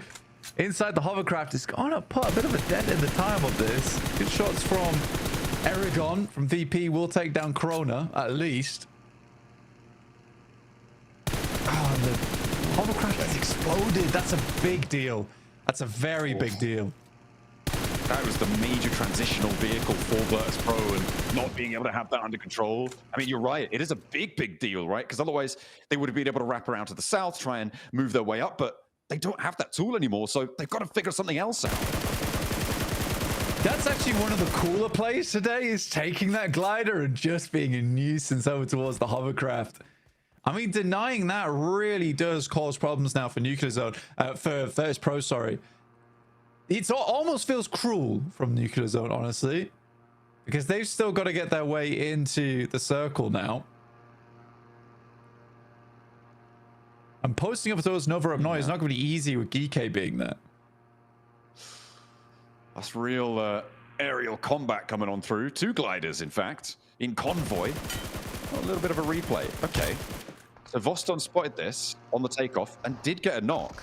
Which is why they lost their player, but they're still not going to be dissuaded. There were going to be 3 gliders going across. Regnum Kaya going across the battlefield right now. They lose Loxy, however, against Twisted Minds. They trade 1-for-1. Lord is out of the mix. Sorry, it's 2-for-1 as Regnum Kaya wanted to keep that top spot still under control.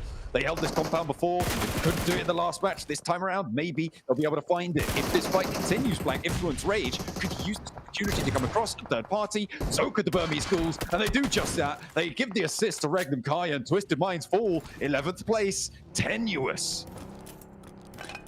Bit of a grudge there, it seemed, between Regnum Kaya and Twisted Minds.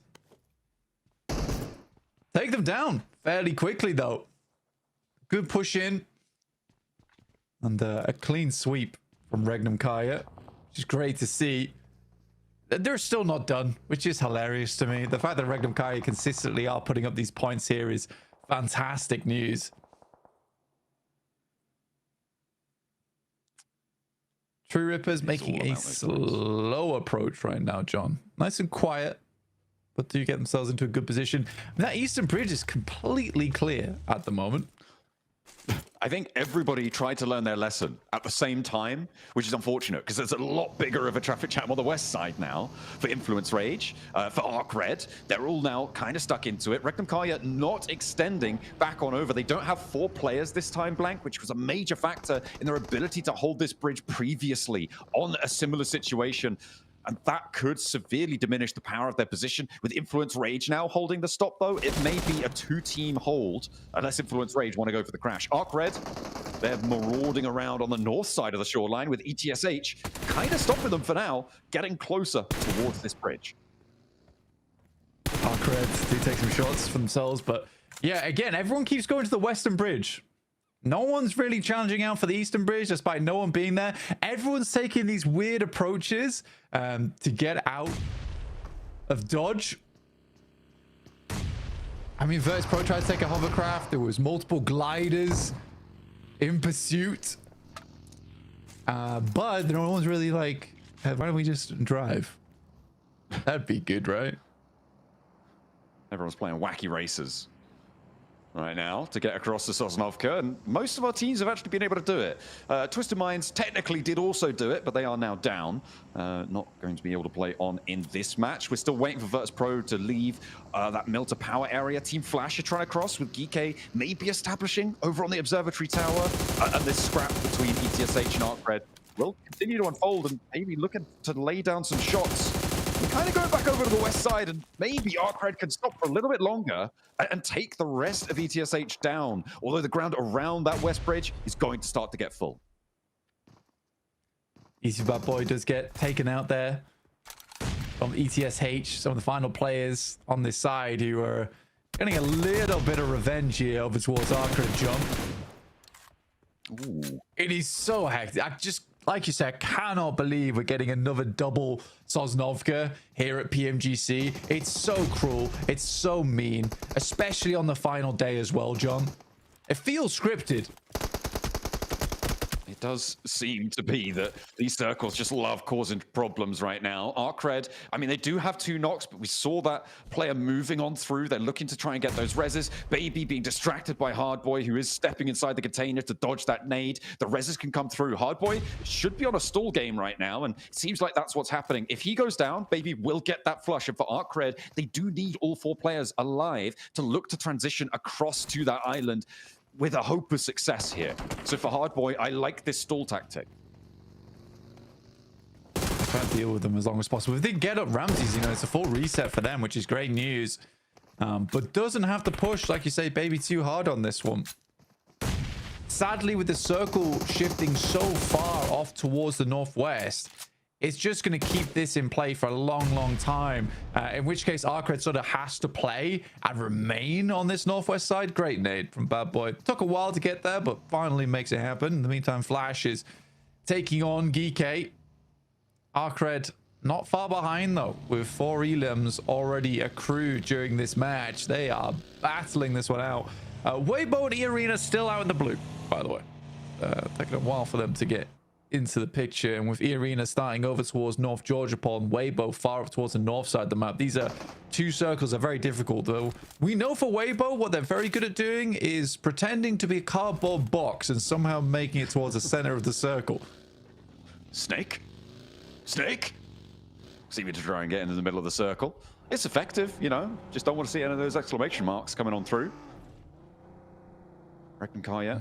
I mean, losing that player Loxy earlier on, it's stopped them holding the bridge like they did before, but do they want to establish, I mean, it looks like they do, want to establish on this bridge. With the circle as it is, the mainland's a little bit. Could it go back to the mainland? I don't think so. But that, I think that would be the craziest, right? It could go bridge. Yeah, it could go bridge. I think going bridge is probably the more likely thing here. Which would be gross and disgusting, but it would require another hard northeast shift, northwest shift, sorry, at the second one in the row, which is still quite unlikely, and instead does send them back up towards that south side. So that's going to take a little bit more time for Arcred. Then again, it does keep the bridge in, so they can continue to hold here, which is bad news for E-Arena. I think E-Arena would have much rather this moved away over towards the eastern side. Instead, because it holds in, they know they've got a fight coming. Yeah, it's going to be a tough time moving into this northern side. It is a little bit close to that bridge. Easy for Bad Boy. Ooh, takes a lot of damage, but I mean, he's got the bandages. Should be able to heal that one up. E-Arena stood behind them. Arcred and E-Arena, again, 2 of those teams chasing right now for that 3rd place. With Team Flash already across, they're going to challenge out against Geekay. They managed to get the run through straight away out and into the points as well. They're up to 3 now, Blank. They lost Zeus earlier on. And on the Shack on the northern side, I mean, they might just be able to hold this one out, but their power to impact this circle is going to be severely diminished by playing this area. They want to scout further. You can see them moving players out wide to get a little bit closer to it, but that is really, really tricky stuff. Yeah, very much so. You're always gonna have difficulty on this kind of circle, on this kind of position. It's never fun, and it's never confirmed either, John, on this sort of circle. You really do have difficulties putting up those consistent points. I think all the more reason to be so impressed by these squads towards the top side of the lobby throughout some very weird zones, some very weird gameplay going through from all our squads. To be able to be here in that top 6, that's a difficult task to make work. Very, very tricky stuff. I mean, these top 6, I mean, the top 7 really. 3rd down to 7 really is that bracket that we're looking at to push on in. Right now, 2 of them are trapped out in the blue zone. E-Arena on a wide wraparound, moving over to the east bridge. They couldn't get through Arcred, or rather didn't want to try. And they will get through uncontested. They want to play edge on this circle, Blank. They'd absolutely love to be there in the edge position, but so far, they haven't even gotten close to it. They do need to go a little bit further. You can see the bridge off in the distance there. Well, they need to make it past, because Weibo have a similar idea. Go out to the eastern bridge. And now Arcred, they're bridge guarding nobody. But maybe they're being stopped from crossing, because Reworked and Kyra are on the hold once more. For Arcred, that was their choice, right? They had to hold that. I think it was the right decision to go for. For E-Arena, I'm glad that they didn't even attempt it. Weibo already got across on the eastern bridge, and that's, again, good planning from Weibo. In terms of understanding that this eastern side has been clear for so long, for so many games. But for E-Arena, it's slightly more dangerous because we're getting to stage 4 now. Shifts all the way over towards the west again, keeping Regnum Kaya in and forcing Arcred now to move. I think that with the limited time that E-Arena had and Weibo had, they made the right choice. You know, there was no point even trying to sniff out the danger over towards Lighthouse. It was just the decision had to be made there and then of, we've got to go east. Yeah, it's It's just a do or die kind of situation. And you've got to make that tough sort of call if you go for it. ArcRed going to try and make their crossing against Regnum Kaya on the 3-player hold. Zedwolf up top, Wild down low. Silas off in the sidelines in their compound. And ArcRed, I mean, they should be wary, right, of this position. They've seen this circle. They're going to know that there is going to be presence felt here. I wouldn't be too surprised to see them try and drop down on this one, although Silas is on the hunt for that. That's why he stayed out wide. He'll be feeding that information back over. And Zedwolf may start to feel uncomfortable on this high ground. Will be spottable by potentially DRX if they get close enough, and he's completely open, pretty unresable if he gets knocked. Flash close to Weibo, who again have pulled the old cardboard trick, and they are towards the center of the circle somehow, some way. Yet it has worked. Like you say, for Zedwolf, if he gets knocked, it's completely unresable, but this is a sort of position that does give him a lot of oversight and preemptive warning over towards the rest of his squad. ArcRed moving beneath him. He should be aware of this. He'll hear the vehicles. Wild as well. ArcRed being very, very slow, very cautious, leaving easy for Bad Boy on the back lines as well to try and challenge. I wouldn't be too surprised if he's been climbing the scaffolding in the meantime as well to try and get an angle. Silas will be feeding back exactly what's going on. Wild as well. Zedwolf on the swivel. No, he's okay, so he is down towards those walkways. So not playing up and on high. In the meantime, Virtus Pro and eArena clashing. Again, eArena still on the chase, but having a tough time of things on this south side, Blank. They managed to sneak their way all the way down there and losing players. The nades start to come through from Wild as we hop back over towards the bridge. And the crossing for ArcRed being held out still. But they're in the zone and they don't need to move too much further. He is spotted on a drop down, and that's Zedwolf finding Ramses, and another Hardboy goes down too. eArena is starting to fall. Blank, these chasing teams are being punished. It's unfortunate. It really is unfortunate, and it's just the way this circle works. For eArena, though, I think they took the most dangerous path into the circle. I think it was very unwise, and I think it just shows that Weibo does a lot more homework here in terms of their initial rotations.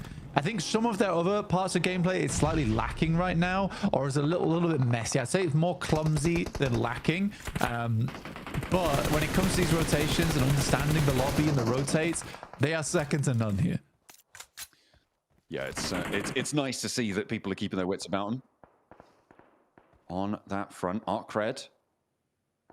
They're turning this fight around against Regnum Kaya, who now only have one player alive. Ooh, last player from True Rippers goes down over towards the Billy Base exit, as the circle will close fairly soon. Wild getting knocked over on that north side. I mean, the transition for ArcRed onto the mainland. Well, I say the mainland, the now mainland onto Sosnovka. That's gone very well for them, and I think it's mostly to do with the fact that Regnum Kaya were only playing as 3 and maybe holding a little bit too much ground. And Weibo now in with a massive opportunity up on the high ground to the east side. And they have so much ground under control, Blank. The chase for them, definitely possible here, but Team Flash are sequestered down to the south side, and they're going to make it hard to get rid of them. Clinging on like limpets. It's a really big chance here for Weibo. ArcRed Glory has been a really big member for the team on that side. He has had such a strong performance for the squad, some really good off angles, and I think it's those like little moments where his plays were necessary to keep the squad up and kicking that makes me think that this guy deserves all the praise on the team. DRX sweep over towards the north now, look over towards ArcRed, who have lost Ramsey, so they're 3-man. Potentially, DRX could take advantage of that. But you're right, it is this fierce battle between the Flash and Weibo right now in this game. In terms of those chasing spots, they seem to be the best positioned. ArcRed still, though, we seem that they can somehow move through dangerous terrain after that fight. And they are still knocking on the door of Team Flash's position. eArena cut down to 1. We saw them clash with Virtus Pro, winning the fight, sure, but with a little bit of help from the off angles. Nuclear Zone rocking up to the boars in the meantime as they try and move up to the top of the hill. And with just Tony K up the top there, this is a very viable approach coming on through. This spot in the next zone, up the top of that hill, should be fairly takeable, but it's Nuclear Zone, and they're playing as 3. Looks like they're a bit tentative and maybe going to go for the boars instead, which could be the wrong decision. Oh, no. Could be. I mean, for Boars, though, they are looking to chase on this one. 11th place is 74 points. They're on 72. They're looking to move up and out from that bottom 5. DRX with some great shots, not only over towards Arcred, but to Weibo as well, as Weibo drops down to just 2 players, John. What a disastrous result for them. I mean, Arcred just seem to be able to get through these situations where it seems like they should be dead to rights, Blank. And again, they've moved in from that north side. With the Burmese Ghouls distraction on the eastern side, it's allowed Arcred to do a lot of damage to their position, to their hold, and Weibo are getting dismounted. Nuclear Zone really not able to do a lot against the Boars here. They're just not going for it. They're not going for the fight. They're not taking these peaks, not taking these fights under control. And it is going down around them. Further up to the north, you've got Influence Rage as well, who sit in this compound out to this northwest side. And maybe they are going to be the team to be able to take this one down. But, well, Blank, you've got DRX to deal with on the north, who are now in first place. Yeah, they do accelerate ahead. And you're right, first place for them with the chicken dinners. They were able to get on board. Lovely stuff. Arcred able to find 33Z with a well-placed Molotov. It's Order up against Hardboy. Finally, he does come in clutch. Got to find a player from Arcred that finally is going to bust them down to size. Humble them slightly, but Easy for Bad Boys still live and kicking, and they are really pushing on the Elim count now, Blank. If Team Flash don't survive for too much longer, if they keep being quiet as well, they're getting very, very close. Very, very close to things indeed. Oh, Easy for Bad Boy goes in, and he hops out to the side passenger seat, and again, the swivel round, the swift takedown, and Weibo not going to be able to chase. 9 eliminations found for Arcred, but they're not quite drawn level, and they will be drawn short. 4th place earned, but how far can Team Flash go? And beyond that, how far can Influence Rage find themselves? For Team Flash, this is a big opportunity now. It's a huge opportunity. With 3 players alive, quite a few other members in the lobby still up. There's a huge amount of limbs in this lobby to gain. Sadly, there are sharks in the water with DRX who have gone from strength to strength, which is usually the South Korean way, it seems, right? Where they start off a little bit slow and then just get stronger as time goes on. So it's a team that they're just teams that are really, really, you want to keep them down early on and you want to get ahead early on before they start to power up, essentially. Alliance trying to move past the Burmese Ghouls, but they are getting shredded as they go. Just Jimmy remains, and from the long-range shot, who goes down himself almost immediately, is going to be a bit of a catastrophic turn for Alliance. They full force will go down. Burmese Ghouls lose 1 on the approach. The south side fight is popping off in the picture-in-picture. Nuclear Zone, Boars, and Influence Rage all getting stuck in down there. The Burmese Ghouls are balling up now, Blank, to try and arise to the top of this hill. Yatka leads the charge. Kaitse trying to control it, but can't quite have the effect that he's looking for. Ichi unknown, both needing to heal up a little bit. So distraction coming through, and the nade not on target for Hyunbin. The res is out, and DRX are back to 4. Yeah, so easy back up again, which is very awkward. And being at the bottom of this hillside is very difficult for the Burmese Ghouls. We'll see how they want to play this one out. The Flash really have had no impact on this game. They've been playing this from very, very slow. The Burmese Ghouls, on the other hand, consistently trying to push in from this northeast edge. But as soon as DRX took this high ground, their lives became so difficult. It's a nice shot from Havlik at long range, but they're not giving up easily. Been so low on this trade. 4 players still for DRX, and Yatka not in a position to refrag it. Unknown is down. The Burmese Ghouls are waning. Blank, this is a big game for Boars as well. They're in 12th place right now. Placements will see them over Twisted Minds, but it's about establishing those buffers going into our final 2 matches. From the south side, Boars are chasing. Influence Rage desperate to clamber their way up to challenge Team Flash, but in a 4th place now. With 4 elims, Team Flash are still just sailing away off over the horizon from our chasing teams. It's just kind of crazy how good South Korea is. I think I was sort of on board with what the desk was saying, is that I'd be very disappointed not to see DRX go towards the grand finals, and it looks like they will be. What a performance from them over the last 2 days. Regnum Karya looked insane, and then somehow DRX has just performed on every single map to a very high degree. I think that is the difference. They are looking for DRX to Move down south, Influence Rage, playing up in the hills, but a Team Flash holding off against the Boars. Two teams looking to try and keep things under lock and key, but it's the Boars who win it blank. This is big for the bottom bubble. The Boars looking to break through, to burst into the middle pack and stay alive. Team Flash will stop here, will stop now on that south side. I think they're going to lock in 126 points here, which puts them quite far ahead of 4th place.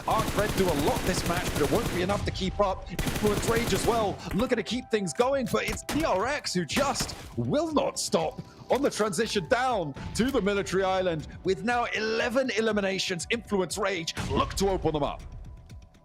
Sadly, Hyunbin will go down as the forward vanguard for the squad, and Influence Rage will waste no time in pushing over towards them. Diego up front, 2 players in the vehicle, trying to go for the drive-by, get a little bit of damage done. And Diego goes for something a little bit crazy, in my opinion. I think unnecessary would be the word I was looking for. DRX now in a 3 versus 3. The knock onto Hyunbin, though, is Reserable. If Sois can get that back, it's going to be nasty. But a nade lands on, nearly takes them down. Another one. No, it's going to fall short. Not going to go quite tag on. A DRX are allowed to get back up to 4, which is a huge pickup. Now the flex out for Lorazin needs to come in clutch because they didn't quite have time for DRX to get there at the same amount of time. The stage not quite set either because we're in stage 7. So another shift will come through. It could go west or east and favor one of our squads here, Blank. So easy pays Hyunbin back the favor from picking him up earlier in this game. Lorazin, the sub-in for Federal, looking to prove his worth here on this match, our final match of Erangel in Group Red. But a 4v3, DRX looking to close Erangel's out strong. 4v3. I mean, they should have this one under control, but for Influence Rage, they've only got 4 elims right now, and with 3rd place on 127, they need 22 more points to catch up. They can get a maximum here of 14 from the placements and the 4 extra elims. So they could be on the doorstep, but not really within striking distance of taking that 3rd place just now. We've seen the Brazilians outlast a lot of teams in the past, but will they be able to do it against DRX? Hyunbin? Okay, I like this a lot. The rapper. This is sort of the Diego play, but slightly more sneaky. And they can afford to send him up here too. If he gets an opener, the 3 players on top can just flow straight over like a crashing wave, take down Influence Rage. Law on the top. I mean, he knows where these players are, but you just can't peek them yet. The player on the north, QXZ, actually pushing further out to try and get a sneaky little off angle. Hyunbin, I mean, he's not wanting to strike just yet. He is a dissuading factor, though. And QXZ is looking for Lil Boy here, but I think the terrain just about covers him off unless Lil Boy gets too close. Law allowed to fade back, but that should be spotted by QXZ. No, he's just staying down on the deck. Moving around, not quite in position yet. DRX working the ground. I mean, Hyunbin bin down here gives them so much information because not only is this big off angle, they know that they're all on this side, and Hyunbin will strike now. And this is where the rest of DRX will just send straight over. Like I said, here comes the tsunami. So it goes past the player down in the dirt. Lil Boy looking for the strafe underneath the vehicle, but just can't hit the shots that's needed. And DRX, they find that off angle. Sneaky little Hyunbin down the bottom there, able to find the first. And the crash comes on through. South Korea, back to back. First place is theirs. They don't need it, but they sure as hell want it.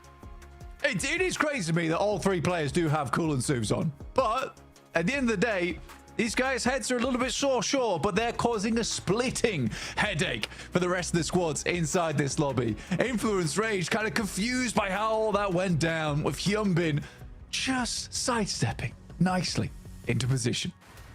Brilliant stuff from DRX. They did so much work with that final circle. The nades weren't even really a factor. I was looking and seeing, oh, Influence Rage have 4, DRX have 2. Maybe, maybe not, but no, it's not going to matter. They don't need it. They just need Hyunbin and the rest of them to crash on through. It's DRX once more.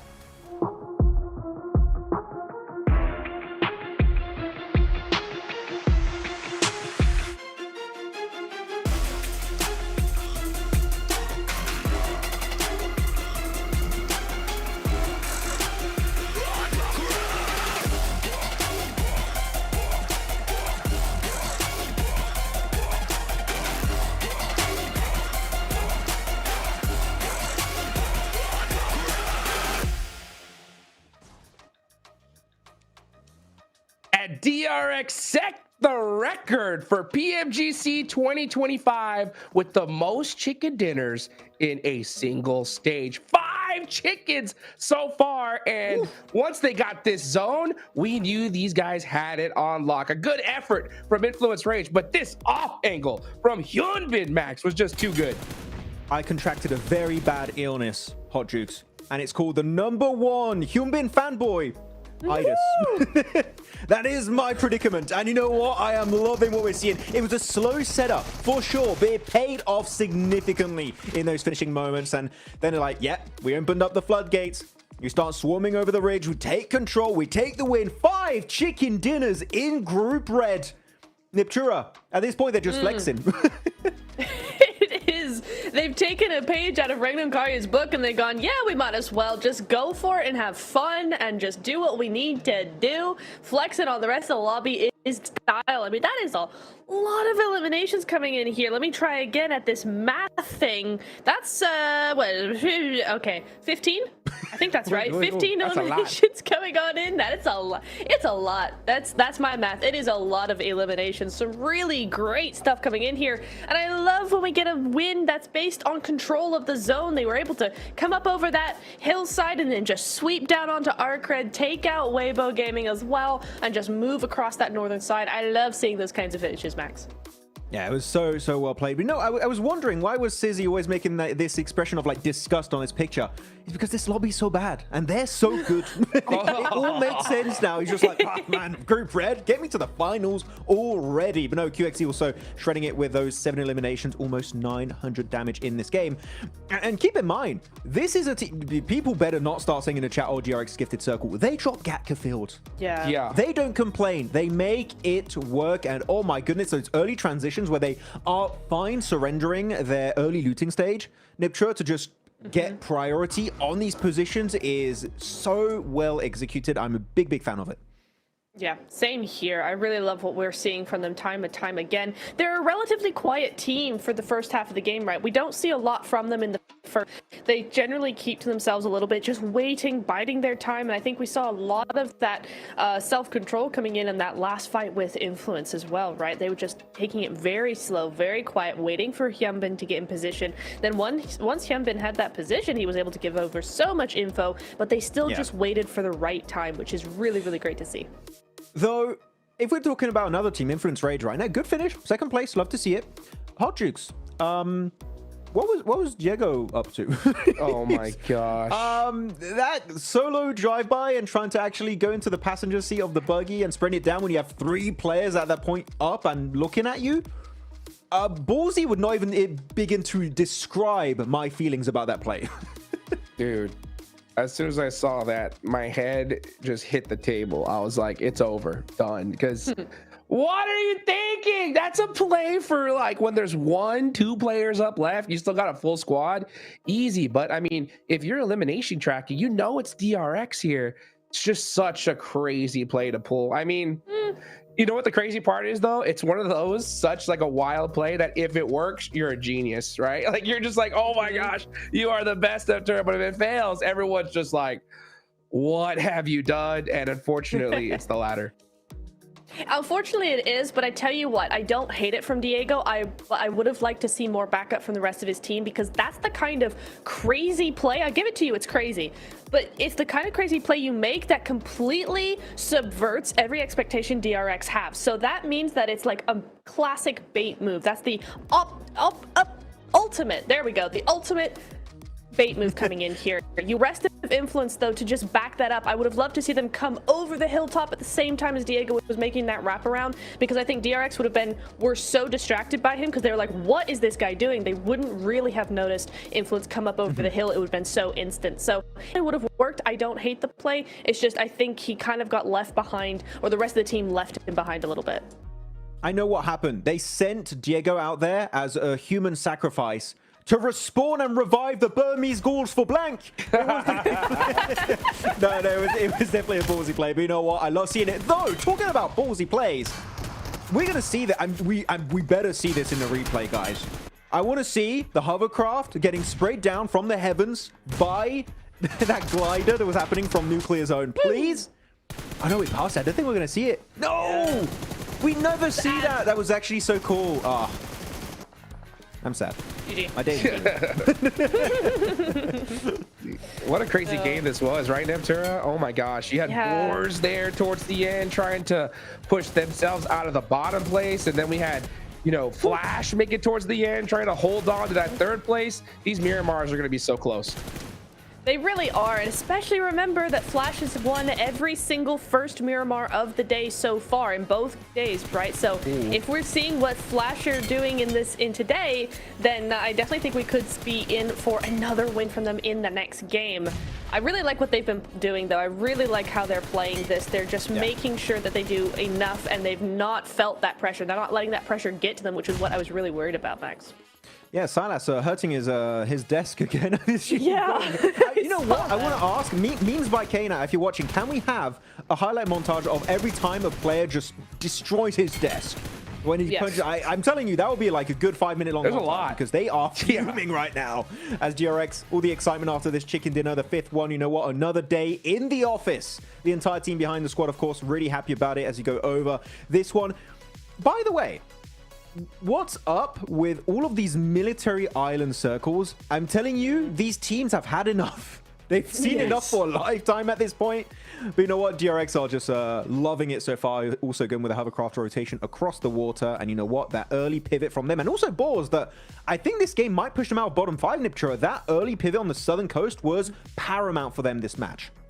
It was really nice to see. Yeah, I really liked how they played this. They played it with a lot more confidence than we're used to seeing from them. I did say at the beginning of the show today, I was like, listen, they had a little bit of a glimmer in the last Miramars. Maybe we'll see something from them yet. Still, is it enough to really want a win or predict a win from them in the last 2 games? No, but I think you're right. I think they do propel themselves into the top 11, so they probably have done just enough to get them there. Man, dude, look at these points. Oh my gosh, 25 points for DRX. I think for the first time, right, today, we are going to see a new leader. That's for sure. With 25 points, I think they have locked down first place and are looking to get those bragging rights, right, for Group Red Champions, Max. Yeah, seems like it. It seems like they're going to be taking 1 crown home and joining their homies of D+. It would be, can you imagine if we get PMGC 2025 trophy going over to or D+, or DRX, just showing that South Korea are just the dominating region in this esports. Here we go, second page though. Weibo only the 1 point. E-Arena only 2 points. And Niptura, they're slipping unfortunately at the really worst time imaginable. Sure, we have 2 Miramars. But Weibo, E-Arena, this is not what we need to see from them, especially at this moment in this day. Yeah, I am confused by Weibo, actually, because they had such a fantastic position once that circle shifted on that north side, right? And they just seemed to set up a defensive position, which is okay, but they just kind of were a bit weak in it. They didn't have enough presence there. Presence that QXZ definitely had, right? 7 eliminations, 900 damage nearly. Like, this guy is taking up space. He's making teams know that he is there. And that's just really what I would have wanted to see from Weibo, given that circle shift. Yes. I really like the approach of Weibo because they were trying to negate the rotation on the eastern edge from Burmese Ghouls, which I think was the right decision. But unfortunately, Arcred also made a very good call, which is to push on that fight in third party. And you know what? That allows Arcred to remain very comfortably in a top 4 scenario. And actually not that far off, 9 points away from Flash in third position. But as we do now have officially Hotchicks, a new first place team for the first time over Regnum. And it is going to be none other than DRX. Woo! And that might just stay that way. With 5 chicken dinners, they've definitely deserved this. So they are set nice and pretty. Regnum Karya, I mean, they're just happy to make sure that they make it to the grand finals. You know, it's really just comes down to that third place. But with that performance right there, that could just have done it. There's a 9-point difference. It's still possible, but we're going into the last 2 games, guys. And we know just how crazy it's going to get, right, Neptura?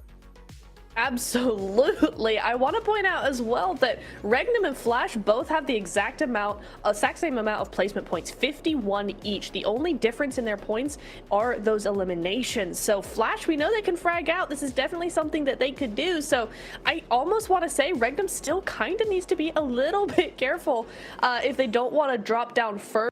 I think top 3 in this is kind of finished in two games. I don't think it's too early to call it that Arcred and Influence, even if they do massive games, I think Flash are hungry enough for that top 3 where they're just going to keep ahead of the pack here, Max. You can see Flash also, by the way, they're playing Nipchura. They're just trying to get into a decent position and try and salvage it to some point. Get into the late game, get at least a few placement points, maybe a few eliminations here and there, just to make sure their position remains solid. But when you see Arcred get a big game like that, where the gap is closing every time, Influence Rage getting a top 2, we need to see more than just them trying to salvage these games, Hodgix. We need to see them try and go on through these big double-digit matches, because otherwise, Flash, unfortunately, a 5, 6, 7-point game is just not going to cut it if you want to be a Grand Finals contender. If we consider the last game curse, Maxman, if we consider the last game curse coming into play, it's up to Arcred right here, right now. This first Miramar is so crucial for the squad. You know it's at play, Max. Yeah, I guess. No, it's gonna be Arcred. They're gonna overtake it. Flash, they're gonna fall out of top 3. It's happening right now, Hodgix, on Miramar. Some bold claims. Let's see if that will come to fruition as we get ready for the first Miramar of the day in the last 2 matches. John and Blake, take it away.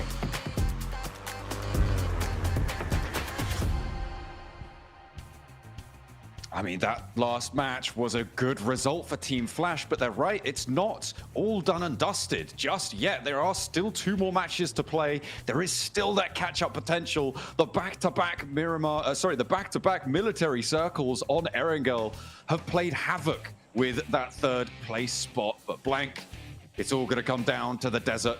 Who's going to be joining DRX and Regnum Kaya in those top 3 spots? It's all down to this. There is a lot of teams chasing for it. I mean, considering the circles we've had, would not be surprised to see a Partona or an East Island finish here on Miramar or Group Red. It feels like the circle gods above decided that Group Red was not so aggressive, not aggressive enough. So we'll make it happen through horrendous circles on the map. I mean, even yesterday we had that Chumacera circle as well down towards the southwest side, which was also grim to play. So let's see what we have on offer now. Pretty rough playing path down towards the southwest here. We have not had fun playing paths at all on Miramar throughout the entirety of Group Red, John. It's been unfun, put it that way. Yeah, it's been a little bit of a mess sometimes around on these tables, around a lot of these situations, especially with those military circles. A north side shift comes on through on our first of 2 Miramars, our last 2 matches. The penultimate chance to earn those points to get those top spots or make it out of the bottom 5, because that too is a closely fought competition. Burmese Ghouls, GK, Boars, Twisted Minds, an outside chance for Virtus Pro as well to try and make it up on that bottom side of the table. So 4 teams really fighting for it there, maybe 5 teams. True Rippers, they might just be too far behind at this stage. And I think that they may have just not quite done enough to make it through to the last chance stages. And I think at the moment for Nuclear Zone, for ETSH, there's no way. I think for Nuclear Zone, ETSH, you're absolutely right that it is not happening. It really isn't happening. 36 points to 35. It's game over. Getting towards last chance is too difficult. It is too difficult. But it is a pretty big race for at least the middle of the pack right now, and to not be in bottom 5 with Twisted Minds at 74 points. Virtus Pro have got to do something. I mean, this team, honestly, I did not expect them to be going out. Ooh, okay. We are getting a restart here. We're getting a rehost, Blank, on this match. So, despite nothing really happening, it wasn't super dramatic of a start. Looks like we have got an issue on stage with our players. And they will have to be going back in for another drop down. So, no early knocks, no early flushes. So, nothing really too controversial about the restart at all. And we'll be getting back into Miramar as soon as possible, because everybody wants these points. Everybody is going to be after them. It is going to be really, really tough stuff nerves, I'm sure, running riot. Yeah, we've had a couple of technical delays today, and we do apologize on behalf of everyone here, and very much thankful for all your patience at home. For the players, I imagine it's not too saddening for that to happen, considering that the playing path was very rough. But we are going to go to a break in a short little while, and by that, I mean right now. So we'll catch you guys soon when the game starts. See you soon. Takım içerisinde binada en beklenmedik pozisyonda kim oynuyor? Silas. Berkin abi. Silas. İlk başta fight atarken kim ölüyor? Silas. Silas hata. Ben. Fight içerisinde fight olarak değil de genel olarak panik yapabilen kimdir? Panik mi? Arda mı? Wild tabii ki oğlum. Ha, tamam Arda, ben de o zaman Fight'ı ben değildir ben. Fight'ı bana gelmem. Mahmut olur ben. Mahmut'u seçeceğim. Ben panikli. En iyi karar veren Silas, en iyi aim de bence Hepimizin White'dır ya, aynen. CJ'den. Evet, yanlış yere geldi. en kötü kartı bir koşun gidemedi adam koydu. Takımda en iyi aim'e sahip olup da kötü kararlar verebilen Devam edelim ya, kötü kararları. Benim. da IG'ni hiç dinlemeyen, kendi kafasına göre hareket eden kim? Buna acil karar versin. Ben olabilirim. Sence kim? Gelsin abi, yerine karar versin. Ya kimse yok ya. No one. En fazla konuşan kimdir? Berkin abi. Silas. Küçük kardeş statüsünde kim var? White. Ben mi? En küçük sensin oğlum. Takımda diğer oyuncuları en çok kim götürüyor? White. En fazla şikayetçi olan kim? Loxi. Mahmut. Loxi. Net Loxi bu arada. Yani bir şikayetimiz yok ya. En geç uyanan kim? Wild. En fazla yemek yiyen kim? Ya bu nasıl bir soru yani? Yani şöyle. Bizi izlediğiniz için teşekkür ediyoruz. Çok komik bir takımız. Görüşürüz.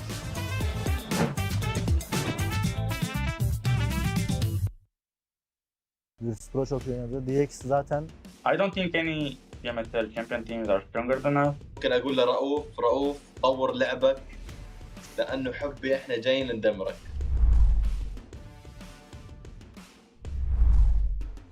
بالتاكيد يعني احنا ابطال بي ام اس ال عربي. مينا ريجن من افضل الريجنات بالعالم. Chúng tôi khá là tự tin ạ, tại vì chúng tôi là đương kim vô địch C nên chúng tôi không sợ. Chúng tôi đã đạt được 4 top 1 trong một ngày, thì chúng tôi đến đây mục tiêu phá kỷ lục. Chúng tôi sẽ cố gắng sẽ được 6 top 1 trong một ngày. I think we will qualify straight to the final. اذا انت بطل بي ام اس ال ممكن تكون محظوظ بجيم جيمين، اما انك تكون محظوظ انك تفوز بطولة هذا الشيء مستحيل. Bên Milan, tại vì họ là một đội mới nên họ sẽ có những tâm lý khá là bất thường. büyük ihtimal Wolves derdi. I think probably Virtus Pro just looked like that. Нельзя, блядь, сказать, что они удачи, что они нормально сыграли. Там нет неудачных. И те, кто на удачу выиграл. Я посмотрел, типа, фавориты своих регионов выиграли. Wolves esports. They have Coops. Best player in the world in my opinion. Đội VP ạ, tại vì bên khu vực đấy khá là căng thẳng và họ chứng minh bản thân mình từ những ngày đầu tiên. İyiler, kötü değiller ama heyecanlı oynuyorlardı. Я считаю, что из всех победителей PMSL мы являемся самой сильной командой. Virtus Pro çok iyi oynadı. DX zaten bu PUBG Mobile oynadığımdan beri hiç sevmiyorum oyun tarzlarını. Kendilerini seviyorum ama oyun tarzlarını hiç sevmiyorum. Yani bölgeleri güçsüz olduğu için ben MENA bölgesi demek istiyorum. Oradaki takımları biraz daha vurmak kolay diyebilirim. Main fight hariç. I don't think any PMSL champion teams are stronger than us. Я думаю, для нашей команды будет легче всего зарабатывать поинты на плюсах из Америки. ممكن اقول لرؤوف طور لعبك لانه حبي احنا جايين ندمرك. Em muốn một lần nhắc đến đội đương kim vô địch BMSL Milan là cách chơi của họ có thể là khá là ổn ở bên khu vực đấy, nhưng ra đây chúng tôi chưa chắc các bạn đã làm được. Yes, I think we have a lower experience than the other teams, but I think this is benefits us. It's in our advantage because the teams don't know how we're really going to play.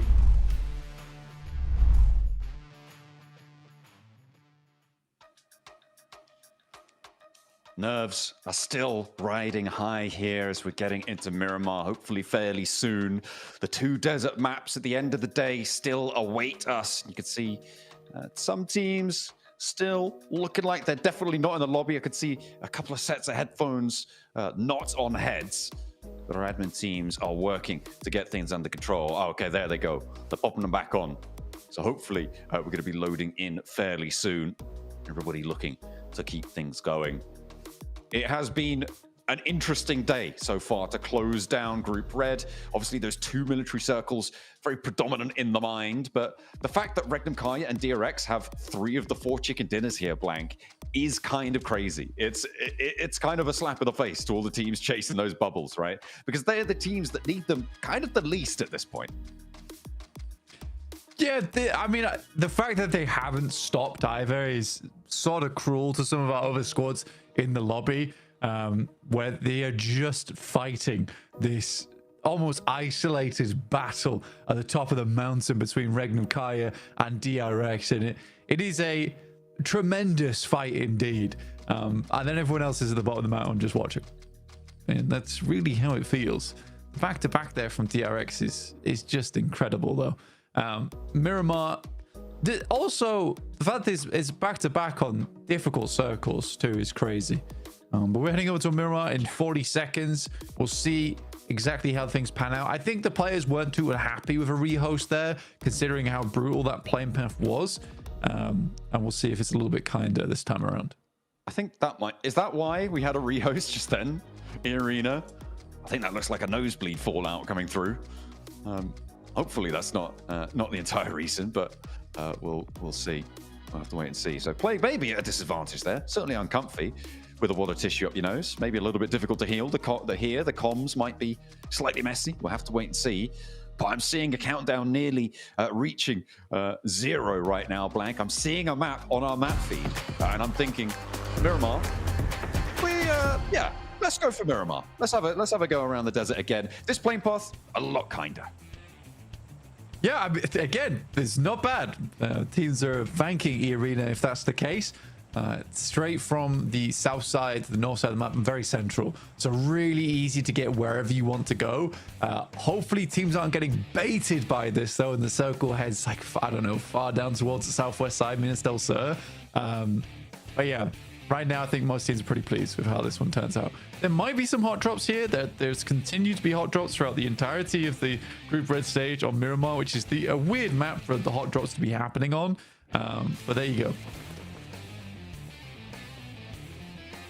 We'll see if the San Martin situation continues, but I think the Arena, very unlikely for that one to happen. We've only seen it once, so we do keep harping on about it because we hate it so much.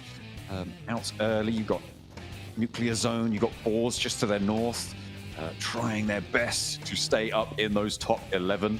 Virtus Pro as well, desperately been scrambling for an 11th place, which is definitely not what we would have expected, and that is going to make it all the harder. Milky Way has been taken down, and that point goes to DRX. The point sponge at the top of the table continues. Very silly. Very, very silly stuff. I mean, I didn't mean it. I didn't actually mean it. Okay. Okay. I think there's someone is pulling the strings. Someone's definitely pulling the strings somewhere. That's ridiculous. Okay. Still yet to touch down, though, up on the northern side. That circle is going to make lives hard.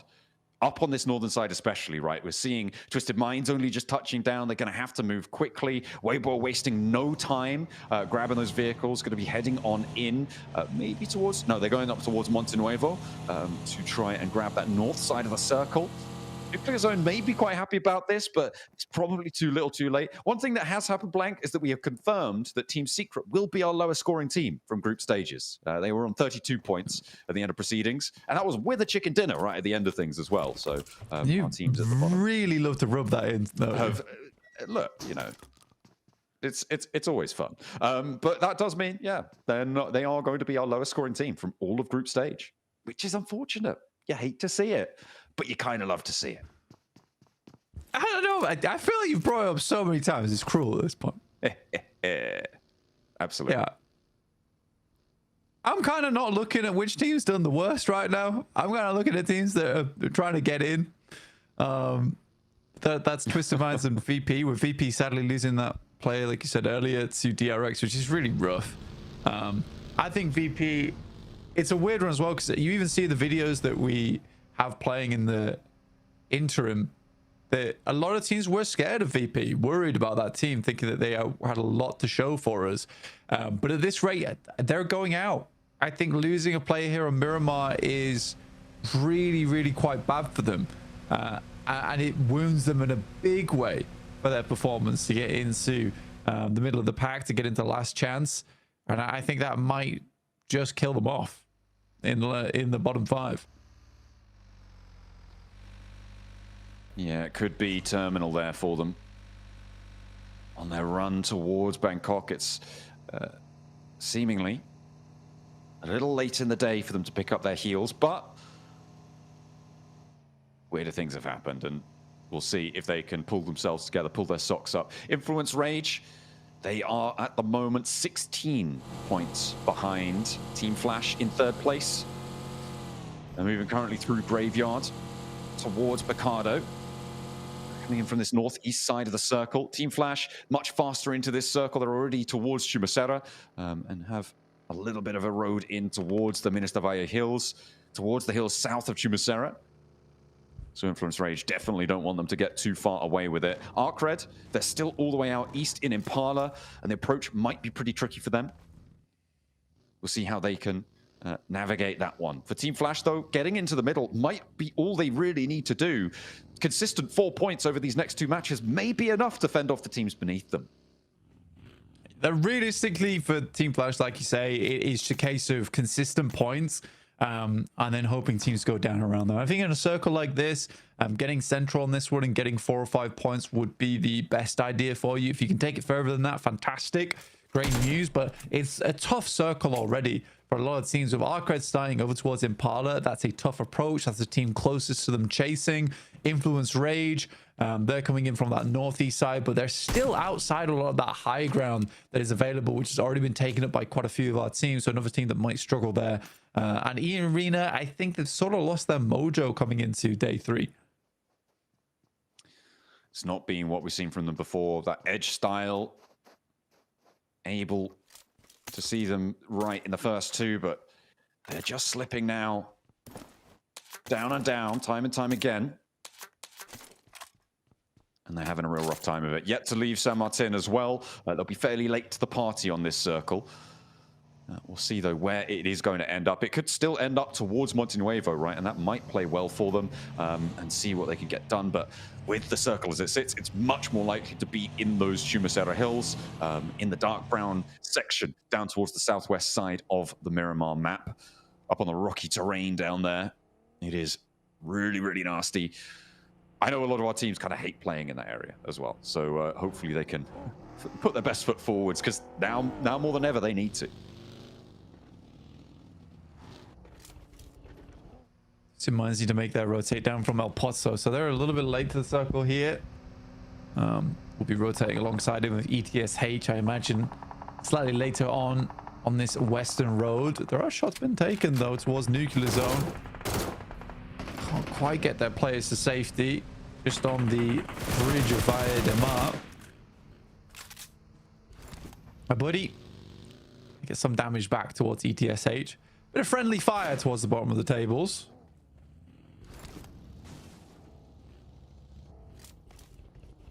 Not making lives easy.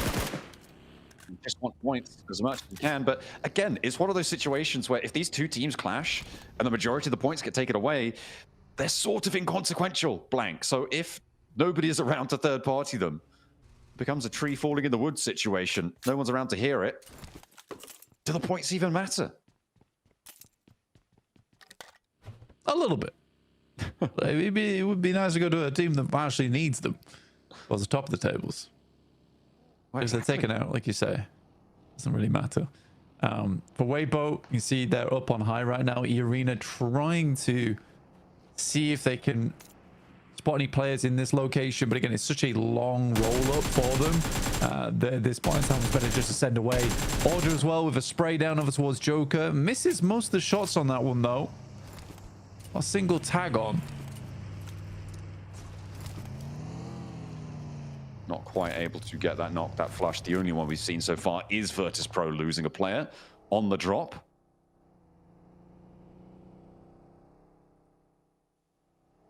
As we head on in for the next zone. Moving in from the northeast side, we've got Geeke moving past Picardo now. Irina actually sending all the way out to the west side. They've managed to make their way in nicely with quite decent access. And we're going to Chumacera. Okay, so team's going to have to push up into the hills. The coastal roads now kind of locked out of this. Push north. DRX are going to potentially have a tough time here. The Boars will have the fight of their lives, I'm sure. Over in that 11th place spot, still looking to defend. The Boars have done great. The Boars have done really great to get in towards 11th. I think it's been a bit of a mad push. It's final moments today. They got to go a little bit further though. If they can maintain control over towards the south side, it'd be great. I think Snox has really put up a good fight for the squad as well. And there are good players on that team. Do I think they're PMGC caliber? Probably not. I think that they're doing their best now as much as there's a short amount of time here in Group Red. So fair enough to them.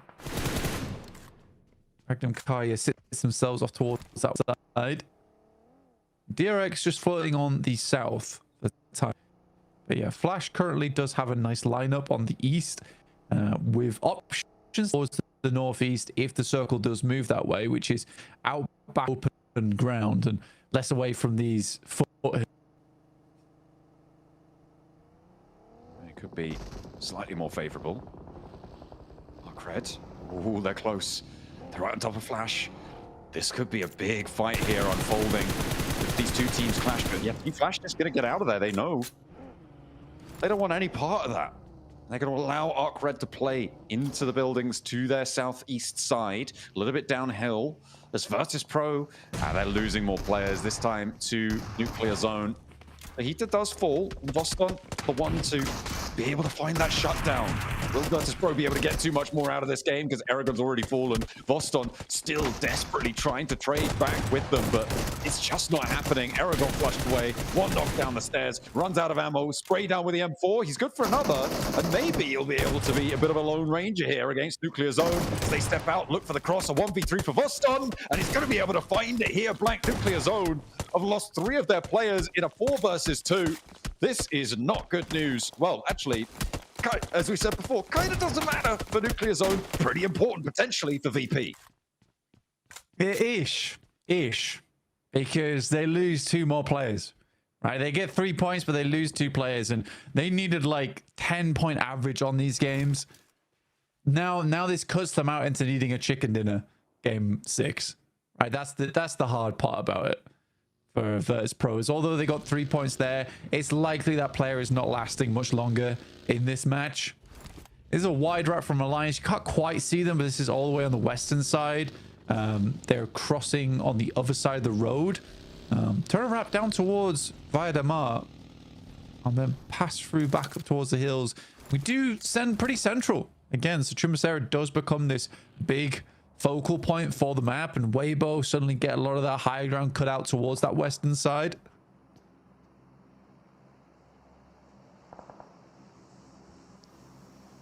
Western side is where Twisted Minds are going to be trying to find their way in as well, with Alliance halting them a little bit, dead in their tracks, maybe not wanting Twisted Minds to get too much further into this one, but pushing in across this ground, really, really difficult. Irina crashing into Voston now.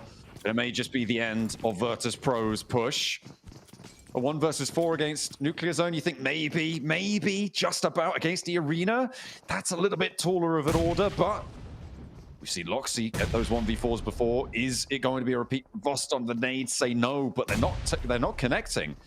A bounce down with a nade. Nice bounce, actually, to try and find the angle. But okay, Voston should be done for here. That should be go time. I think there was a Molotov on the stairs. And Tourniquet is cooking another. Voston desperately healing.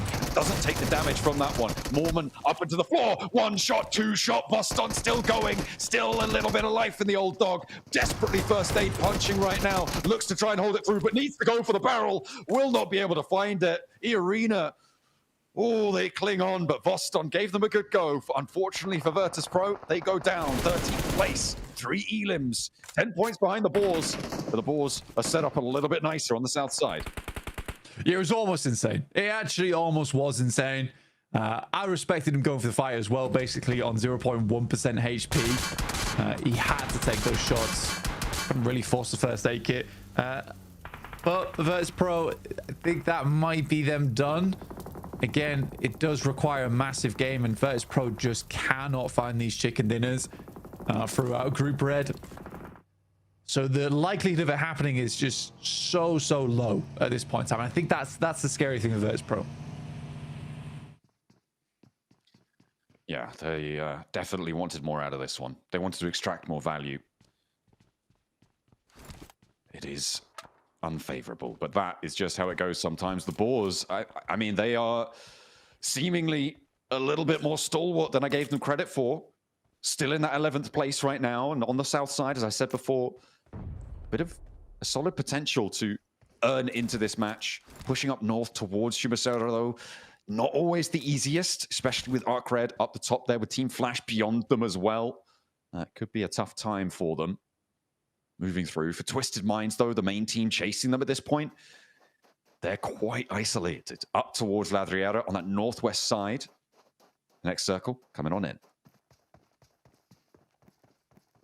The shift off to goes over towards the west here. Very hard shift on the northwest. Keeps Weibo in and Twisted Minds and Regnum Kaya on that low ground, which is very nice for them.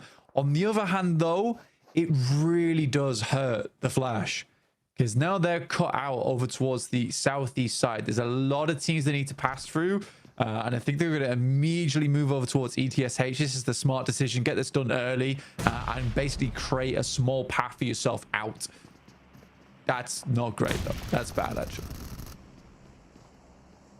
Ooh, a second knock returned, though. Team Flash holding on. They want their spot, that 3rd place.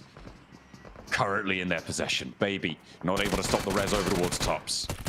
Last player going, and he's still tagging on. Some hero moments from the bottom of the tables, maybe on the cards. Team Flash seemingly struggling. He dances back in onto the position underneath the staircase, but now they'll all go in through the open door, and Team Flash charge through. Nobody third partying. That's ETSH down, and Team Flash up to 3 elims, 130 points blank. It's a moving target, and they just want to keep this going. That's how you do it. Honestly, that is how you do it when it comes to those fights versus one player. Just send everyone in. Just send everything. So Flash will confirm that fight, and I think that was a great push from the Flash, a necessary one. And like you say, it's making it all the harder now for Arcred, who have already taken a knock and another 130 points. If Arcred go down here, it starts to run away from Arcred and Influence Rage. Nades from True Rippers over towards Arcred.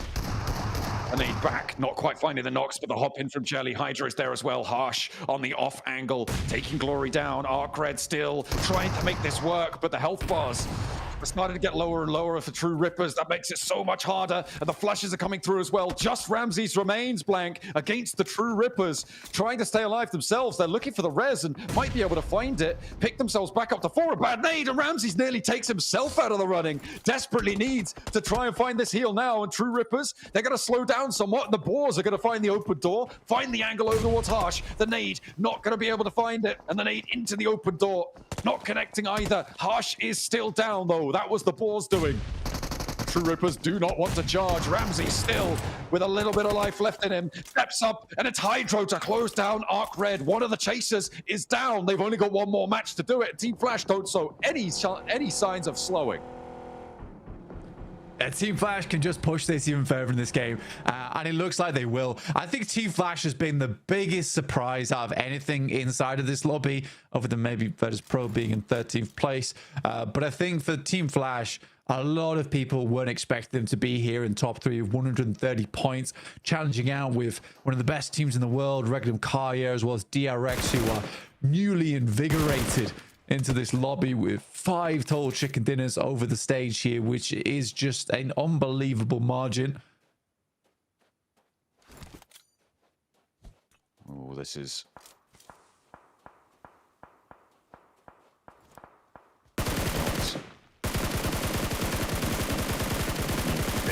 Bubbles now. Starting to get very sweaty. Weibo on the west side, they've been quiet for a long time. And maybe it's their time to start to step up and put the cat amongst the pigeons. Well, I mean, for Weibo, it's been a case of, oh god, we're gonna have to move, and the Circle's like, no, don't worry guys, I got you. Like, oh god, we're gonna have to move again. And the Circle's like, no, you're still in, you're still in. And then we get to stage 5, and I think Weibo was very much considering, we're probably gonna have to move now for definite. Circle's like, nah, I still got you, fam. Don't worry. You're staying in the Circle forever. That's going to make it a little bit easier for them, sure, but they still just have that tiny little sliver, that spit of land to keep on going in with. Souk spots Alliance from a distance, and Alliance have had a real rough time moving in on this south side, but I think they've done enough to stay in. Souk, oh, go on.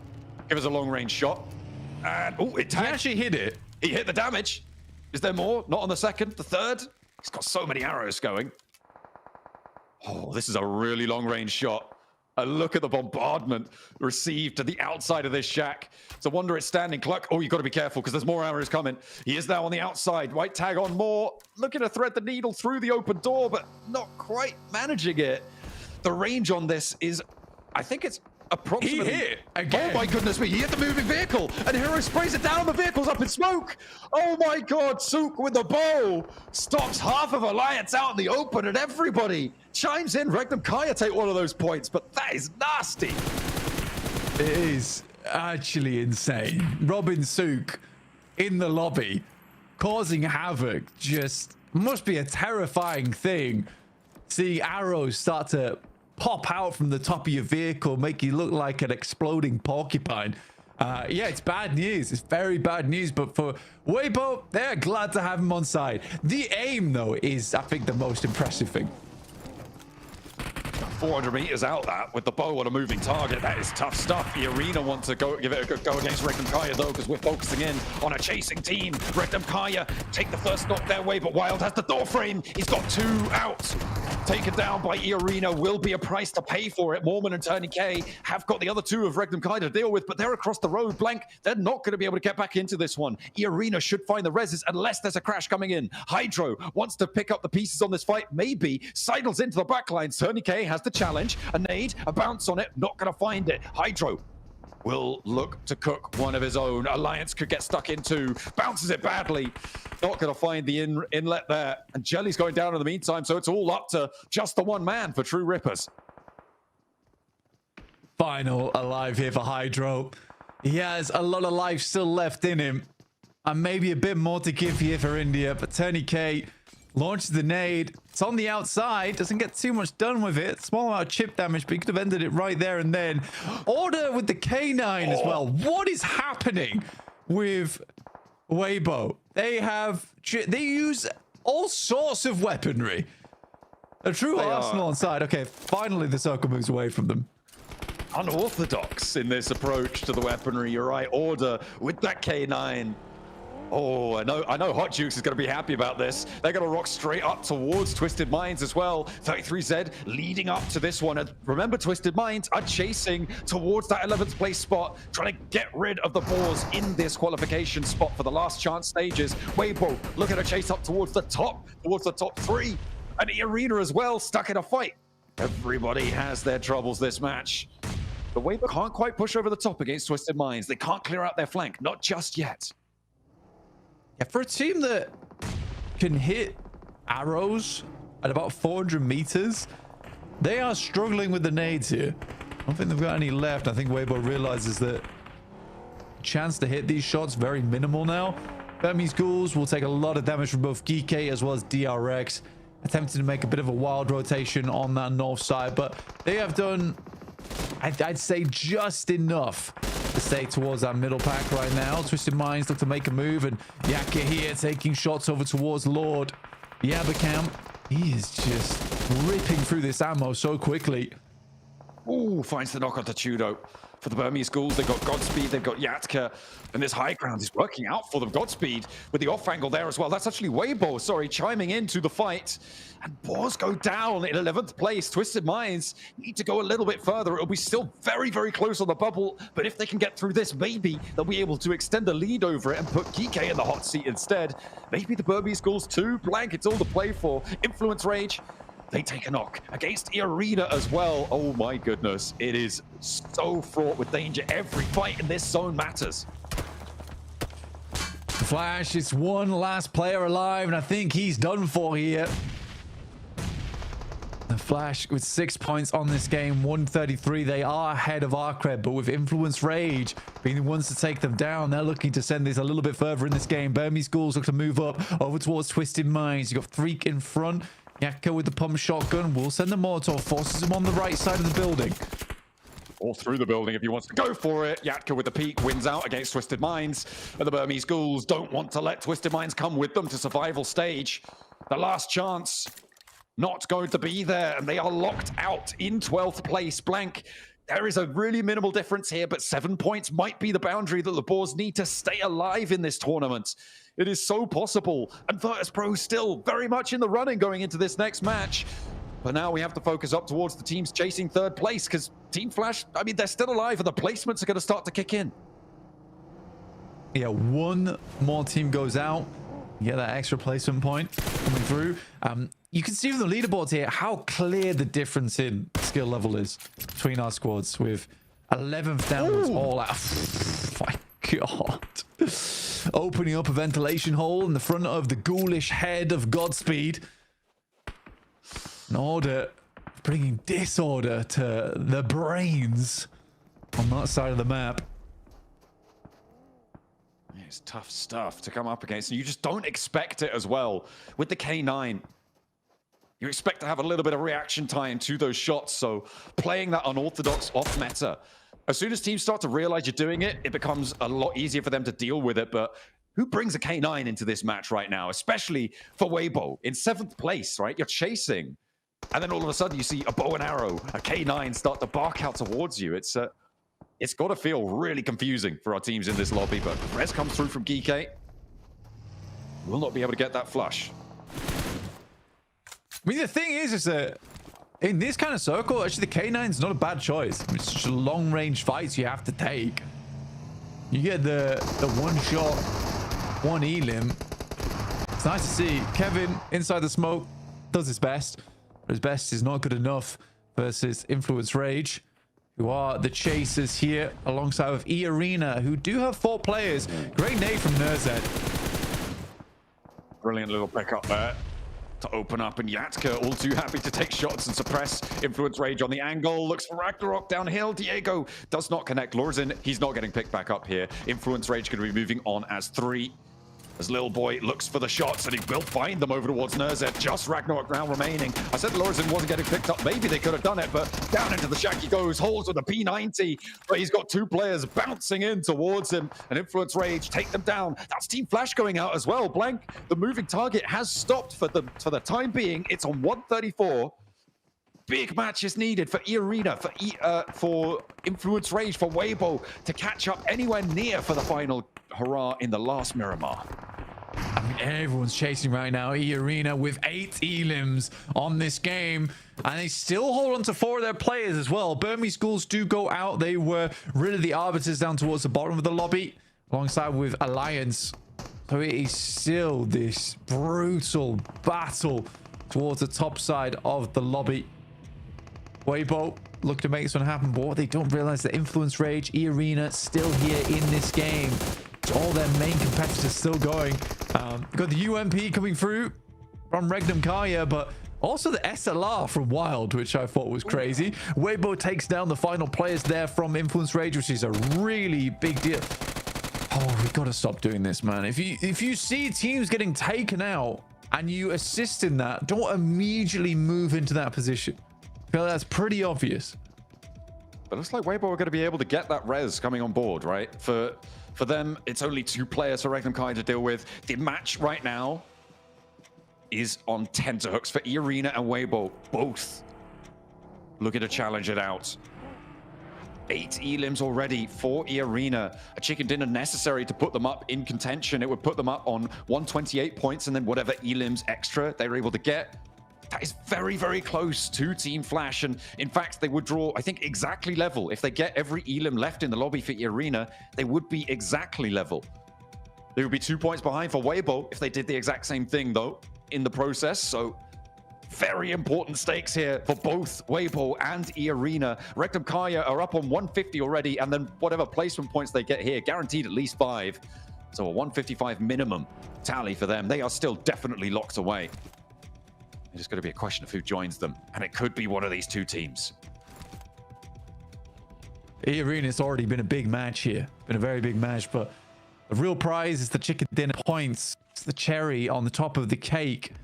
At the end of this match, try and lock in your 3rd place here. But even then, the Flash could still do something in their final game. For the Flash today, it's just been a white knuckle grip on the side of a mountain, just hoping not to fall off. Desperately trying to get as far through as possible. The Winchester? Okay. No, I expect Winnie the Pooh to make an appearance here at the end of the game. Oh my goodness. I love it. I love it so much. He just wants that scope, probably swapping it back to whatever weapon he dropped for it. Regnum Kaya, point denial. Okay. So it does mean that E-Arena would be 2 points shy with a full 4-man wipe, and 4 points shy for Weibo if they get the chicken dinner against E-Arena at all 4 elim points. Both teams desperately want this one. Whoever makes it here is going to get close to the boundary. The spray down for order starts off well. The weapon swap is hot, and the 2 players fall. And in a mishmash of chaos, it is going to be Weibo to take it away in the final moments. The placement points are there for them. They are on the precipice of joining the top 3 once more. E-Arena still in with a shot as well. A little bit further behind than they would have liked, but blank. It is 3 teams going into the final match that could make all the difference. Insane stuff there coming through from Weibo. And yeah, it seems like Order maybe didn't like that I called him out earlier. It seems that way, doesn't it? But what a way to finish that out as well. I mean, I love the fact that, you know, it's a small thing, but he turned around and started walking away as he got that final elim, which causes the character to just walk off into the distance, which was very cinematic there at the end game. So pleased with themselves, and relief flooding their faces. And again, I think that the difficulty though for Weibo is that Flash is still in. Flash is still in with a chance. I mean, they are still technically in that 3rd place spot, right? So it is a pretty heads-up fight between the unorthodox, chaotic style of Weibo and the weaponry there. But in the end, they kept it nice and plain and simple. Pure spray downs, pure violence. E-Arena torn to pieces, but they still have 1 more match to play. The bottom of the table's in flux. The top 3 as well, still yet to claim their 3rd member. It is so down to the wire. 1 more match between these teams and getting towards those finals, to the last chance stages. Who's going to have it? We'll wait and see.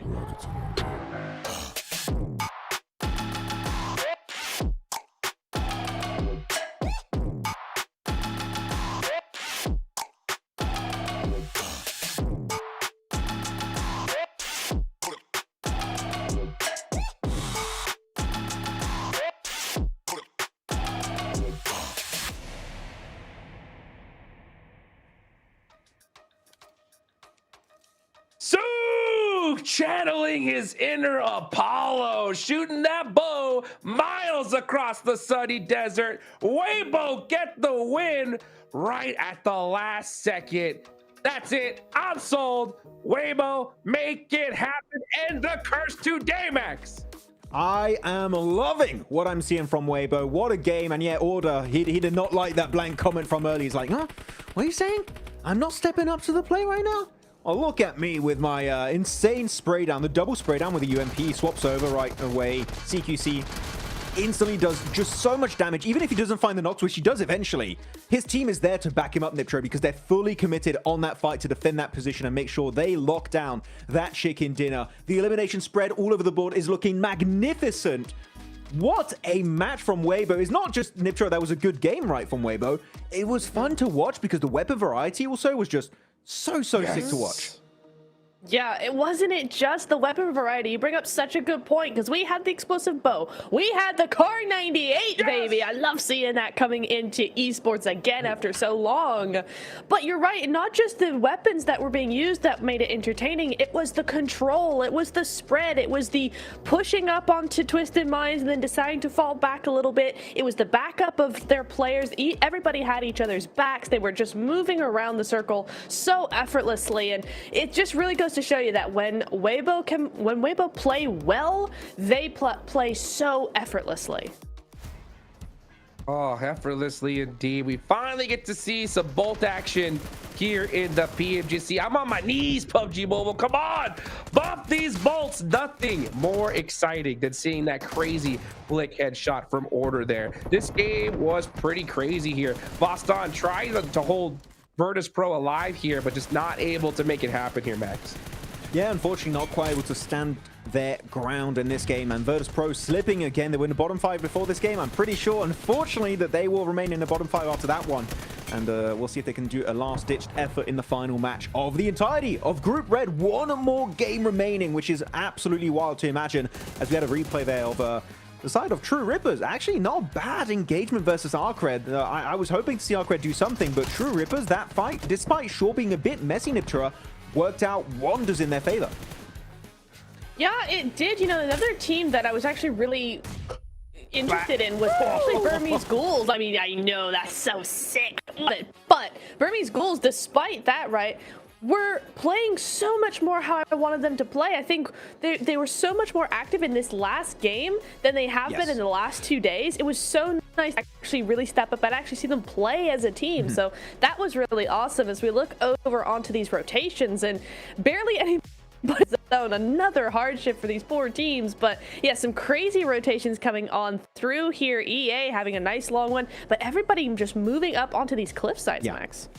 Actually, yeah, the cliffside, very strong position for Arena and Weibo, but I want you all to pay attention to Weibo, because normally leaving these cliffsides on the west is not that easy, especially when you have Regnum Car in front of you, but straight up northwest, next to the eastern letters of La Drillera, there was Twisted Minds, and actually that dip was so strong for them to push onto, that it also allows them not only to take a secluded fight versus Twisted Minds, it negates vision away from Arena and Regnum that were looking heavily on their position. So that push kind of does two birds with one stone in that position. Keeps you safe while also allowing you to take that position away from Twisted Minds, control the northern terrain eventually in that field finish, and make sure you control that winner chicken dinner. So Weibo, for me, I think that they did a very good rotation for terrain that's not always that easy to execute, and in this case it pays off with a 21-point chicken dinner. Huge. Ooh, so huge. This last game, oh man, it's gonna be crazy. Will the curse finally be broken here? The thing is, Flash put up 7 points right when they needed to. That could be just still enough to hang on to that 3rd place spot. But man, we had points all over the place. It's gonna be a close one. It's gonna come down to the wire here once again. I mean, for those of you guys that missed Group Green, right, Natura? It was a 3-way tie at the bottom. That is so crazy, and I have a feeling it's going to be close once again. I think so. I think we've had 2 days of, again, just getting that foundation going with all of this macro big brain chess playing moves that we've been seeing the last 2 days. But today has been all about getting those eliminations, sweeping through teams on the edge, moving into center, close away. So we've had a lot more of those big game vibes coming in here today. So I'm excited for this final game, because it's really where it all comes down to. Are we going to see a lot of those hot drops come in? I don't know. Order is going to make sure there is order on the map in here with 3 eliminations. Not the most eliminations we've seen, but you know what? MVP in my eyes with that Car 98. He's got to be the man of the hour. The GOAT, the Car 98. My GOAT, hero. We'll call it that. Our hero of everyone. The hero of the people. in PUBG Mobile Esport. No, very good. Definitely some very high damage ratio, 839 madness. As here we go, the leaderboards are popping up, and Weibo jumping up in one game from 7th position up in 4th. What a comeback from this team. 4 points shy of maybe locking in a grand final slot. Weibo, now is not the time to fumble. Now is the time for points to come on board to make it to the next stage. Uh-oh. I think the curse can get broken here, folks. This is crazy, man. Come on, it's going to be down to the wire. This is wild. 4-point difference. We know Weibo can pop off in Miramar, Niptura. You got EA that are 10 points behind. You got Influence Rage just a little bit further, right? There's a lot of teams that need a win here if they want to make it to the grand finals. Looking on down the leaderboards as well. Twisted Minds are right there behind Boars, VP as well. This last game is going to be chaos. We know it is, but man, some teams just going to have to pull out something special if they want to move forward.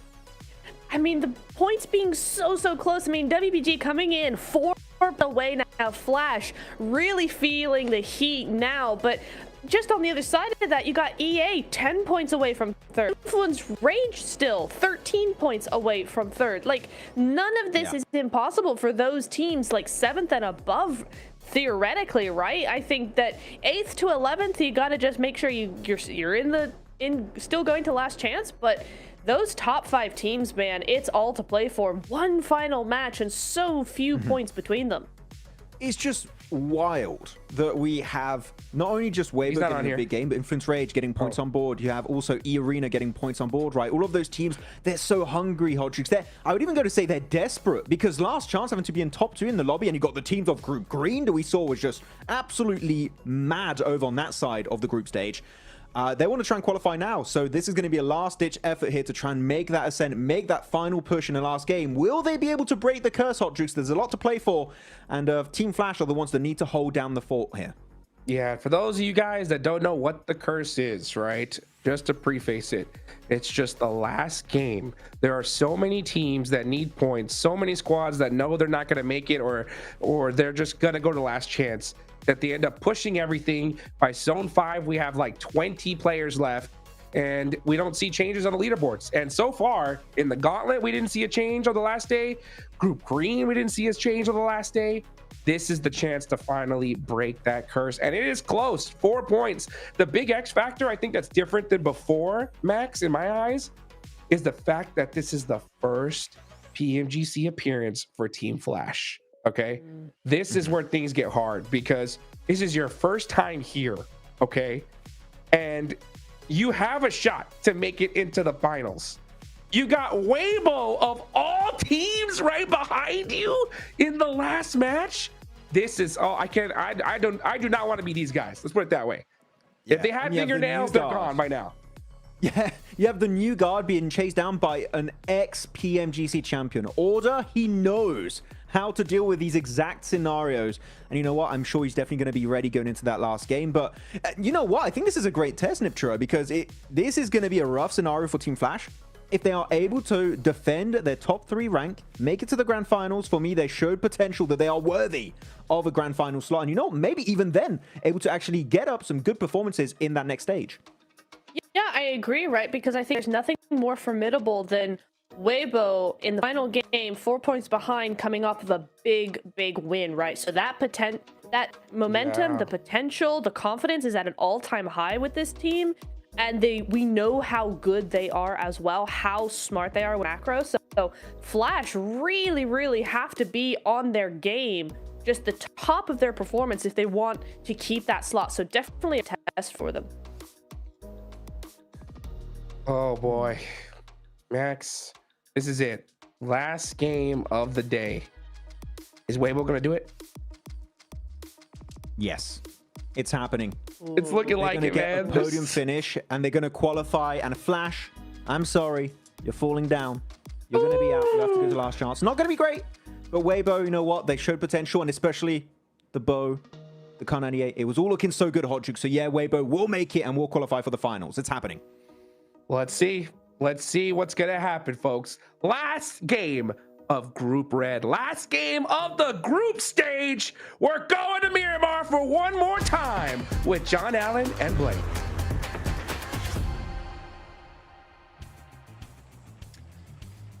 Oh, the last match is here, Blank. 18 out of 18. That's a full 1 when you reduce the fraction. 100% of our matches concluded at the end of this one. Miramar to shut us down, and it is still all to play for. So many teams looking to try and change their future, change their destiny. The top 3 direct to the grand finals in Bangkok. The bottom 5 straight on home. Unless they want to come and watch, then they need to buy a ticket like the rest of you. Last Miramar to shut it down, like you say, John, and hopefully for Weibo to shut up the competition with a strong performance here. Much more even playing path over towards that north side. We'll see if we get any nasty circle to finish things out. Weibo have performed very well down towards the southwest side of the map, I will say, playing off the back of that Triera. They get there very quickly.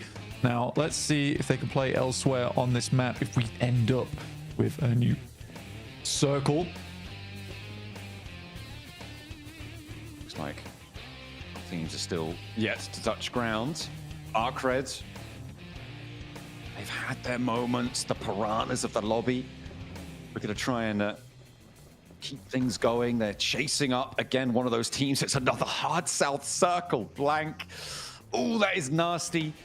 Team Flash last time around as well, not quite able to go as far as they would have liked. They do keep that target moving, however, and they're getting closer and closer to that 140-point boundary that might just see them safe, but it is within reach for quite a few teams. I think for now, Influence Rage, it's unlikely. It's very, very unlikely that they're able to get up and over. Not only would they need to profit 23 points over Team Flash, they rely on Weibo and the Arena both not doing so great. So for Team Flash, it may be enough. Just get a couple more points on board. We caught up with them to see how they were feeling, Blank, down on the stage with the 7WG. He checked in. And right now, they've got to be feeling pretty nervous. Let's see what they had to say. Welcome to a quick report with the 7WG as we head into the final match of Group Red. I have Team Flash tops with me, a team that's currently in 3rd place by just 4 points above Weibo Gaming. It is your first time at PMGC, only 4 points ahead of that 4th place team, trying to take it away from you. How are you feeling going into this last match? Xin chào PUBG, thì đây là lần đầu tiên các bạn vào PMGC và hiện tại thì mình chỉ cách đội đứng thứ 4 có 4 điểm thôi. Vậy không biết là cảm xúc hiện tại của mình như thế nào khi mà mình chuẩn bị tiến vào vòng thi đấu cuối cùng? Cảm xúc của em thì cảm giác thấy bình thường và team em thì độ tin thì rất cao nên là mọi điều rất là đơn giản với em như bắn những giải khác. Okay, I feel normal right now. We have really great confidence at the moment. So for me, it just feels like playing in any other tournament. Well, just to give you even more confidence, in day 1 of Group Red, you were able to get a win in Miramar with 12 eliminations. Going into this final match, what do you need to do to mimic that performance again and secure the top 3? Thì vào ngày thi đấu đầu tiên trong bản đồ Miramar, các bạn đã giành được suất cơm gà với 12 điểm hạ gục. Thì không biết là bây giờ khi mà mình tiến vào trận đấu cuối cùng á, thì các bạn làm thế nào để chắc chắn là mình cũng có thể giành chiến thắng và chiếm được một suất vào vòng finals? Chắc team bọn em thì vẫn bắn như bình thường và với độ tin rất cao đó thì tùy thuộc vào độ may mắn của team bọn em vào đội hay không. Well, probably we'll just play as we usually do, and because we're very confident, and also it depends on how lucky we are with the circles. If we get favors from the circle, probably we'll get more advantages. Okay, well, we know if they get lucky, more than likely it will end up turning into a win. Can this first-time PMGC players of Team Flash secure a top 3 spot? I think it's time to find out with John and Blank. Hey, thanks so much, Seven. That is really good to get a little read onto how they're feeling going into this one. Of course, their first time here at PMGC and already potential for them to get that direct ticket. And I mean, maybe that's where teams are going to start to be able to prey on them, right? Play on their nerves on that front, use their experience to their advantage. We know the experience that Weibo have on the international stage. You can imagine they'll still be sweating, but maybe not quite as much as our teams in the top, well, in 3rd place right now. I mean, you talk about experience, but Order tried to leave before the photo shot went through. And you'd think for a guy that's been in these top tournaments multiple times, he'd know not to do that. Alas, I think that there is something to be said there about that interview, which was a really, really good one from Seven. I enjoyed that one a lot, where they talk about their confidence, right? And there was at this extreme bravado coming through from Tops there, saying that this is just like any other tournament to them. I think that's the right idea to have. And he looked pretty confident. He looked quite calm coming into this. They talked about circle look. Already, they get a very nice central position. They have anchors over towards Los Leones. If it heads off towards that eastern side, they have players heading over towards the west as well. So they're holding a little bit of a split right now. But this is far down towards the south. We've joked about Partona multiple times. This could be it. It very much could be. All the way down on that south edge. And I mean, why not make things all the harder? And I mean, at the moment, it's Virtus Pro who have the inside track to that Partona bridge area. Regnum Kaya as well kind of sit around those east bridges to Partona. Of course, those west side access past Prison, past Minas del Sur, but that's only if it comes to it. Because right now, teams are still navigating around Los Leones to get down towards the south side. Take stock of teams that are chasing. E-Arena, Influence Rage, potentially even Arcred. And that's where it stops in 7th place. Everyone underneath that, they're going to last chance or they're going out. For Virtus Pro, they're on 70 points. They'd need to cross 12 to get past Boars in 11th. They are already far down towards the south side of the map, playing a little bit of a long split over towards Partona, with Milky Way still making his way across on the southern island. It's definitely an interesting one where anything can change down towards the bottom of the tables. Nothing's really locked in for certain. I'd say, well, over the 15th and 16th, to be honest, with Nuclear Zone as well, ETSH. Both teams just have not done enough to guarantee them a spot in the last chance if they have a great game here. But it is all over the place. It really is all over the place. For DRX and Regnum Kaya, this is just the battle of the giants for first place now. I mean, Regnum Kaya having flashbacks. They're getting beat by a South Korean team in PMGC. Back in London. By 1 point it was there. And it was on a Miramar finish, on a pretty crazy finish as well, Blank. Remember, they were on the chase there too. They were trying to crunch up towards the top side of the tables. DRX were able to get out ahead of it. They played on that coastline and farmed eliminations to get just within a hair's breadth, but it just wasn't quite enough. Now here again, if we go to Partona, is it going to be the same scenario? Of course, that would rely on DRX actually getting to that island on the south side. Wait and see. Again, Zone 2 is where we'll get a better idea of it. I think that if it shifts hard down towards the south, it's definitely on the cards, but there is also this possibility that we just head straight back up towards the north, Chumacera, or even far over towards that eastern side. But it will be a hell of a circle to end out if it goes south, and I'm praying for it. Oh, that makes me sad. All right, more of a basic game than for us, but for VP, their dreams do just get dashed off the back of that one. That is a hellish journey back up north now. Yeah, that is, it's not going to be the island there. Chumacera again, but this time a lot more focused on the gap between that and Los Leones. The steps on the west of Los Leones also a major feature. Maybe some teams are going to have to send on in there. Weibo currently 4th place. We saw them get that chicken dinner just a moment ago. And they're going to be playing from those Chumacera hills. Playing from that southwest side. They're on a decent hold here. 4 points behind Team Flash, but Team Flash sit all the way on the west point of Los Leones, right at the bottom of those steps that rolled down from that west side. Oh, Hero, maybe on the buggy chase, it does stop for him, which is nice. Could have got a lot further. I want the bounce on that bad boy. You do have ETSH moving in from the northwest side, close to where Weibo are playing, and well, close to where Twisted Minds are. And to be honest, ETSH at this point is a bit of a loose cannon. You really have nothing left to lose, so it's a troublesome team to run into, especially for Twisted Minds currently trying to get out from that bottom 5 in 12th place currently. Most teams just looking for a safe place to stay at the end of Group Red here on Miramar. E-Arena grab themselves a bit of land on the north side, but it is quite open. Surrounding this spot, you don't really have the buildings over towards Chumacera to reside in for a long, long time. Ooh. Burmese Ghouls taking shots, but not quite connecting on the spray downs there. Burmese Ghouls looking a little bit safer on that top 11 side, but they are not completely out of the woods. Neither them nor GK. That can rest easy for the moment. Alliance, a little bit more so can.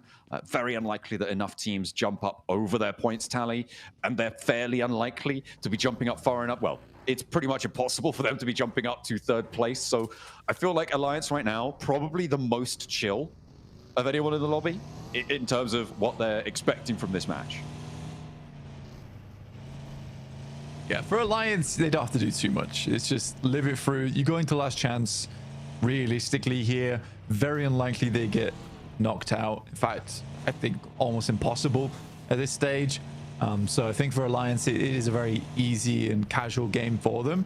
But they could really take DRX to town here over on the northeast side if they wanted to. Depends if actually they can even fight them, to be quite frank, which is always the problem for Alliance so far, is whether they can take that team fight. But coming into Zone 3, it has been a slow start to this game. Not too much action happening. Most teams very concerned with remaining in their spots and trying to get towards this end game where they know the big points are. Okay, enrolled up on it. It's Alliance to purloin the points. The first blood is drawn in our final match here. At 12 minutes, by the way. It's pretty late in the day. Maybe that's the nerves. Back up to their old tricks. Are we going to go for a super slow lobby to close things down? Why not? I'm going to get real tense if that's the case. Silas, though, gets ran straight down by Hardboy. And this is from Arcred. Tough team to cut through, but for Arcred at 119, there's a team that would love the points right now, and to get rid of one of the most formidable teams in the lobby would clear out a lot of their area. Spray down for Wild. Not connecting, just doing damage, tickling away at the health bars. So no answer to be found for them. Nuclear zone.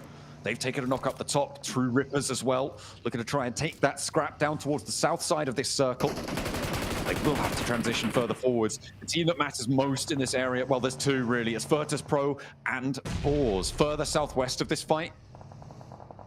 And they may look to try and third party, but with both of those two teams chasing for that 11th place, Boars trying to hold on to it, Virtus Pro trying to take it from them. That ascent might be difficult. We'll see who's going to be able to come out on top of it. And the Boars don't want to go too hard into this one, with the threat of Twisted Minds, who lay fairly uncontested on the northwest side right now. Yeah, Twisted Minds do have a lot of space to work with. True Rippers just, okay, straight past them. And Boars are just as surprised as we are. We'll at least pick off Hydro on the backside of that fight there. Havlik finding a point. And Milky Way able to actually steal one. The Boars continuing to grab points here is really bad for a lot of our teams underneath. The further that goalpost gets away from them, the harder it is to climb. Virtus Pro at least able to stay even with that 1 point they're able to steal away. Now in the face of a very tough squad here in Influence Raid. Oversight from Burmese Ghouls and Arcred. This is a classic from Virtus Pro. Rocking up to a devastation. I mean, they're still taking damage, but they may be able to get in there with 4 players alive. A straight careen through the middle of things. In the meantime, Boars are going to try and find Regnum Karya, who, I mean, they've done enough to get their spot into the grand finals direct, but they'll be sad not to get a first place here, Blank. Either way, if they get taken down by the Boars, that might be a little bit of a sour taste in the mouth at the end of their group stage, no matter what their ticket says. Boars will look to control them on the rollout. Spray down over the distance towards Wild. Not quite finishing the job, but the rack up comes on through. They'll knock through and find Wild, with the Boars still on that hunt, desperately defending on the 11th place bubble. 84 points now. Twisted Minds need 10. Virtus Pro need 13. More than they've been able to find so far. And it is a chase down. It's only going to get worse if the Boars keep going for those teams beneath them. For the Boars, this is a fantastic start for them. Really cutting through a lot of the squads on the south side, which just makes them feel safer and safer as time goes on. Arcred is sweeping behind them, though. And if Arcred can pick up any points, they'll do it wherever they can and towards the bottom of the tables. Those seem like easy pickings to them. And there you go. Starts off strong over towards Snowex as well as Cause. Easy for Bad Boy. Really striking out in a big way. Luckily, there is a clapback. Oh, Flash! Team Flash are the ones to find it. The two bubble teams clashing here, Blank. And the surface tension on both of them is at bursting point because Boar's now down to one player. Exo, survive and you're in. You go down and it will be potential for you to slip all the way out. Even a 12th place would not be good enough. That 10-point boundary, I mean, it's a lot. It's a lot to cover, but it's so possible for Twisted Minds and Virtus Pro, actually, after their crazy crash into the middle, to make this one work. Weibo, we're going to go for the wrap down towards the south side, hoping to get themselves a strong position, but there's a lot of teams here all still fighting out, and a lot of teams with high ground presence. 33C will stay a little bit further behind just to ensure there's no one tailing. And looks like they're going to go for a far rotate. Maybe even behind the Flash here from Weibo, which is their direct competitor. Oh, it's really tense. On the wraparound, maybe we'll be able to find something. Arcred as well, still on that hunt. Arena on the north side. In a decent spot, but it is Weibo, really. We're going to need to push further. There it is. And there's the opener. Order finds one. Win goes down with the 4 points they need to make up the difference. B, Team Flash themselves. If Team Flash go down here to Weibo, they are not going to be making it. I mean, there's 2 points that still exist on their tally. But for Team Flash, you just want to keep this fight as far away as possible. For Weibo, do you crash in towards the Lost Leones position? I feel like you just hold this one out, so maybe Team Flash can chill out for just a moment. But their approach still very difficult. Yeah, for Weibo, they're 100% going to hold this. They see the team ID. They know exactly who they're up against after that initial knock. And they're just going to hold Team Flash out. If they can do that, it really does make things so much easier for their continuing presence in this lobby. What a wrap from them that was. And like I said, all tournament, the rotations from Weibo are just something sublime to watch in real time. And with that circle over towards the western side, Weibo has all the cards in their hands. I'll tell you who else is maybe going to have a good time of this. Actually, given their position, it's going to be a tricky cross, but Twisted Minds here. Remember, Boars on one player alive. They have to move with their solo out from their zone. It's going to be tricky. Arcred also were looking to go on the chase, but they were split 3-on-1. Their backstop player now not going to be in, but they have control over True Rippers and Nuclear Zone. In this spot, they're going to try and force this fight to conclude beneath them and piranha their way to the points to jump on up. But now with 3 players, it's a lot harder. Influence Rage, definitely an unsuspecting team, I would say, at least for some of our squads towards the top. Sook moves forward straight away. Try and find those shots, but a Flash there rotating directly in towards Geekay. They're desperate to get this damage on. They know how much it means. Almost getting bows out the back of the vehicle, but not quite tagging on. Not quite enough to take them all the way down, but the more you damage them, the harder it'll be. Geekay eliminated, our first team to be confirmed down. They are on 93 points, so not completely out of the woods, but the 3 teams beneath them looking to chase are having a tough time. Team Flash lose another. Blank, that's them out. The target is set, and Weibo need to make their way through now or never. 4th place right now is not enough for what they want to achieve here. They will at least guarantee themselves that last chance stage, but to be so close, it would feel terrible to fall just short. They are 5 points behind. That is all they need to make it, but they have to cross, and in their way, Influence Rage, 4 players, another team looking to chase. Boars and Boars as well are gonna go out. Twisted Minds on their chase as well towards the bottom. It is getting tense. The bubbles are set. 5 points needed here for Weibo. See themselves completely safe versus the Flash. But they might need to go further than that, with Influence Rage currently holding quite a strong spot on the eastern side and could even hold out Weibo if they wanted to. Arcred also still on that southern edge, looking for a big win here to send themselves atop into 3rd place. There's a lot of names here who all have a big value off the back of this game. They can get strong performances. So many moving parts. It's a lot to consider. It's a lot to keep track of here. We will do our best. 4 points now for Weibo needed to draw level on the standings. 4 points might seem like not that many, but when you're crunched in, I mean, if Alliance get a good crash here, this is the make or break game. This is the make or break situation. If Alliance's crash works out, if they lose players, it's going to be bad. But DRX are slowing it down, and maybe there won't be a crash at all because DRX are taking these points away. Weibo, they think, oh, maybe we've been delivered something. No, it's being snatched away, and these points are denied. Twisted Minds, in the meantime, also going down across the way on the other side of the circle. Everything getting denied. Arcred finally picking to pieces the last of true rippers. A nuclear zone trying to get out of there. Weibo pick up another point, looking for more. One of their players has been knocked in the meantime. 33Z needed to get back up and in action. 1 player now left for Alliance, looking to go for the res. They are 3 points behind. Twisted Minds with their fight to jump up, going badly, going low, going down, and ETSH take Twisted Minds out. That may be enough to keep the Boars in, but Virtus Pro still have life, still have breath in their body, and they will not go down without this fight. 4 players still up and kicking, like you say, but that is Twisted Minds 100% going home now. The only team that can kill the Boars this run is VP. The Bears versus the Boars here. Who comes out on top? That is a tough rollout for Weibo. A tough rollout for Weibo.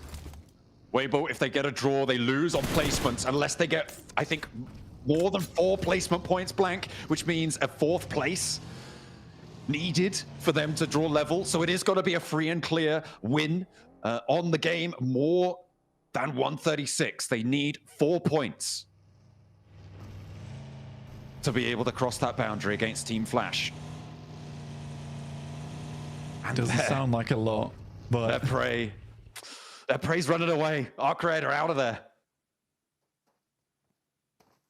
Again, it doesn't sound like a lot of points here, but if you start to get impatient, you start to get a little bit skittish, you can give those points away. I mean, I like the push-up coming through from Weibo. They left 1 player behind as a backstop to take shots at Arcred if they chose to push up, but even Arcred's playing a little bit scared. There's that shot from Lorazin over towards Weibo. Alliance out now. Definitely going through towards the last chance. See what they can get done there.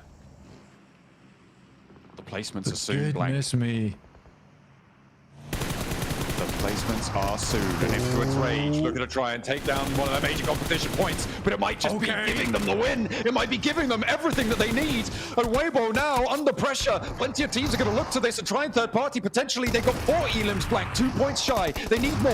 Little boy now under pressure. Hero looking for the flush. Nobody's going down. The step up, and it's all up to Order to keep them alive, to keep them going. Can they find it? Will it be enough for Weibo to charge over the top because his teammates are falling around him? It's Law versus Order.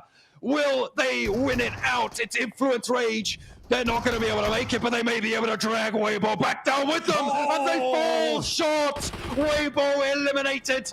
If the blue zone catches these points, do they make it? I don't think there's enough. It's not going to be there. Weibo are down, and Law supersedes Order at that juncture. It's all done and dusted for them. Last charge, their sentence. Goodness me. I mean, Weibo, they got 2 points off the back of that, which sits them at 136. The placement points are ahead for the Flash. And that will sit them in 3rd place, meaning it will be the Flash going through to the grand finals at this rate. But E-Arena can still put a stop to that here. So can Arcred. I mean, E-Arena all the way out on the west, Arcred all the way out on the south. Two teams not really going to have a great chance. Virtus Pro as well, looking to chase down the bubble still. They are 12 points behind Blank. They need 12 more points, which means 2 more eliminations and the chicken dinner to add on top of that, or any combination of points that would add up to that. Oh, goodness me. It is still up for grabs. And at the moment, the Boars have 0 chicken dinners. Virtus Pro, none either. So a chicken dinner would break the tie if Virtus Pro were to claim it. Right now, Virtus Pro, 9 placement points. No, hang on a minute. Virtus Pro, 2 placement points behind the Boars. With the 6th place already earned, they do draw even on that one. Looking to go a little bit further. They're shooting them, John! John, they're shooting them! Might be able to take them down. I'm sorry, I was busy in the points. It's Arcred, though, to start to go down as Hardboy. One of the last 2 players to go, and Glory stands up for his namesake. Looks for Virtus Pro, tries to stop them dead in their tracks, launch themselves maybe to an outside chance of joining the top 3. Virtus Pro struggling now. E-Arena starts to move up, Mormon on the outside. And Joker starts to flow on through. Hoping to throw a wild card here into the mix. Virtus Pro might eat a big nade here coming through from E-Arena. There's big shots. Joker from the backside does have to move away, but takes a tag from a distance there. Glory for 2.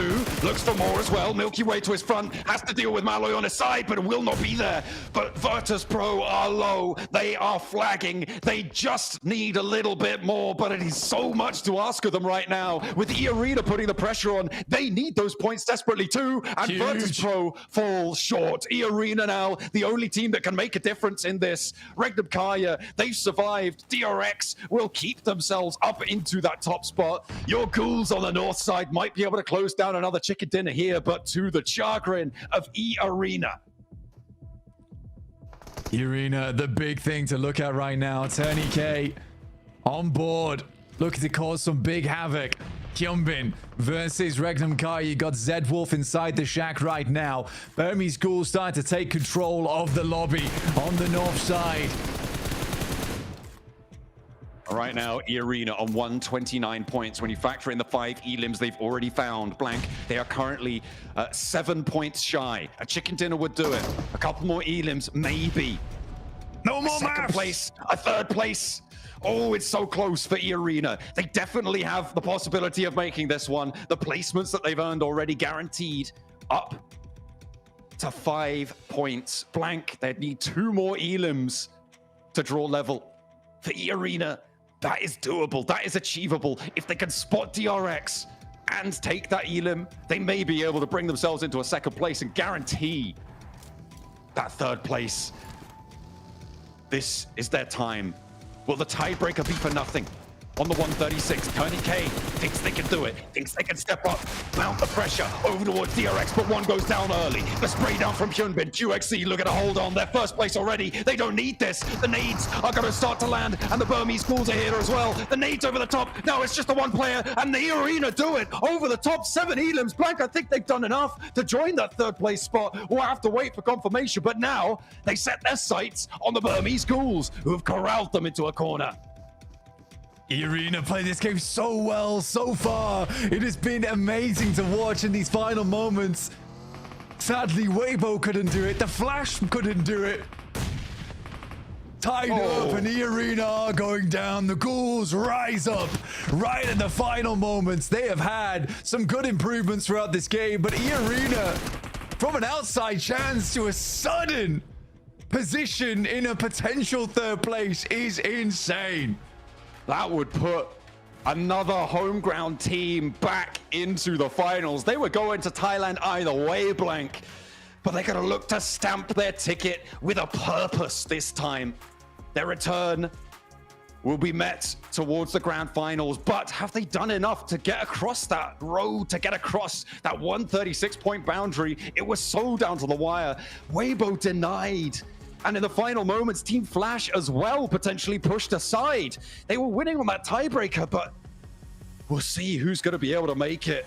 From Myanmar, the Burmese Ghouls do close down another chicken dinner. They're happy with their performance here. I'm happy with it too. You've loved watching them. We'll be able to see more of them in that last chance stage. But Team Flash, they look a little bit dejected. Maybe they've got news that we don't. I mean, to be honest with you, like it must be so close. But even for E-Arena there, I think they've done it. I think E-Arena have done it. That rotation they made so aggressive, so aggressive. Could have been a very different story if Hero was just able to win that fight versus Influence Rage, but Influence Rage is just a significantly strong team in terms of firepower, and that is the difficulty when it comes down to it. Weibo just couldn't quite close it out. The first molly had been on target, forced him out early, then Hero probably would have had the advantage in that fight, but, you know, it's bygones at this point. They look pretty on edge right now. I think the admin teams are waiting to deliver that information. We got a little spoiler last time. As we're looking for it, is he here to deliver the news to E-Arena? They've done it. They've done it. They are up in third place. E-Arena take the spot, and elation. They will return home in a blaze of glory. They'll see vampires in the finals. And I think Team Flash, they might have spotted this, because they do look pretty dejected on this one. What a sad time for the Flash, but I mean, for E-Arena, they're extremely happy with this one. I'm not gonna lie, the admin kind of teased them a little bit there, right? The admin kind of teased them. Right? He was kind of like, maybe he did make it, maybe he didn't make it. But we'll find out more over on the tables with the desk.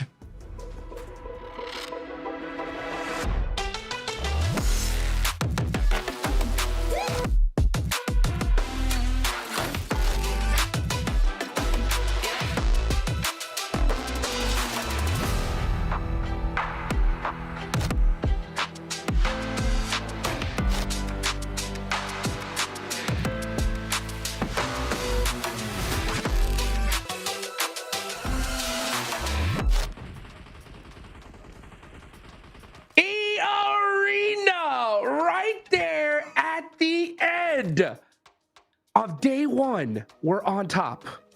And in the final flash, in the last game of Group Red, pull off one heck of a performance. It's the Burmese Ghouls that win this one. But is it EA that got the last laugh, Max? Ooh, I think it is. They looked really happy. No, They I sure don't know why. did. Unless they were going to have a good dinner at the hotel. I'm telling you, it might just be a grand final slot here. They just got told that they will be making it to Bangkok for the grand finals. We'll have to see, of course, how close it is on the leaderboards. But though, would you have to highlight here, Burmese Ghouls, Niptra, very solid gameplay in that northern compound next to the road. Very solid approach. And actually seen a few wins here and there from them. They got a Rondo win, now a Miramar win. Burmese Ghouls heating up, ready for the last chance. Yeah, I've been really happy with how they've been playing today, Max. I mean, we've seen so much more presence from them, so much more action, so much more initiative coming in from this team. No longer are they sitting in a compound waiting for things to come to them. They're going out of those compounds and they're taking spots. They're taking control. I really like what we've been seeing from them. Oh, man. Ooh. The curse, Max, man. The curse. You don't. The curse I was alive and well up until the last second from what it looks like. I don't know where we're at right now. This was so crazy to watch. Yeah. It all starts with Flash versus Weibo, Max, man. Exactly. Weibo take them out. What a crazy start. And it's a fully targeted attack. They know, we all know here, right, that Los Leones is Flash's drop location. They go there as much as they humanly can. And Weibo, like, hey, maybe we can shut down that rotation, that exit potential out of the city. The setup onto the western side of Los Leones was a thing of absolute pure beauty. And it does work out heavily in their favor, right, Niptro? They get the entire squad wipe. Flasher out, and you can see apparently even Seven told us they were hyped, they were excited behind their desk. But maybe a little bit too hyper, because unfortunately, as you saw, it might have come down to that final point. Yeah, I mean, it was really the top the top spots, all fighting for that control, fighting for just one more point. And yeah, you could see that WBG were definitely targeting Flash there. That was thought out, and it was well executed as well, just pushing Flash away from anything that would help them get a better position. And oh, VP, they know, they also know, they tried their best, but they just struggled in this lobby.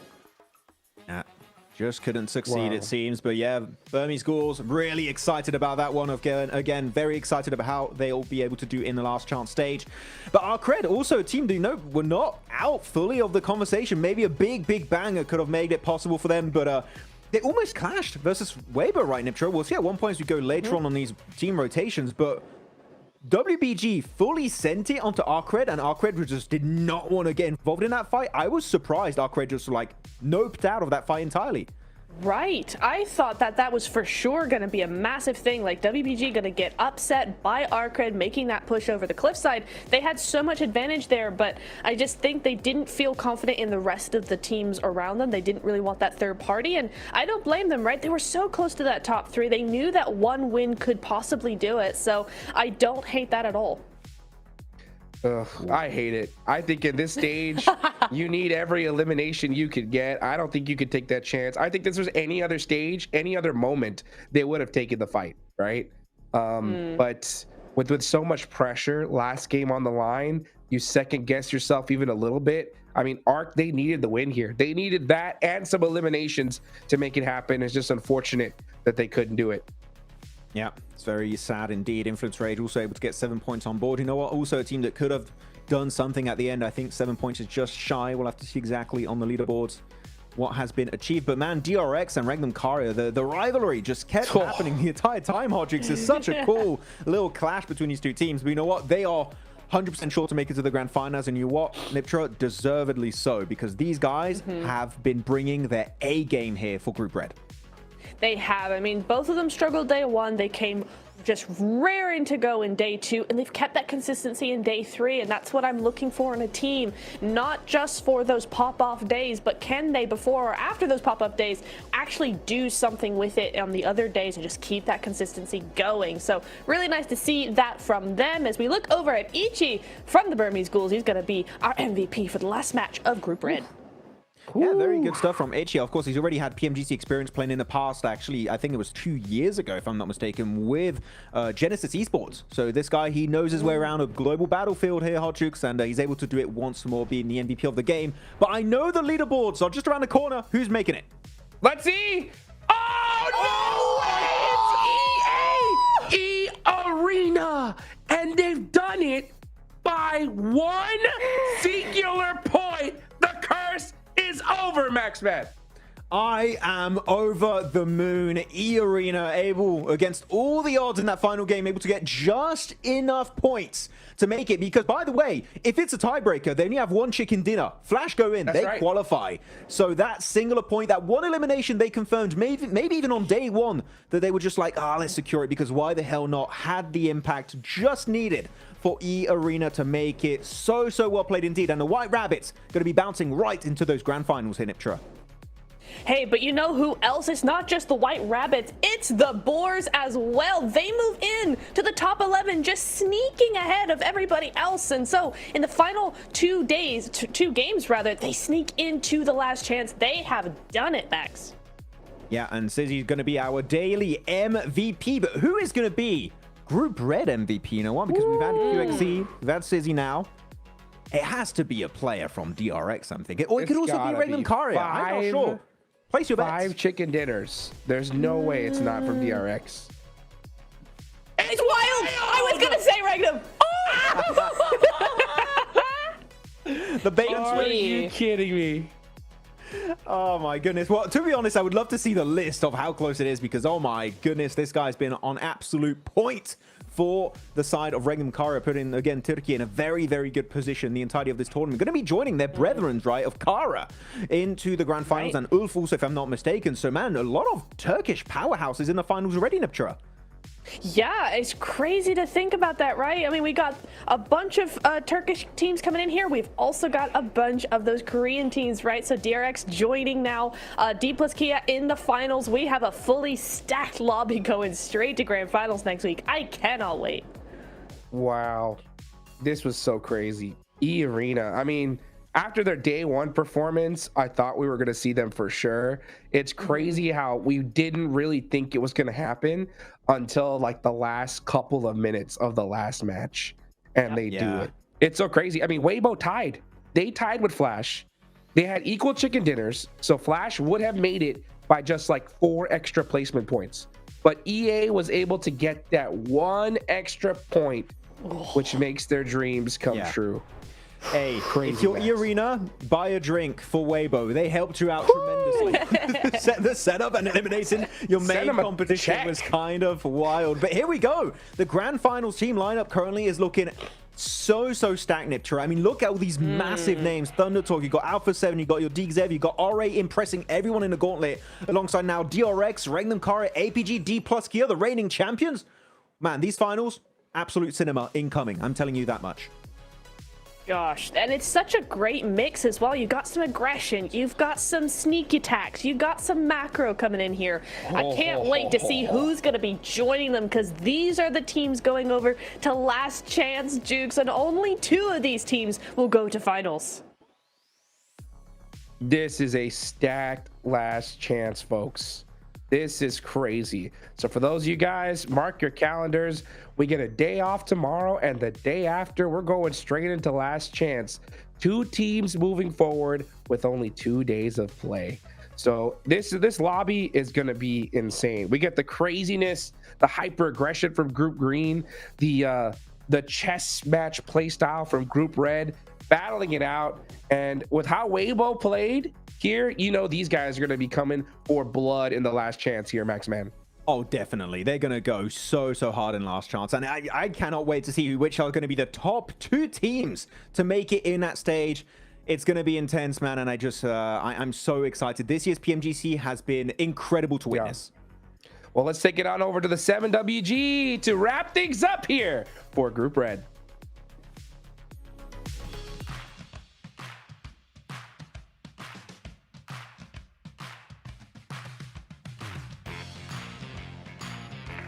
The group stages for 2025 PMGC are over, as the last match for Group Red has been played, and DRX ends up finishing on top. I got QXZZC next to me.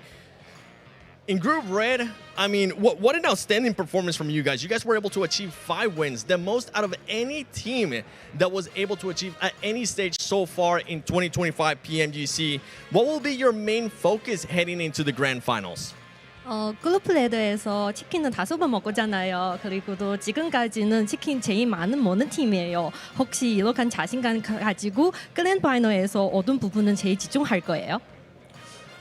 그룹 스테이지를 하면서 이제 부족했던 부분을 찾았기 때문에 이런 결과가 나왔던 것 같고, 이제 그랜드 파이널 갔으니까 이제 그룹 스테이지에서 찾았던 좋은 방법들을 잘 이용해서 그랜드 파이널도 임할 예정입니다. We have learned a lot of in the group stage, and I think we will do it better at the final. So I just think we can focus on what can we do better is enough. I'm hoping that's going to be the case. One thing, if we're talking about wanting to get better, especially going into grand finals, Rondo was one match that you struggled with in the first 2 days. On the last day, you were able to output even more eliminations in Rondo. Rondo's going to be making his first appearance at a PMGC Grand Finals. How important will Rondo be for your squad to make sure that you get the championship? 런던 매프 전 1일 동안은 런던 매프에서 좀 힘든 보였는데, 근데 오늘도 점수 많이 먹었어요. 그 런던 매프는 이번 PMGC에서 처음 나온 매프인데, 혹시 이 매프는 얼마나 중요한 생각하고 있어요? 당연히 대회 시작에 이제 첫 맵이고, 이제 하루의 흐름을 좀 가져갈 수 있는 중요한 맵이라고 생각하고, 저희가 좀 론도 맵에서 성적이 안 좋았기 때문에 좀 더 많이 보완해가지고 그 첫 맵의 중요도를 잘 살려야 할 것 같습니다. We think that this map is for everyone new, and we will learn from a lot from the group stage and another games. So we think we can do it better in this map, and it is very important for us to do the first team to do it very well. All right. Well, QXCCZ, congratulations on making it to the grand finals as first place, too, out of Group Red. I know that's got to feel good. 감사합니다. And I'm going to be switching over here to none other than a man that has been at this stage many times from Regnum Karya, finishing in second place, Silas. Silas, I mean, you have mentioned DX Xavier in the past. Before we started this interview, you mentioned DRX. How hard those teams make it for your playing style. Newsflash, those two teams are going to be in the grand finals. What are you going to be doing in the grand finals to adjust to those two squads? Eski röportajında DX'in o size biraz oyununuzda rahatsız ettiğini söylemişti. Bir röportajdan önce de DRX hakkında konuşmuştun.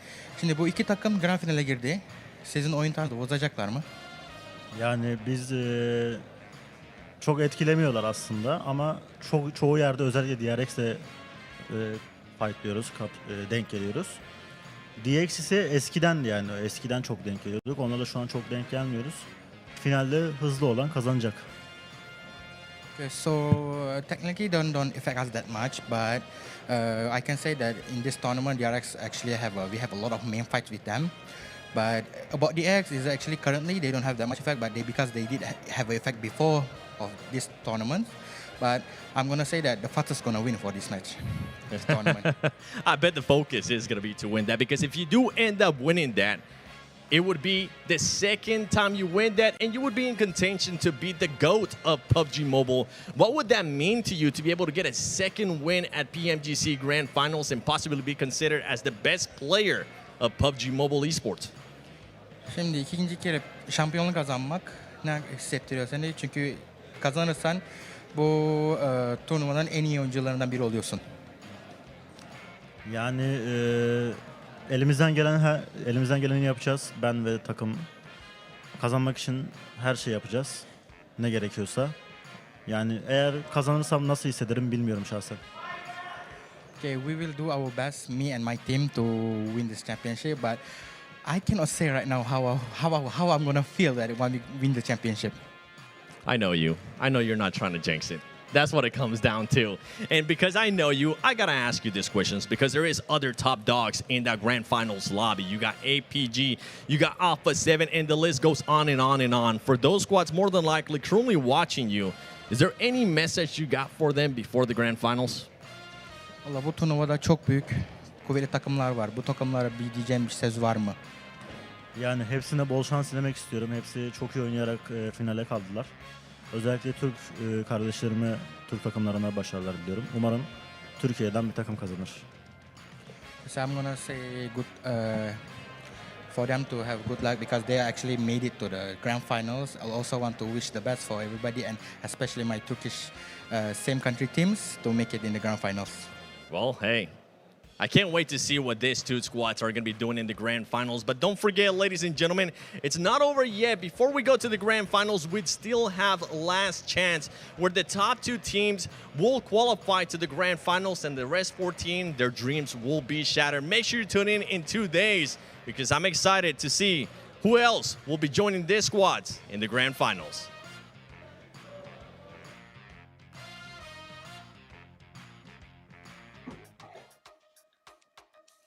What a way to wrap up the group stage. Man, this whole stage had it all. Crazy highs, crazy lows, close finishes. But the entire time, it of course had the Infinix GT30 series, the official gaming phone of PMGC 2025. Engineered for precision, performance, and victory. Empowering every gamer to hashtag be the one and hashtag outplay the rest on the global stage. Guys, it has been one heck of a day today. Day off, then we got last chance. 14 teams will be the end of their year. Max, man, what are your final thoughts going into last chance? Well, I kind of want to talk about one big topic for the community, which is that is the end of India, of course, for this year's PMGC. And you know what? It was just the beginning. 2025, you're back in the scene. Come back stronger with after taking so many great learnings from this year. And you know what? 2026, India, I'm sure we'll see them even stronger here on the global stage. What about you, Deptura? I just gotta say, man, I've loved PMGC so far. It's been so cool to watch all of these teams do their utmost. A few of them we've had to say goodbye to, but I'm looking forward to Last Chance, man. Flash, Weibo, I'm looking at you. I'm looking. Woo! Hey, your first PMGC, but you gotta make it happen in the Last Chance. That's gonna be it for the group stage, guys. I'm Hot Jukes here with Max Man and Natura. Thank you to Blank, John, 7WG, all the production for making this happen. We will see you guys day after tomorrow for Last Chance.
Every second that I breathe is going down in history.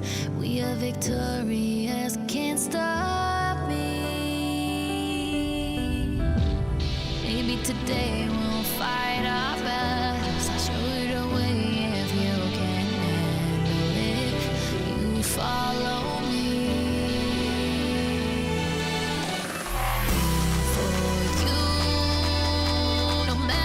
Circumstance, no, I won't back down, no matter how they show up to lose. Yo, I'm back with my squad, fight for my squad, chasing that hot glory, trying to make a story, never been the one to own it, now's the chance to show it, PUBG Mobile, striving to be a mogul, get your hopes up, number uno, not so far from you, so move on.